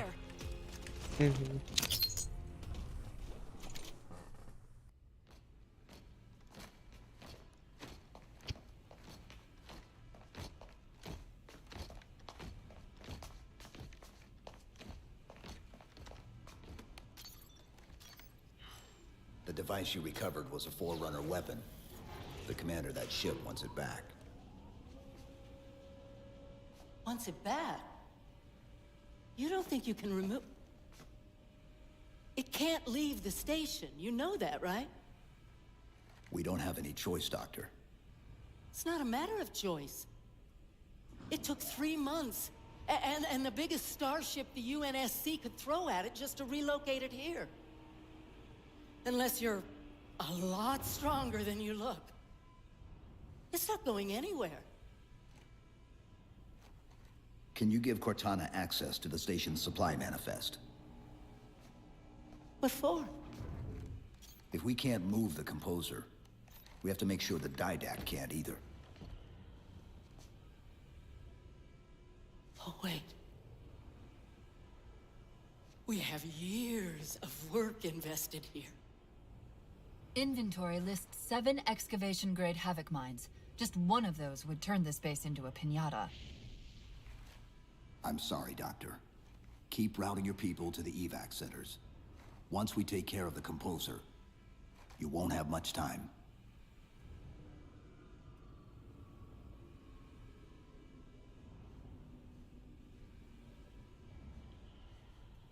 I'll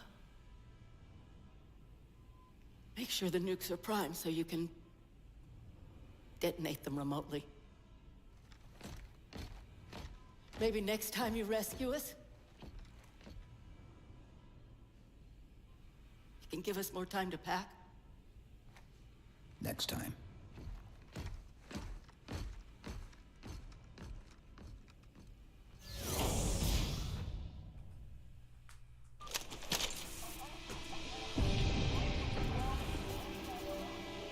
You don't know how controversial it is to you, but to you at least, John wasn't interesting in the first 3 games, and it was this game that made you invest in him as a character. I think that's a totally fair position to take. Because, really, in Combat Evolved, he is just a vessel for the player. Like, he doesn't really get any development in the first game. In Halo 2, he gets... Yeah, in 1, he's just kind of like a machine. In 2, he's kind of like evolving. 3, he's evolving more towards, like, the peak, if that makes sense. Yeah, 2, he got a little bit at the end when he has to leave Cortana behind. There was something there that could be developed, and then they realized that a bit more in Halo 3. But the first time where they really got to flesh him out a lot was Halo 4, so I think that's a totally fair position to take. Really, all his backstory comes from the books. If you really want to... I mean, unless like, Halo fans like a literal robot running around and no character development. I mean, other than that. Well, the thing there is that that's kind of what people say about the Halo show is like, oh, you don't like it because you don't like that Chief's finally getting some development. It's like, no, we like that he got development in the games. I know you didn't play those, but we like the fact that in Halo 4 and Infinite he actually got a lot of really meaningful development for his character. What they did to him in the show is not development, it's assassination. Nice try, though. Yeah, It's the complete opposite. What I'll say on the opposite is I also think it's fair that if what you see, like part of what helped your immersion for Halo is that he was just a vessel for the player and you could kind of impart yourself and his reactions onto him, I think that's also a fair position to take. Because that's also what happens in, like I said, Portal. Chell is an entirely silent protagonist, and she's really there so you can impart yourself onto her and react to things in her stead. Also, thanks for distracting them so I could take these guys out. Flawless flank of the century.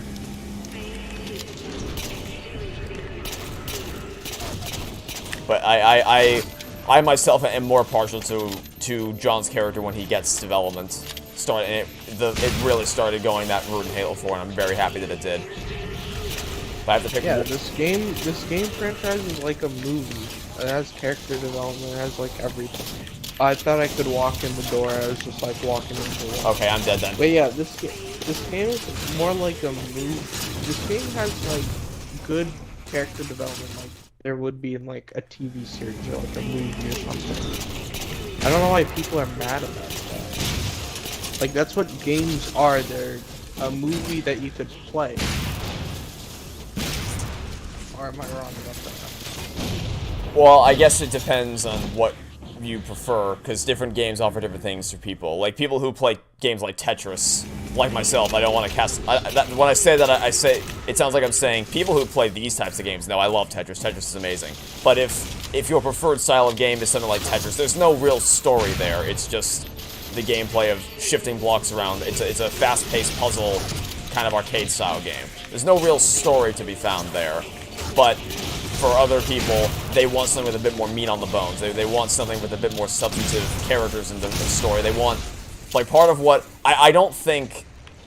Because it's weird, because on the one hand, Halo 5 is my... I hate Halo 5 more than I hate Halo 2, because Halo 2 isn't fun to play, but Halo 5 angers me more because of what it does to the characters. So, because what I was trying to say is I don't think I would like Halo as much if the story was as vacant, because Halo's fun to play, and I like that a lot, but what keeps me coming back for each new campaign is the fact that there's this rich world of story and characters to learn more about. But I guess it's just different types of stories, because different games will offer different things to different people, so some people look for those types of interactive movie experiences in a world they can become a part of, or some people just want to have some casual fun like with Tetris or things like that. The battle net is directing all troops to our position. But I guess that's the great thing about games, is that they can... The medium of video games can fill so many different roles and appeal to so many different types of interests and genres. And despite what people... I love the sticky detonation. If only you got to use it for more than one mission. Yeah. I liked it in, what's it called? Multiplayer too. Yeah. It's fun in multiplayer. I don't think they brought it back for Halo 5, or if they did, it was in a rec pack in Warzone at some point. I don't think it was in the game by default. Also, it's such a cheese that you can just vent them out, but also it's so hilarious. You just keep sending them out into space. Uh-oh. This guy's still on good sent out. Oh, do we actually have a wave to fight? No. Okay. I did it too early by accident. So they were like in an animation of walking in. Ah, I see. DMR here for you. I don't know if you already have one, if you need more ammo. Oh, I didn't want the shotgun. I'll take your shotgun Why ammo. did I drop the shotgun? I actually did. Oh, sneaking around the corner. Never mind, no sneaking, you turned around. Very well placed grenade. Any DMR ammo in here for you? Oh, sticky detonator ammo in here for you. Ooh, nice. And I think, yeah, DMR ammo here for you as well. Yeah, I got the DMR. Alright, then I'll grab this for myself. So this is the second to last mission, right? Yep, after this we just have the final mission, and then we're done. Okay, so we're good on time. We are very good on time. Bringing the defense grid online now. Alright, do you want this active camo, or...? I hear it. No, I'll grab it. Final evac orders. The nuke? We're rigging it now. And this game really is just stunning. Back on the upper platform, and we'll help you get it to the artifact. It really is a miracle that it was ever able to run on the 360 at all. Chief, if we pull this off and actually get back to Also, Halsey, you have to wait here for a second in order for the dialogue to finish. It's weird. If you move up too fast, it'll cut Cortana off and it'll just cut to Chief saying, "I won't say anything." I don't know why. I don't think it was like that way in the 360 is the thing. yeah, probably some encoding issues when they were transferring it over.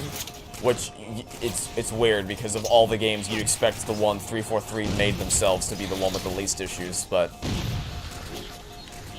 yeah, I suppose not. Ow.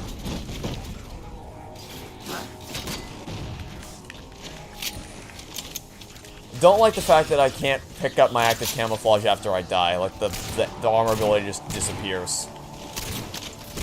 Oh, he's got a sword. He's got a sword. Okay. He's dead. I had to like spam the sticky detonator like trigger. I'm like, yo, detonate. I do love that sense of panic you get when you see an elite with a sword charging towards you. There's a great sense of intimidation and fear they can instill upon you. If they made a Halo horror game, I'd literally have a heart attack. Halo horror game with the Flood as the enemy. There you go. That's a game. Yeah, dude. If like, I feel like the Halo campaign by itself, like, if you literally just turned all the what's it called? If you like turn the brightness down, or not the brightness, but like the overall like ambience of the game, I guess that's how you call it. If it was like, if the game was like more dark, kind of what I'm trying to say. Making a moodier atmosphere. It would make it a lot.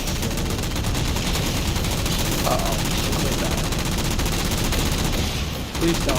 Oh, it's ruined my brain. Are you kidding me? I'm probably gonna blow up in a second Careful, here. to your Anyway. right, to your Yep. That's so annoying. Are there any other mantises in the area? Do you know? I think there are, but I have to go run and get one. I'm EMP. God, EMP is so annoying. Ow, my EMPs Do we around. need that laser cannon? Prime laser thing? I mean, need is a strong word. It definitely helps because there's gonna be wraiths and banshees later. Okay, so yeah, I don't think there are any other wraiths. So this one's the last one we got. Mantises. Oh my God! There's a turret. They're on the turret. They're on the turret. They're on. I'm dead. Yeah. That's no more mantises. All right. This is gonna be bad. I'm gonna try to hijack this wraith as soon as it gets dropped off because that's our only chance. Give me this wraith. Give me. No. Okay. I guess I can't. I guess it's not like Halo 3 where Wait, you can... there's a mantis over there. Wait, where? Where? Like kind of like in the direction I'm shooting. I see it. It's like. Oh, I see it too. Okay, I see it. Yeah. Okay. We gotta fight through. Yeah, I get to die. I ran out of ammo. Okay. Well, let's do the same thing again. I'll just kill this wraith immediately. Oh my God, the turret! I swear. Can you try to deal with that turret? That's the main thing stopping me. Try to run over there.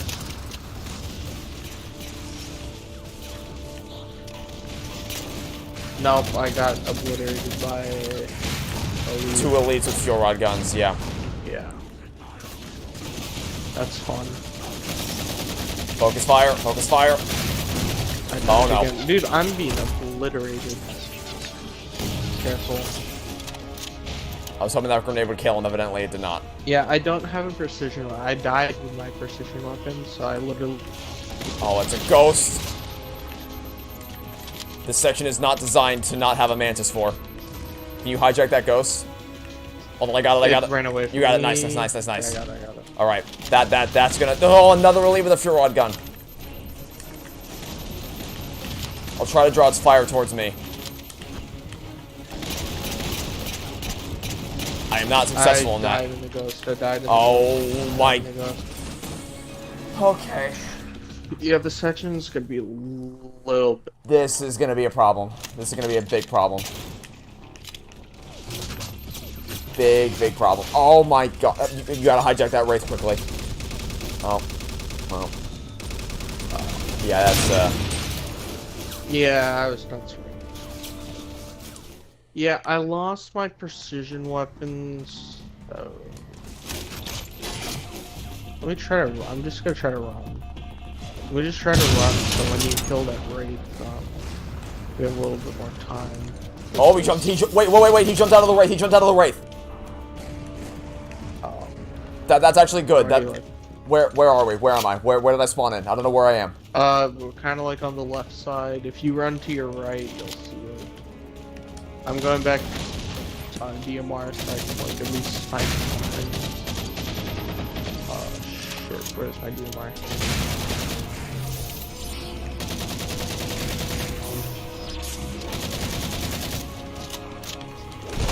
Okay, I killed one of the elites.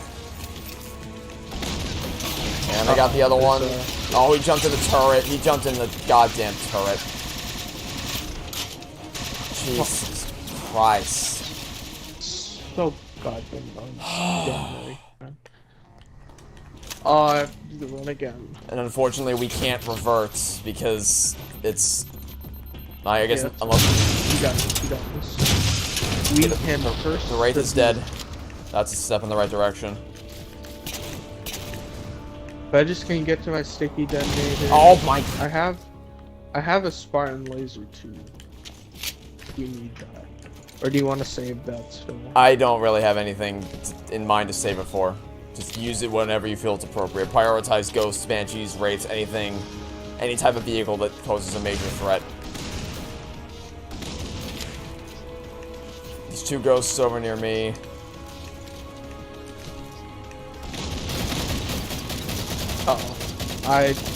The Wraith rushed me down. Like I'm literally in the middle of nowhere and the Wraith is rushing me down. Staying up on this elite.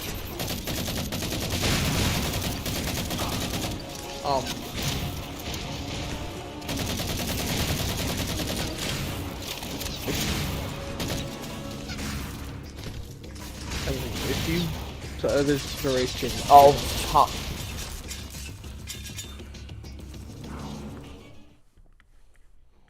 Okay, this is really annoying. Yeah. Oh, we got a new checkpoint, I guess. I guess that's a little bit better. Okay, I just need to pick up my damn DMR and book. I jumped over a hill and I got blasted immediately. Oh, come on! Okay, at least you died next to my Spartan laser. Could use that. Hold still, Wraith.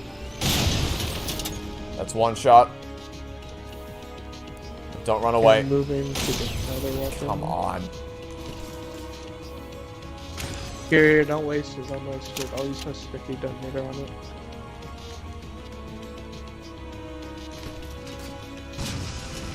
It's dead. Okay.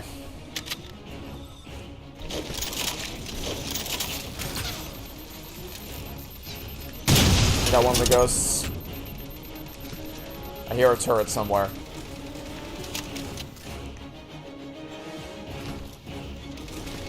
I'm almost at the mantis. Okay. Do you need any covering fire? I swear to God, this stupid turret.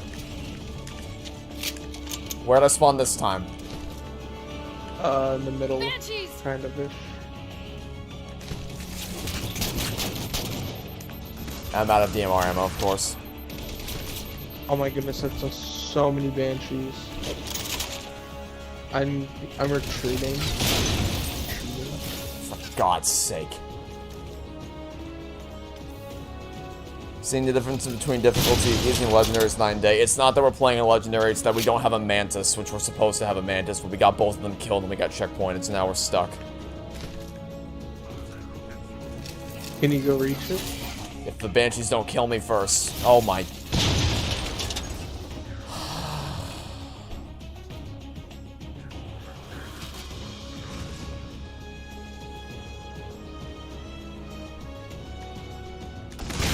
Oh, There's another Spartan laser here. So.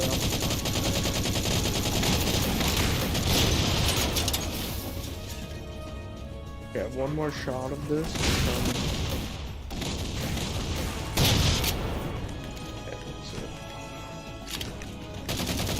Okay, I have a fresh Spartan laser. I missed. I just missed, didn't I?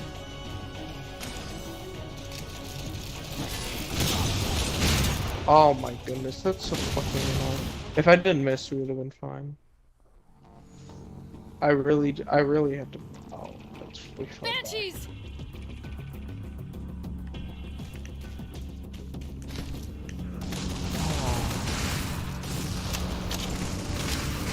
And it was going so well, too.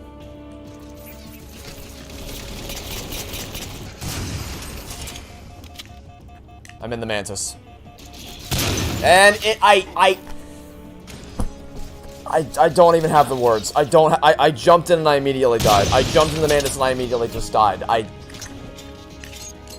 don't even have the words. And now... I was talking to my sister. I just died to something. I have a Spartan laser with one shot, I think, on my body. And then there's a... Well...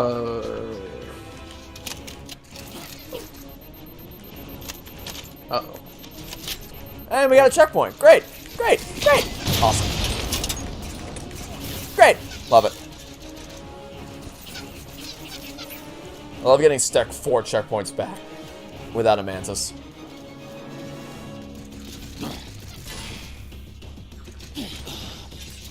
That's so fucking annoying, man. These fucking banshees.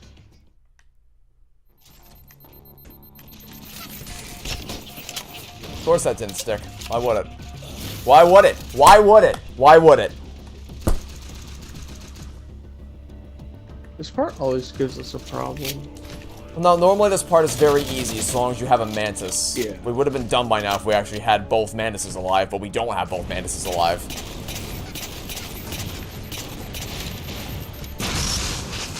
Well, we have one Mantis alive. I fucking missed again. This thing's so fucking annoying. Oh, oh, oh.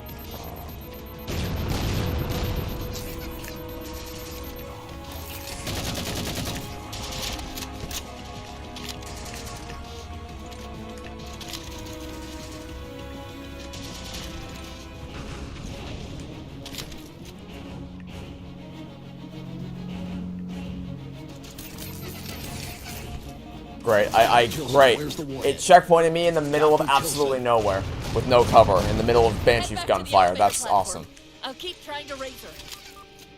My brother, there are more Banshee. Of course there are. Okay. What the fuck is the Spartan laser?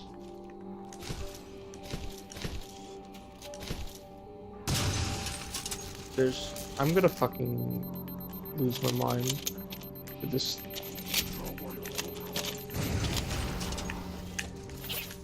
Fucking hell, man. Naturally, just of course. Okay, there's one more left. Hopefully, thank God. Okay, that was a fucking. That was a disaster. Oh my goodness, this guy's on the turret in the back. Yep. Got him off the turret. I think you might have my sticky gun. I do, but it's out of ammo now anyway. I destroyed the turret. No, I was just making sure ammo is... Oh, never mind. I guess I didn't destroy the turret. I guess I just knocked him off. Great. Awesome. Oh. That's just so stupid.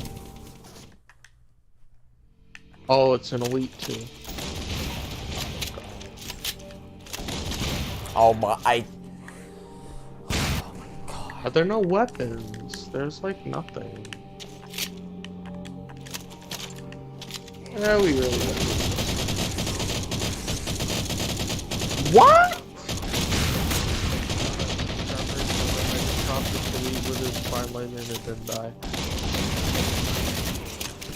Fascinating. Trevor. He's not right. He's low. Now he's dead. Thank God. Christ. Okay, that section was. Now what? There's a ghost still alive. Here, let me hijack. Make sure to kill this idiot. Nice. Thank God. That is the most miserable time I've ever had playing that section. Yeah, that was interesting. I am dumbfounded at that. Wow. At least they have Spartan for just in case. Yeah, at least. I mean, it's not even a just in case. It's like that's really bad still. It's interesting because in Halo Combat Evolved, the in Two Betrayals, if the Banshees get destroyed, they respawn after a minute or two. Because they understood that that section is designed for Banshees. Evidently, the same thought process did not go into that. It was kind of my fault because I got into the race and I instantly died because I didn't notice there was a grunt standing. Like there's a grunt standing right in front of me. I could have shot him with my DMR, but that didn't cross my mind. I didn't know that grunt had a fuel, and I died to it. So it was kind of cool. But the thing is, it's not even that we died for, or you died for that, it's that the Mantis itself also blew up, which obviously that would... Oh yeah, that was dumb. It shouldn't have happened.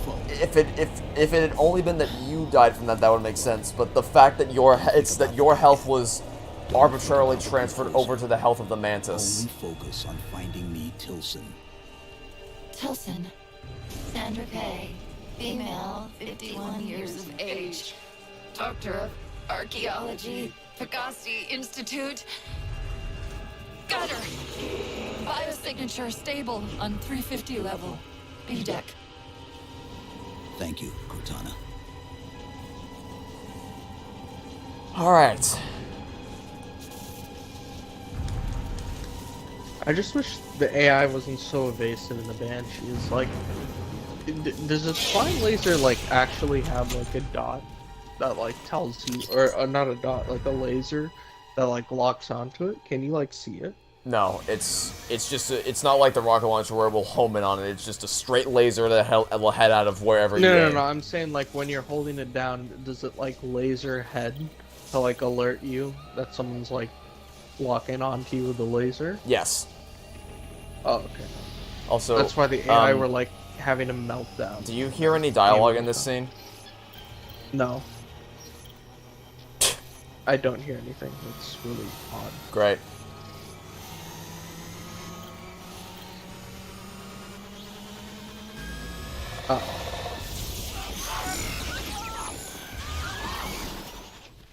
I hear them screaming.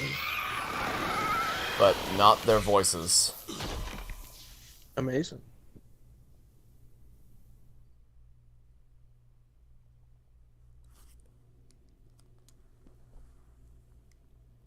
I mean, I would mute my microphone, but is there even going to be any voices that we run the risk of talking over in this?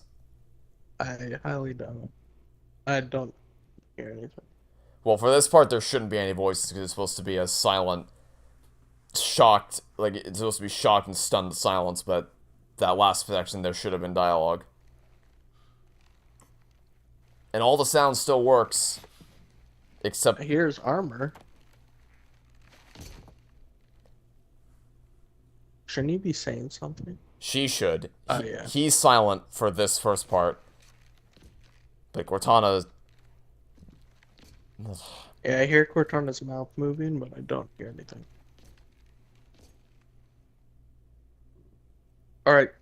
You see her mouth moving, right? Yeah, I was about to say, see her mouth moving, that is some highly advanced hearing that you can hear her lips. I could hear nothing. So what is my hearing is? Remember that hearing test they had us do in 6th grade? Where you have to raise your... Mm-hmm. Yeah. Man, I can't say his name, but there was one kid who didn't raise his hand for any of the beeps. I felt so bad for him. Especially because everyone... I hear him stepping. I hear, like, fire in the background. I hear everything but the voices. Like, why does that... How does that happen? I've never had this happen to me before. I guess the game just felt like really pissing me off because this cutscene's really great. Yeah, it's like a good cutscene too. Just looking at each other like idiots. Cortana, it's not over. Not yet. Oh, Lord. Not yet. That's what they should have said. Instead, it's just... Man, how to undercut such an emotionally powerful scene. And yeah, I gotta turn my volume down now because I turned my volume all the way up to see if I can like hear anything. I was just hearing like ambient noises of like fire burning in the background. And like this guy walking around. Okay. And then I heard I guess they have their like audio files completely like separate from... Which makes sense because then you can alter the volume levels differently.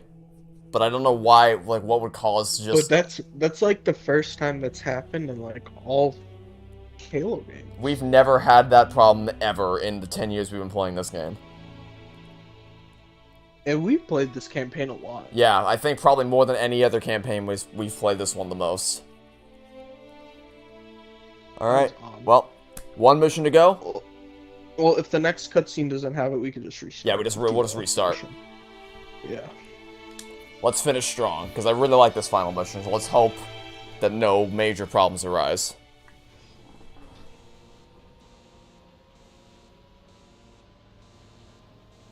Is there supposed to be dialogue here? No, not yet. Oh, okay.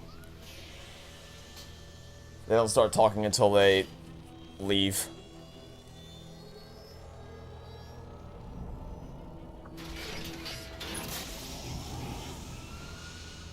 I think the first thing that happens is Cortana points out that the Didact is heading into slip space. Oh, okay.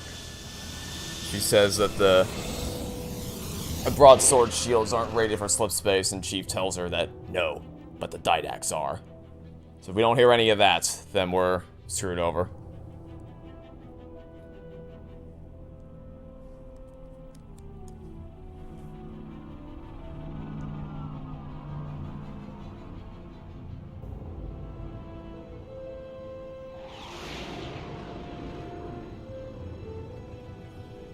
Approaching the Didact ship in 200 Okay, we're good. kilometers.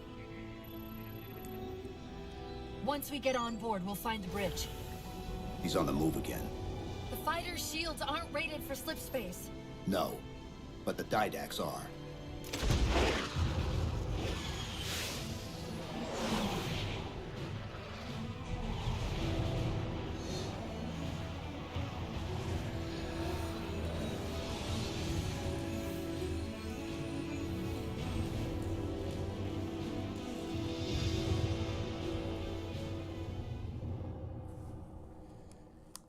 So, can we do this without crashing even once? No, I'm going to crash at least once. As long as we stay below the Didact shields.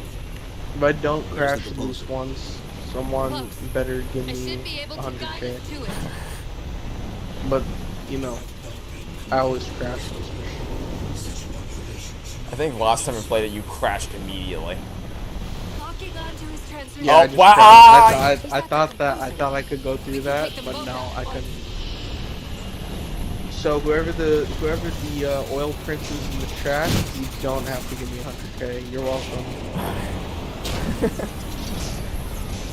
Oh no! Yeah, see this to end. This thing just wanted to walk. It's so annoying, and I didn't. This is really annoying for you because you're shaking so much. Yeah, it's so. It's so annoying. I'm watching the stream. It's so. It's really bad. Oh my God. Dude, I can't. I'm sorry, dude. I can't do it, dude. I'm better off. Dude, I'm better off in this mission literally not flying at all. Look, at least with the second time you crashed. Oh, that's on me. That time I crashed. That's on me. Yeah, the screen shake is so bad. At least I could anticipate. Like, why can't we just go above the whole time?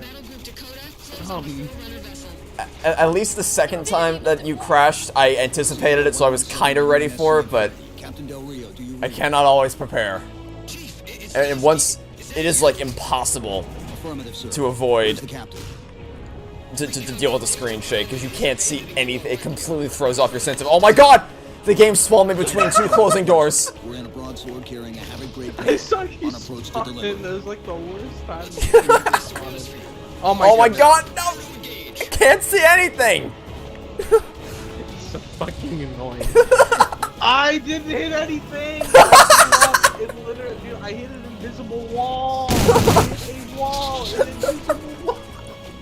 I just hit you to kill you, please! No, God damn it!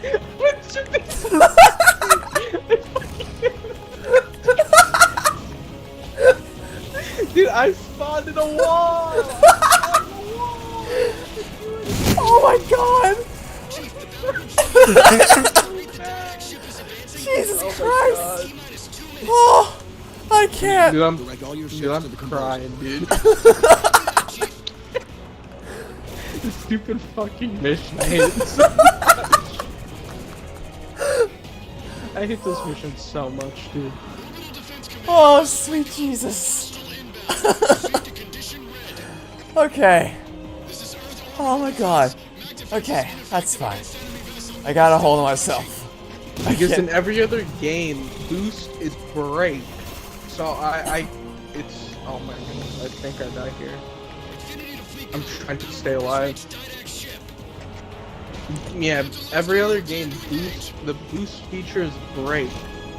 So it's hard, and I don't know how to break.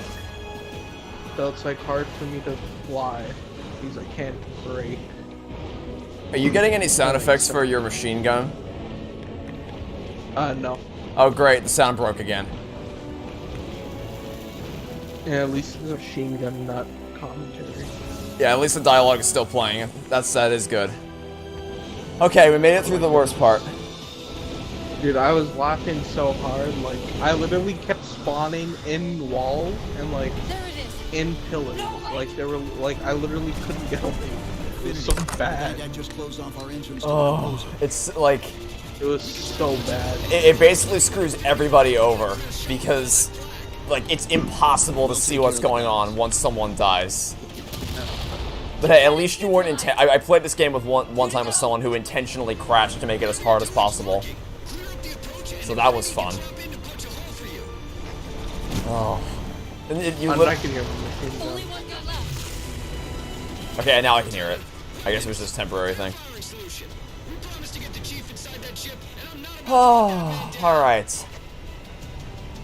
Did we get them all? Okay, no. It just took a second.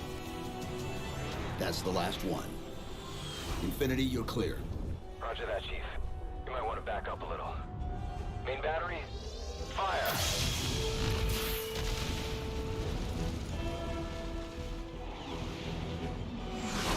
Clean hit. We're proceeding to insertion. Acknowledged. We'll be on station if you need us. Make sure you give the Didact our regards. Infinity out.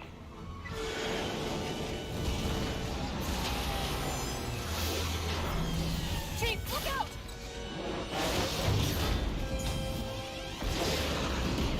I don't think this is going to end well!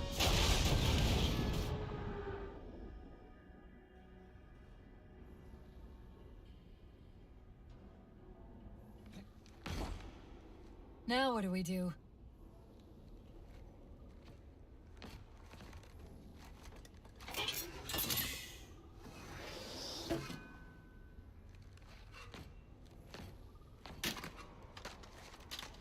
Plan B.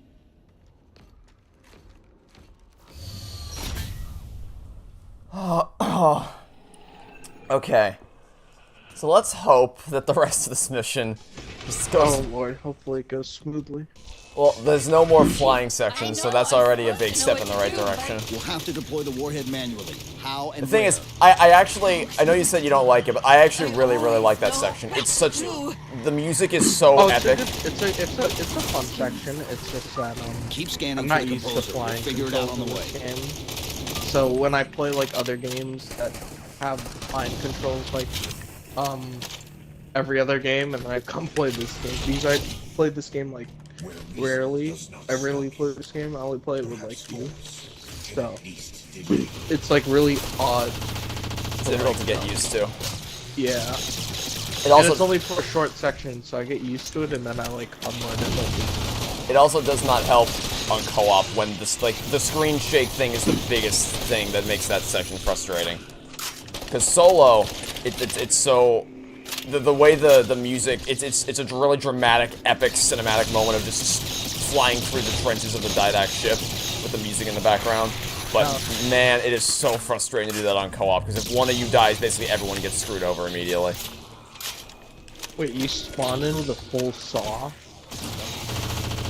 Yeah, that was your secondary weapon.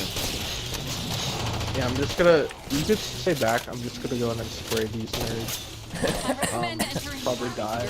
I'm actually coughing from how hard I was laughing a second ago. Yeah, dude, I was like crying. I was crying. Dude, like every 2 seconds I would spawn in. I'd spawn into like a pillar or a wall. And it was just the most, it was the dumbest thing ever. And I'm sitting here watching, instead of watching what's happening on my screen, I'm watching your screen, and your screen's just non-stop shaking. It's just hilarious. I detected an energy It was so I think bad. It's a transit system It like was on so Requiem. bad. Find a way to access it. Also, my saw is almost Like out of ammo I now. looked down at your stream for like 2 seconds, and all I see is it shaking. And I watch it on like there's a slight delay between what what we're playing and what the stream is, which is normal.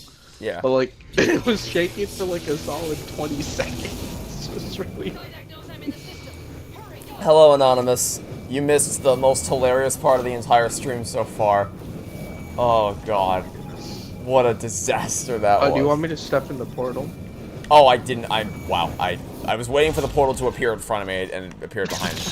I thought you were like into something else. I'm like, am I supposed to go? I'm missing something. Did I miss something? Oh, I got myself stuck in a corner. There we go. Well, yeah, also my saw is basically out of ammo, Careful, so... I'm running up to him like a maniac. Yeah, light him up with your saw. My saw is completely drained. That's one dead. I'm gonna grab whatever. No! No, no, no, no, no, no! No, don't do that. Oh, he's right next to us! Ah, he just got... Oh my... He sniped us. Wow. We both just got absolutely obliterated. That knight's going home with a Medal of Honor. He sniped both of us at once. Biggest collateral shot in history. Okay, let me see if I can... Okay. I'll kill the Watcher, you get the knight.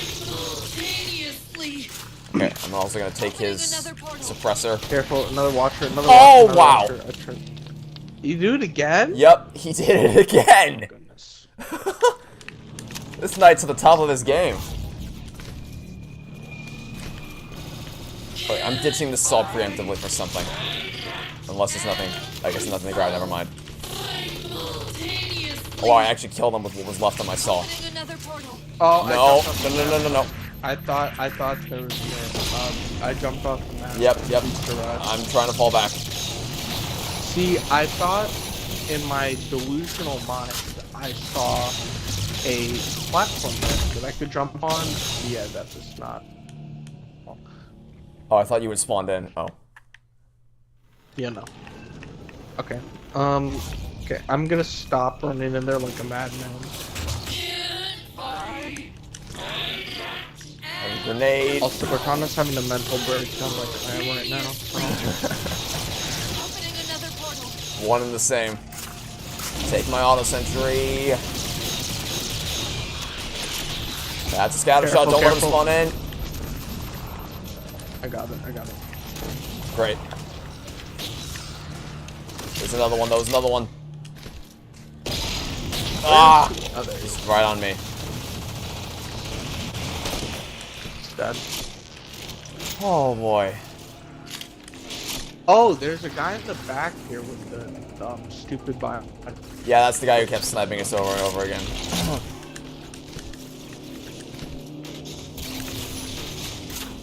Oh. I shot him 2 times with the binary rifle. He should be low. I'll finish him off. Incineration cannon guy is dead. Yeah, you could take that. I need another weapon. Give me a second to go in the portal. Yep, I will not leave you behind. Incineration cannon for me. Suppressor. I really don't want it. Isn't there another weapon? There's a scatter shot on me if you want that. I was looking for a long range. I think there's a crate of light rifles down there, yeah. Yeah, I got one. Do you want me to teleport you now? Yeah, you can go. Alright.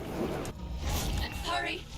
Oh, well. My processes are the stronger How about that? keep reprioritizing themselves over me. What about plasma grenades. Should I take the incineration cannon or longer. keep the... I'll try to move you to the composer again. I think it's valuable to have binary rifle for you and incineration cannon for me. We got 2 different types of power weapons. Okay. And then I'll just keep refilling this. This only has 2 ammo in it. Oh. 2 plus. In that case, it's probably better to go for incineration cannon. Because that'll be a full incineration cannon. Alright, I'm ready. You ready? And this is AoE, so okay. Yep, let's go. I'm ready. I'm gonna assassinate this guy. You can assassinate these things? Yep, you can even assassinate watchers if you can believe it. I never knew that. It's really hard to do because obviously they're flying, so the opportunity to assassinate it doesn't come by very often. But whenever you do, there's actually, it might be my favorite custom animation in the whole game, where he grabs onto the back of the watcher and swings around him. It's probably the coolest thing you can see Chief do. Okay, well, I can assassinate that. I tried to be cool and get the action shot, but that did not work. Did not go according to plan. At least you killed it. I distracted it long. Whoa, watch out! Oh my goodness. We both barely survived that. Oh, I dodged another one. Oh my god, where did he come from? There's a guy to your right, be careful. To your immediate right. Alright.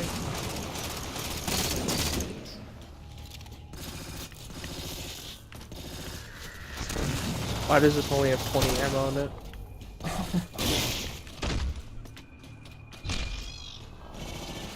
Where's my battle rifle I just dropped for this gun? I'm getting the hell out of Dodge.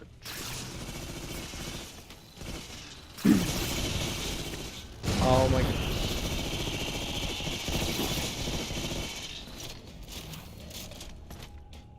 You're not spawned in yet? Nope. Okay, now I'm in. Thank God. And finally grab this worthless saw with 22 ammo in it. Oh!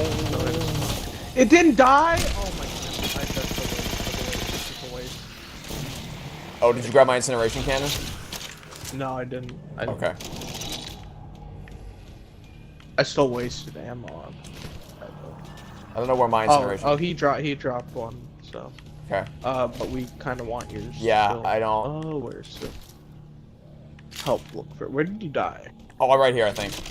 Never mind. This is not the one I would have had. This is his. Oh, never mind. Yeah, okay, no, I got it. They literally dropped right next to each other. My one was right here, and then his is right here. Oh. Okay. So that works out. Yeah, we want to make sure we have ammo. Yeah, we're gonna need all the incineration cannons we can get for the final. Unfortunately, this section is just, except there's one knight that spawns in. I'll try to grenade him as he comes in. I just tried. Oh lord. Okay, well, this is probably me dead. Yeah. I got the knight, but everything else killed me. I don't even know what killed me. I literally just died instantly. I'm deploying my auto sentry right now, and then I'm gonna chuck all my grenades at the knights. Of course he went that way. I had a 50-50 shot. He was either gonna go to the left or the right. I guessed right, and he went left instead. And now I'm probably dead. Yep. Oh, that's what got you. He has a binary rifle. What the hell just reload? Dude, something just reloaded next to me. It scared me. Might have been me. I spawned in right next to. Oh my god! What? Something is like reloading next to me. Oh. I have no idea what this is. Very spooky. Very spooky. It's not Halloween anymore. The time for spooky stuff is over. Also, we're starting to play Christmas songs. I was literally just about to say, don't you know, it's November now. That means it's Christmas time. Yeah. Not like Thanksgiving still hasn't happened yet. I mean, technically there are no Thanksgiving songs, so. But I feel like December is like winter time, Christmas time. It's still fall, goddammit. Well, the thing is, I'm not even like that big into Thanksgiving. I like, a lot of people love it because of the cuisine that is on offer, but I don't like anything that's on the table for what is considered to be a traditional American Thanksgiving dinner, I don't like any of it, and neither does anybody in my family, so when we get together, we just eat chicken piccata instead. Yeah, the only thing I like for quote-unquote traditional is the mac and cheese. You can't eat mac and cheese. I can eat dairy-free mac and cheese. I think I actually... Have I tried dairy-free mac and cheese? Oh, my voice is starting to go. This is not good. Ah. Uh-oh. I think I've tried it before. I don't know for sure. I don't remember anything about it if I did, though. I'm out of it. I'm out of it. Oh, there's a light right for it. Oh, Lord. Oh, there's something behind me. It's out of me. This is probably my least favorite part of the mission, because it's just crawlers. Yeah, it's just wave defense. It's not even wave defense again, because wave defense can be fun against intimidating enemies, but this is just crawlers. Oh yeah, this is just crawlers. Yeah, you're right. They all die in one shot. It only gets really intense right at the very end when they launch an entire tidal wave of them on you at once. Also, I think I'm about to exhaust all my light rifle ammo because there's no refill stations anywhere for it, and I'm on the last clip. Yeah. I have 41 ammo left. Or no, it's not 41 because the thing reloads. It reloads. Okay. Now we gotta make a break for it. I'm gonna retrieve Cortana, then we gotta run for the exit. Okay. I'm gonna deploy my auto sentry just to give us some covering fire. I'll try to shoot as many of them. Uh-oh. Oh, this is... You're probably not gonna spawn in. I spawned in. Oh, you did? Okay, try to grab your weapons. Yeah, I did. Okay, then I'm running for the portal. I made it, yes! Alright, I didn't think we were gonna do that. Because I didn't want to just run for the portal, because I didn't want you to leave without your weapons, but as soon as you got them, I just made a break for it. Get over there. I literally have one shot left on my light rifle. Our momentum should carry us through the low gravity. And away we go. Chief, once that warhead is primed, the window for getting out of here is going to be pretty slim. I know. Turkey, stuffing, macaroni, salad, and rice. Is macaroni a traditional Thanksgiving thing in Canada? Because that is not, unless I'm mistaken. Is rice a traditional food? I was about to say, three of the things... Rice was only, like, Asian. Well, I should clarify, the person... Or not only Asian. The person who said it is from Canada, so I'm willing to accept that there's different standards in Canada. I've just legitimately never heard that before. Oh yeah, I know Canada has like a really big I think it's Lebanese, like a really big, I know in Quebec at least, they have like a really big Lebanese population. They have really nice food. Oh, okay. Just a me thing, not a Canada thing, so it's just something specifically for... Oh, okay, I see. Well, in that case, I love all Thanksgiving food as well, because we eat chicken piccata every year. Yeah, the only bacon every once in a while. Do you want me to insert this? Oh. Let me look up what is considered to be a traditional Thanksgiving dinner. Probably like roast turkey stuffing with onions and celery, mashed potatoes, gravy, green beans, corn, dinner rolls, cranberry sauce, and pumpkin pie. What did you just do? I ejected my rampant personality. Yeah, I like none of those things. Mashed potatoes is alright, I guess. I tried, I tried celery when I was a kid because of the Wonder Pets. They would always end their episodes by saying, "This calls for some celery." I took one bite and I wanted to throw up.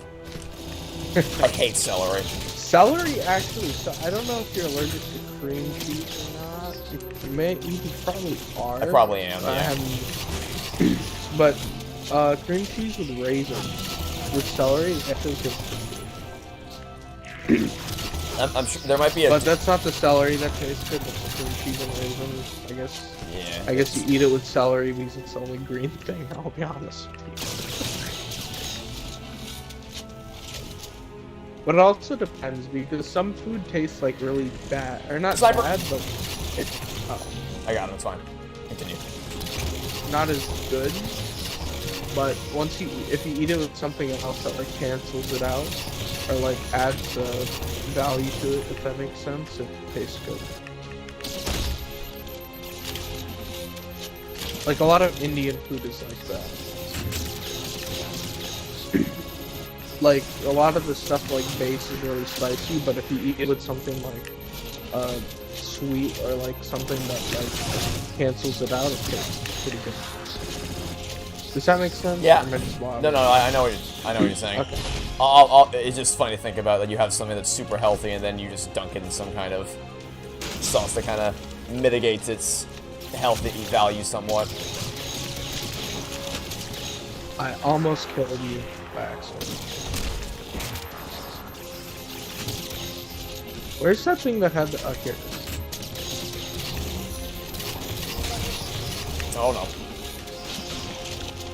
By the way, this final boss music, like the music that plays in this final area is really awesome. Yeah. The thing with Halo 4 soundtrack is that it has a lot of really good tracks, it has a really good music, but it's all not DMCA safe, so every stream and Let's Play I've ever done of this game has been demonetized. Which is not the case. It's only Halo 4 and 5. Halo 1, 2, 3, ODST, and Reach are all fine. Infinite's fine. The Wars games are fine. It's only 4 and 5 that'll just get immediately demonetized. That's dumb. Oh, I didn't get any sound effect when I reloaded my incineration cannon there.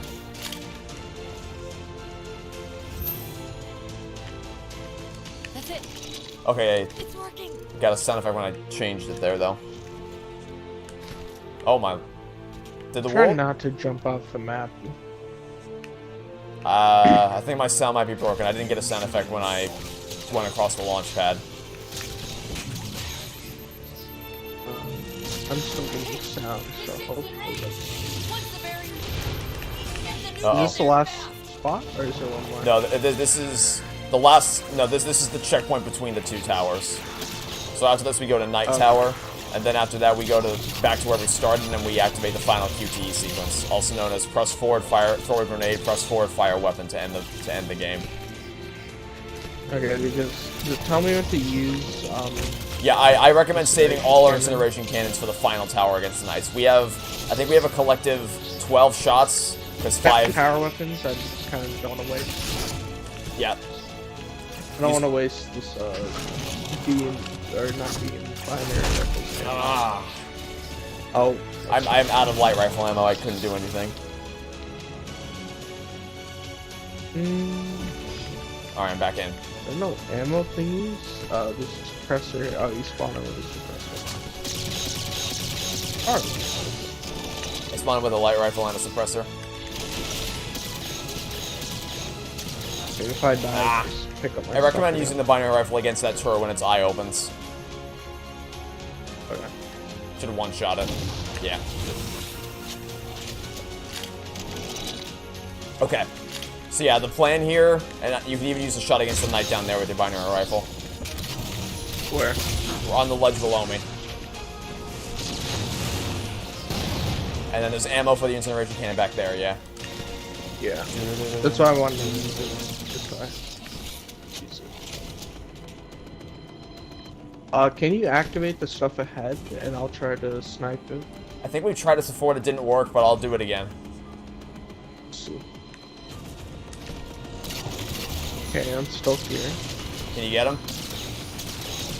Move. Yeah, I'm moving out of the way. I should give you a clear shot. You move. You run away. Right, I'll try to draw him back out again. Yeah, he's still stuck behind that cover. Let me try to flush him out with a grenade. Okay, did that work? Did that give you a shot? Yeah, he's on the open. Careful. Now's your chance to shoot. Now's your chance to shoot. Go for it. Perfect. I hit him. Yep, that hit him. I was far enough away and you didn't kill me. Okay, that's all. I have full ammo again. Alright. I'm coming. Oh my god, another one! I got him.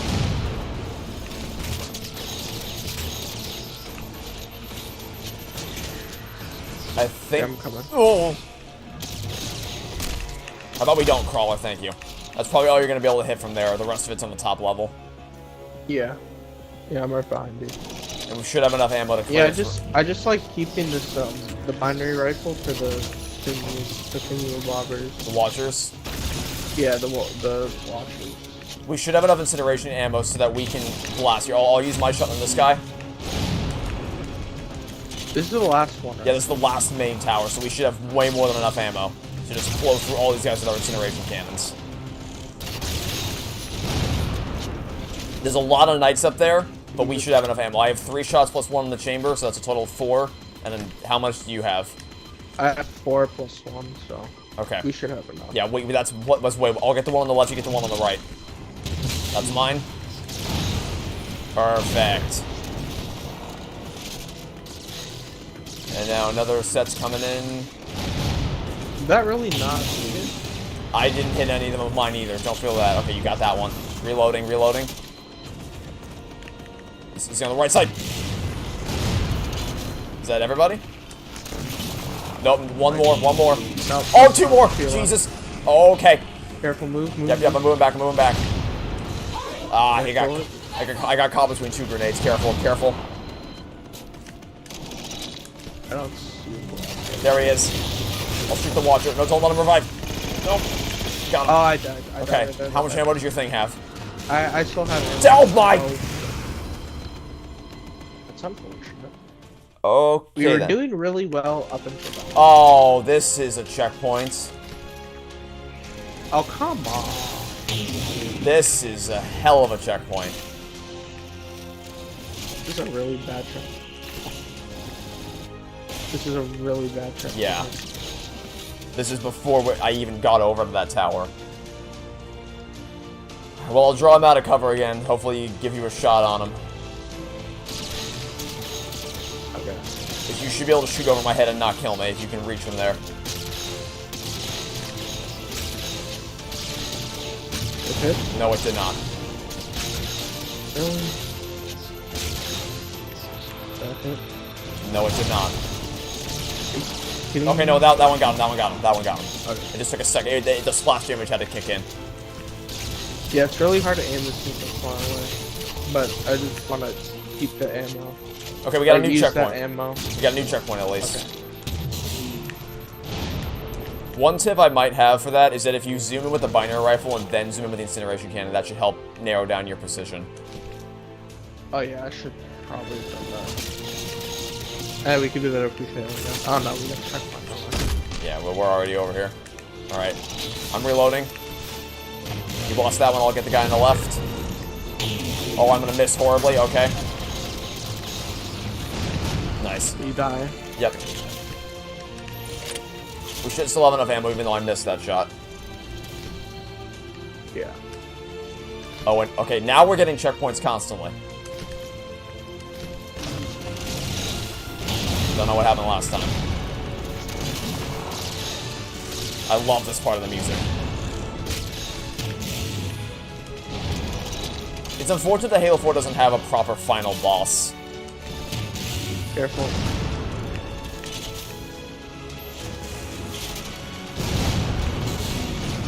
And we just... waiting if the Watcher wants to come out of nowhere. We just blasted through them all. We're clear. Yeah, I'm sorry. Oh. I was going to kill you. Nope, not today. Activated the checkpoint. Well, I have to try harder than that.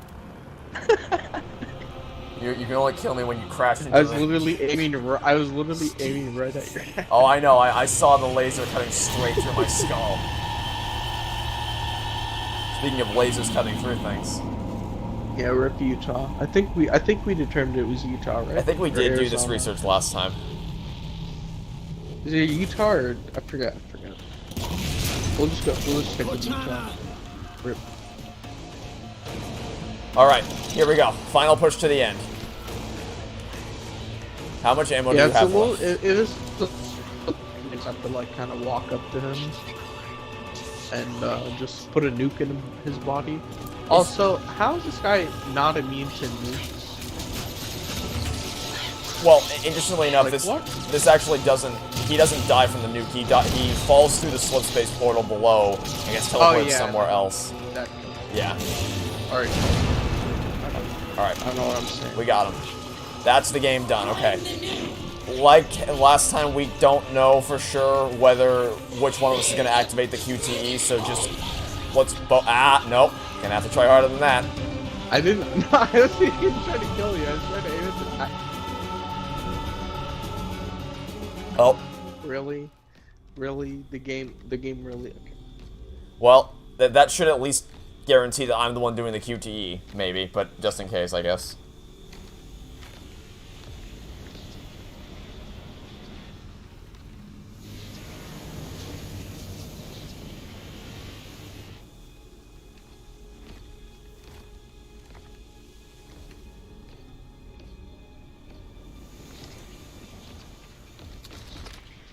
Oh. There should have been dialogue there. Oh no. The didact's supposed to be talking. Oh yeah, there's no dialogue. Oh. Yeah. Oh. That's annoying. Does that mean I'm gonna have to watch the final cutscene without any dialogue?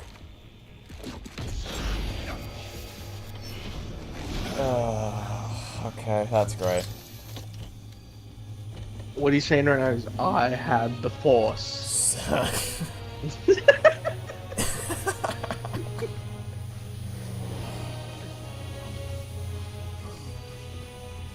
You young Padawan, you cannot defeat me. I survived 2 movies of explosions. You can't kill me with an assault rifle. You think immediately nuke could kill me? I knew I needed to get the electricity fixed, but this is ridiculous. Oh my goodness.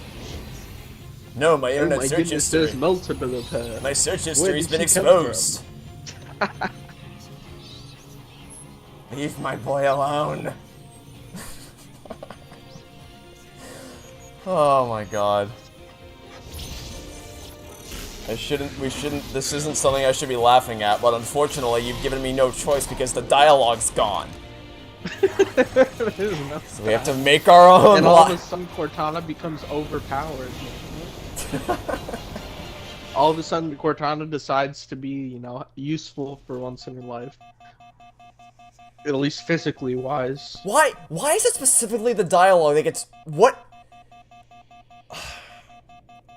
Like, what mechanically... I also like how my crosshair is the light rifle crosshair instead of it just being blank. Oh, now I'm not even getting any sound effects for anything. I just hear my shield beeping in the background. I just hear beeping too. Beep, beep, beep, beep, beep, beep. Oh, I hear the explosion at least. Bye-bye. Wait, it's not even the nuke that killed I'll be back in the sequel.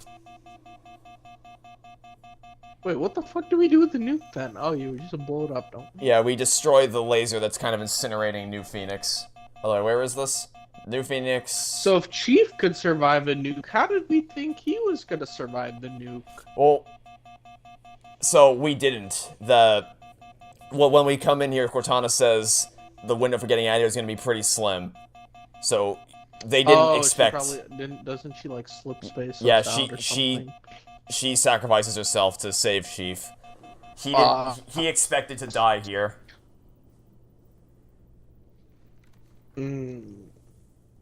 I see. Cortana. Oh my god, dialogue! Oh, Dialogue. yes! Oh, sweet Jesus, thank you. Cortana, do you read? Cortana, come in.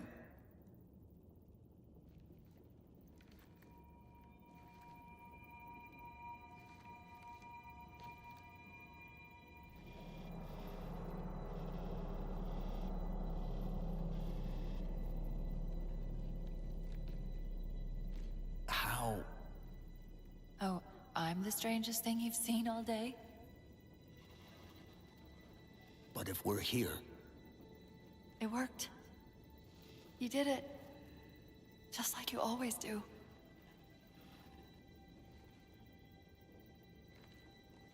So how do we get out of here?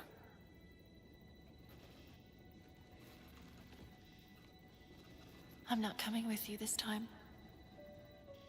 What? Most of me is down there. I only held enough back to get you off the ship. No. That's not... We go together. It's already done. I am not leaving you here. John.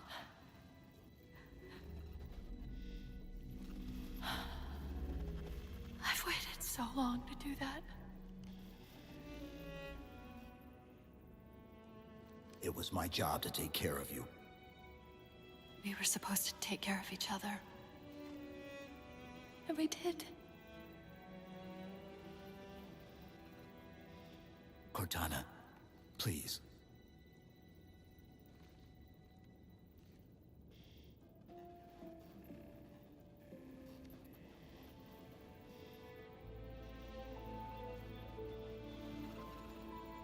Wait. Welcome home, John.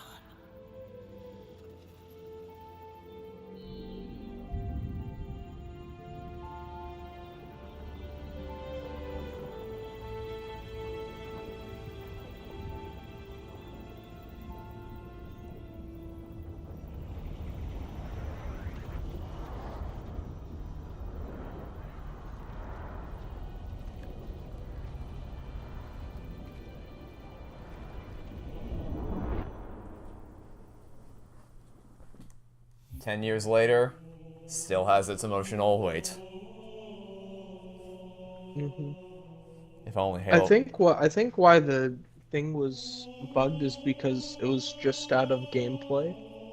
So maybe something affected that. Yeah, I guess because it has to load in a new scene for that one because the final boss takes place in the Didact's realm, which is the same level we were just in, but that one they have to teleport us to a new scene in the game files, I guess. But I still don't know what causes the glitch to happen in the first place. Like, why did that? I don't know, it was weird. Yeah, it was a little bit odd.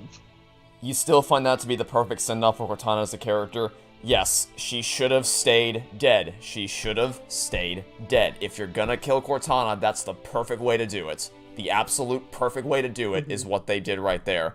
Unfortunately, 343 is incompetent, so they brought her back in Halo 5, therefore underselling this. So, the death scene for her in Halo Infinite shouldn't have needed to exist, because they never should have brought her back in 5 anyway. But if they were gonna bring her back, then Infinite's the second best choice we got in terms of her send-off as a character. But I do agree it should have stayed, it should have stopped here. This should have been the last we saw of Cortana. But regardless of how it all wound up, it still packs an emotional punch every time. And now for the ending.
Mind if I join you?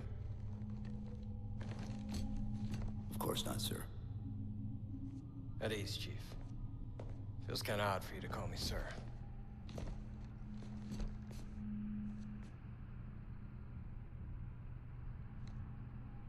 Beautiful, isn't she? I don't get to see her often enough. I grew up in New Harmony. Attended Corbulo Military Academy. Never saw Earth in person until I was an adult, but I still think of her as home.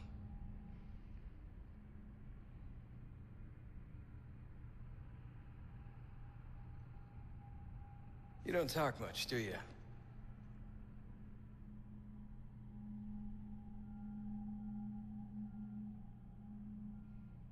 Chief, I won't pretend to know how you feel. I've lost people I care about, but never anything like you're going through. Our duty as soldiers is to protect humanity, whatever the cost. You say that like soldiers and humanity are two different things. I mean, soldiers aren't machines. We're just people.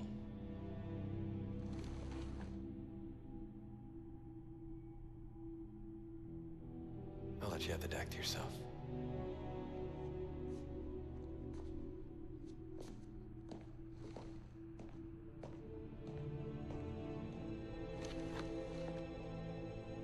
She said that to me once. About being a machine.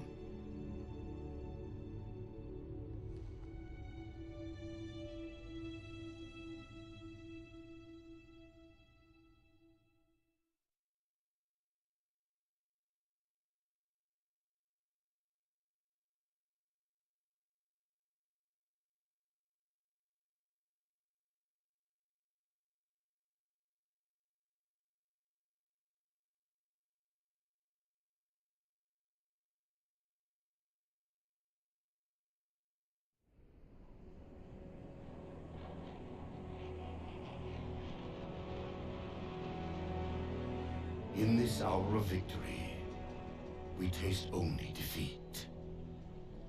I ask why. We are forerunners, guardians of all that exists. The roots of the galaxy have grown deep under our careful tending. Where there is life, the wisdom of our countless generations has saturated the soil. Our strength is a luminous sun towards which all intelligence blossoms. And the impervious shelter beneath which it has prospered.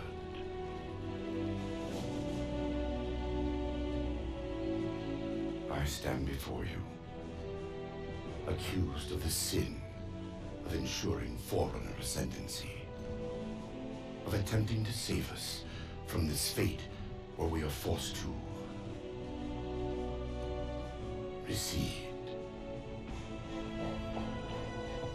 Humanity stands as the greatest threat in the galaxy.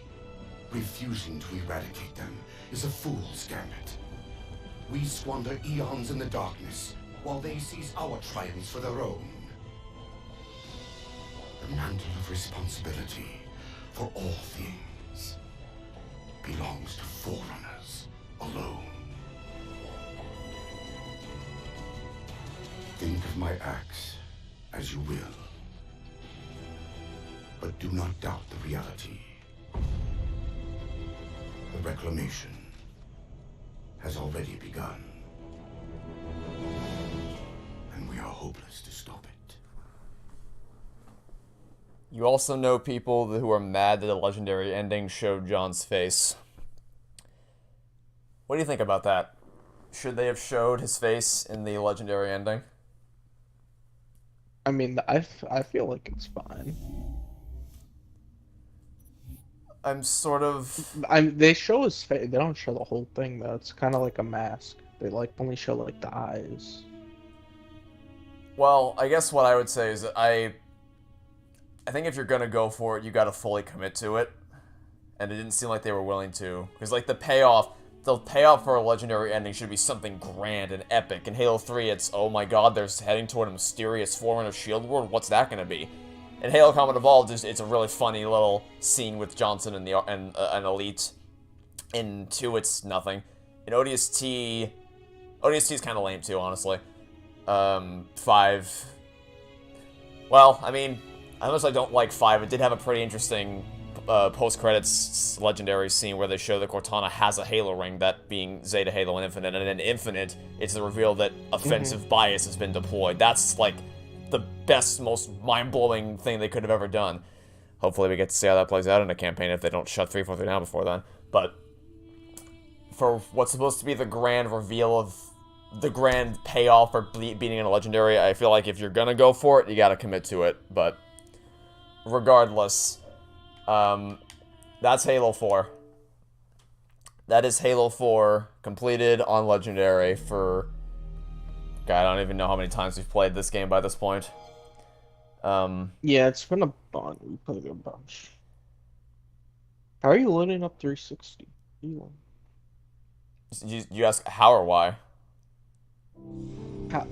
How? Because it showed 4. Wait, is 4 remastered on a 360? I wouldn't say. Or, I mean, is it backwards compatible? Backwards compatible? Yeah. Oh, I didn't know that. I mean, it's not really. You can't play the online servers. They shut those down in January, but you can still boot it up the campaign if you feel like playing it at 30 FPS for some reason. But I'm launching it up for the end of the stream, both to bookend it because I opened the stream with this, and also because there's a lot of nostalgia in looking at this main menu and the music that plays. Oh, okay. Oh, yeah, I was here. I heard that one. I really do love this game. Starting soon. I don't know how familiar you are with its critical reception, but it's pretty mixed among fans. Halo 3 is universally loved, Halo 5 is universally despised, but 4 is kind of like Reach in that it's a little down the road in terms of whether people like it or they don't. And the campaign was probably, specifically the campaign was probably the most polarizing of the series. Really, people either love it or they hate it. And I definitely understand where the criticism comes from because, as you've seen today, Knight's teleporting can be annoying, the Needler is a giant pain in the ass, the Watchers are a giant pain in the ass, the fact that every grunt has the EMP thing is really annoying. There are definitely things to criticize, and I agree with most of them. And then on the multiplayer side of things, I really don't think multiplayer holds up all that well at all. We tried playing it earlier this year, and it was a disaster. There's a lot that went wrong with the multiplayer of that game. I don't like the random ordnance. I don't like that you can spawn in with such blatantly overpowered things like the plasma pistol and the bolt shot. Because plasma pistol, being able to spawn in with that just nullifies any vehicle combat. And the bolt shot, obviously, is just a pocket shotgun. And then there's Promethean Vision. Like, what were they thinking? Yes, let's give the players free wall hacks as an armor ability you can spawn with. Yeah, that's a great idea. I mean, why not? Why not? From a casual perspective, I think we would still have fun if we just messed around in custom games, because that's really where most of our fun came from this game anyway, was just booting up, specifically on that one map, Complex, and just having the same DMR sniper war over and over again. That never got old. And there's so many cool custom games that people came up with that we could do. And honestly, every now and again, I'll still boot up Halo 4 multiplayer, and it's a mostly enjoyable experience, so long as you aren't playing with Promethean Vision and loadouts. And in BTB, Dominion was a great mode. I wish they would bring that back one day. Dominion was amazing. And then the campaign, I really just adore the campaign. It's such powerful, emotional storytelling. The core gameplay loop, in spite of its flaws, I still really enjoy. The atmosphere of exploring Requiem for the first time is awe-inspiring. And for as hilarious as it was to watch us crash over and over again, and how dumb it is on co-op, I still do love that trench run. It's so awesome, being able to just fly through, dodging all the walls while the epic 117 theme plays in the background. I don't deny that Halo 4 is definitely a flawed first step for 343 to take along their great journey, but nothing will ever take away my love for this game. I mean, this is the game that I have a signed piece of art for. Forget for Gal, bless her heart. She stood in line at a convention in Chicago over the summer. She recognized Steve Downs as the voice of Master Chief, despite having not even been remotely familiar with Halo at that time. And she stood in line to get his autograph for me, and that autograph is on a piece of Halo 4 artwork. She even got it framed for me when she brought it back. And oh, that's sick. I've never not enjoyed playing Halo 4, especially co-op. It's with you. I don't know I don't know how many times we've played it at this point. I don't know that we can actually count, but I've always had a blast. I've made so many great memories over the last 10 years going through this campaign. I still remember the first time we tried Legendary in middle school, and it took like 2 hours to beat the first 3 levels. That was such a painful live stream. Yeah, we were not as skilled. We were definitely not as skilled back then. It's amazing how far we've come in this game, just to go from that to this. Because this took us like, what, 5.5 hours to get through the game? We'd have beaten 4 missions by then. Yeah. And even if the multiplayer hasn't aged particularly well, I will always look back upon our middle school days where we would just come home after school, hop on Halo 4, and just mess around for a few hours. I'll always look back on that very fondly. It wasn't even that, like, even though the multiplayer was, like, broken, and, like now looking back on it, it was, like, really bad. Or not bad, but, like, in terms of balancing, like, compared to now, like, heavily these flawed. days, it was, like, really bad. Yeah. I mean, it was still fun as hell, you know, playing with friends and stuff. We still got on every day after school. It was either that, Minecraft, and it was never not fun. And it was... Yeah, it was either Halo or Minecraft. I don't think we played, like, COD or Battlefield or anything like that. Because I didn't have Halo and Minecraft. Yeah, because I didn't even have Battlefield at the time. And this was... Halo 4 and Minecraft were the two things we would always jump on. And it was our first big co-op series on the channel. The first big thing we did after our Minecraft Let's Play was playing through this game cooperatively.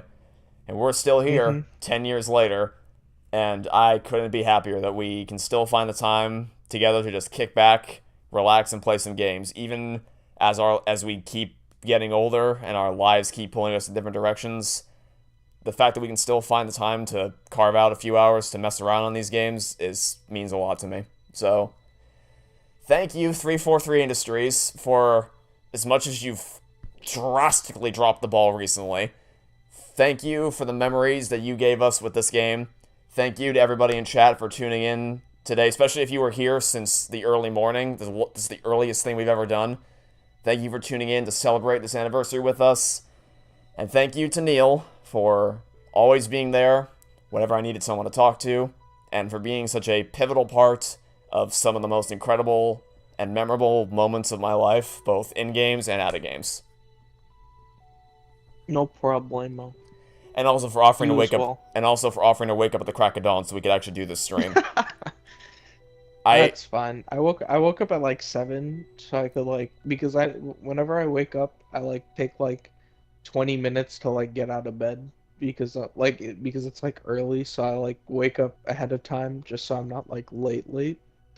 Yeah. But yeah, I was really confused because I expected the sun to like expected it to like still be dark. So when I woke up, I thought like I thought it was like late or something. I like checked my phone. I'm like, do I have any missed calls? Oh goodness. But thank God I like just completely misjudged the time. Yeah. And in case anybody's curious as to why we had to start so early today, I got something that I need to get to in about 23 minutes. So if we streamed at our normal time, we were only going to be able to stream for like 2 hours, which would not have been enough time to beat this game in one shot. And I wanted to do the whole game today to celebrate 10 years, so I didn't want to sacrifice one for the other. So I reached out to him and asked if we could start earlier. I didn't expect we'd start at 8 a.m. I didn't expect that we get that lucky, but it turned out to be the perfect amount of time to play through the game. And this has been a blast. I didn't want to lose the celebration, and I'm glad we got to do it, because, like I said, warts and all, Halo 4 means a lot to me. I'm thankful we have it. I'm thankful we've been able to experience it so many times. And it's never going to get old. So, I'm gonna wrap things up right there for today. Once again, thank you to everybody for joining us. Thank you for joining me, Neil. Thank you to 343 for giving us this game. Next up is going to be, we're probably going to do Halo Infinite again, because the co-op mode launches officially on Tuesday. So, you know. This Tuesday? Yeah, this Tuesday. So, oh wow. I'll talk a bit more to you after the stream about when we're going to do that. Okay. But for now, we're going to sign off. I hope you all have a great rest of your weekend. And I hope to see you all soon for whatever you decide to watch next. Got any closing words for us? Always fun playing Halo with you. And to you as well. All Thanks right. for joining this chat. That'll be it for now. Have a great day, everybody.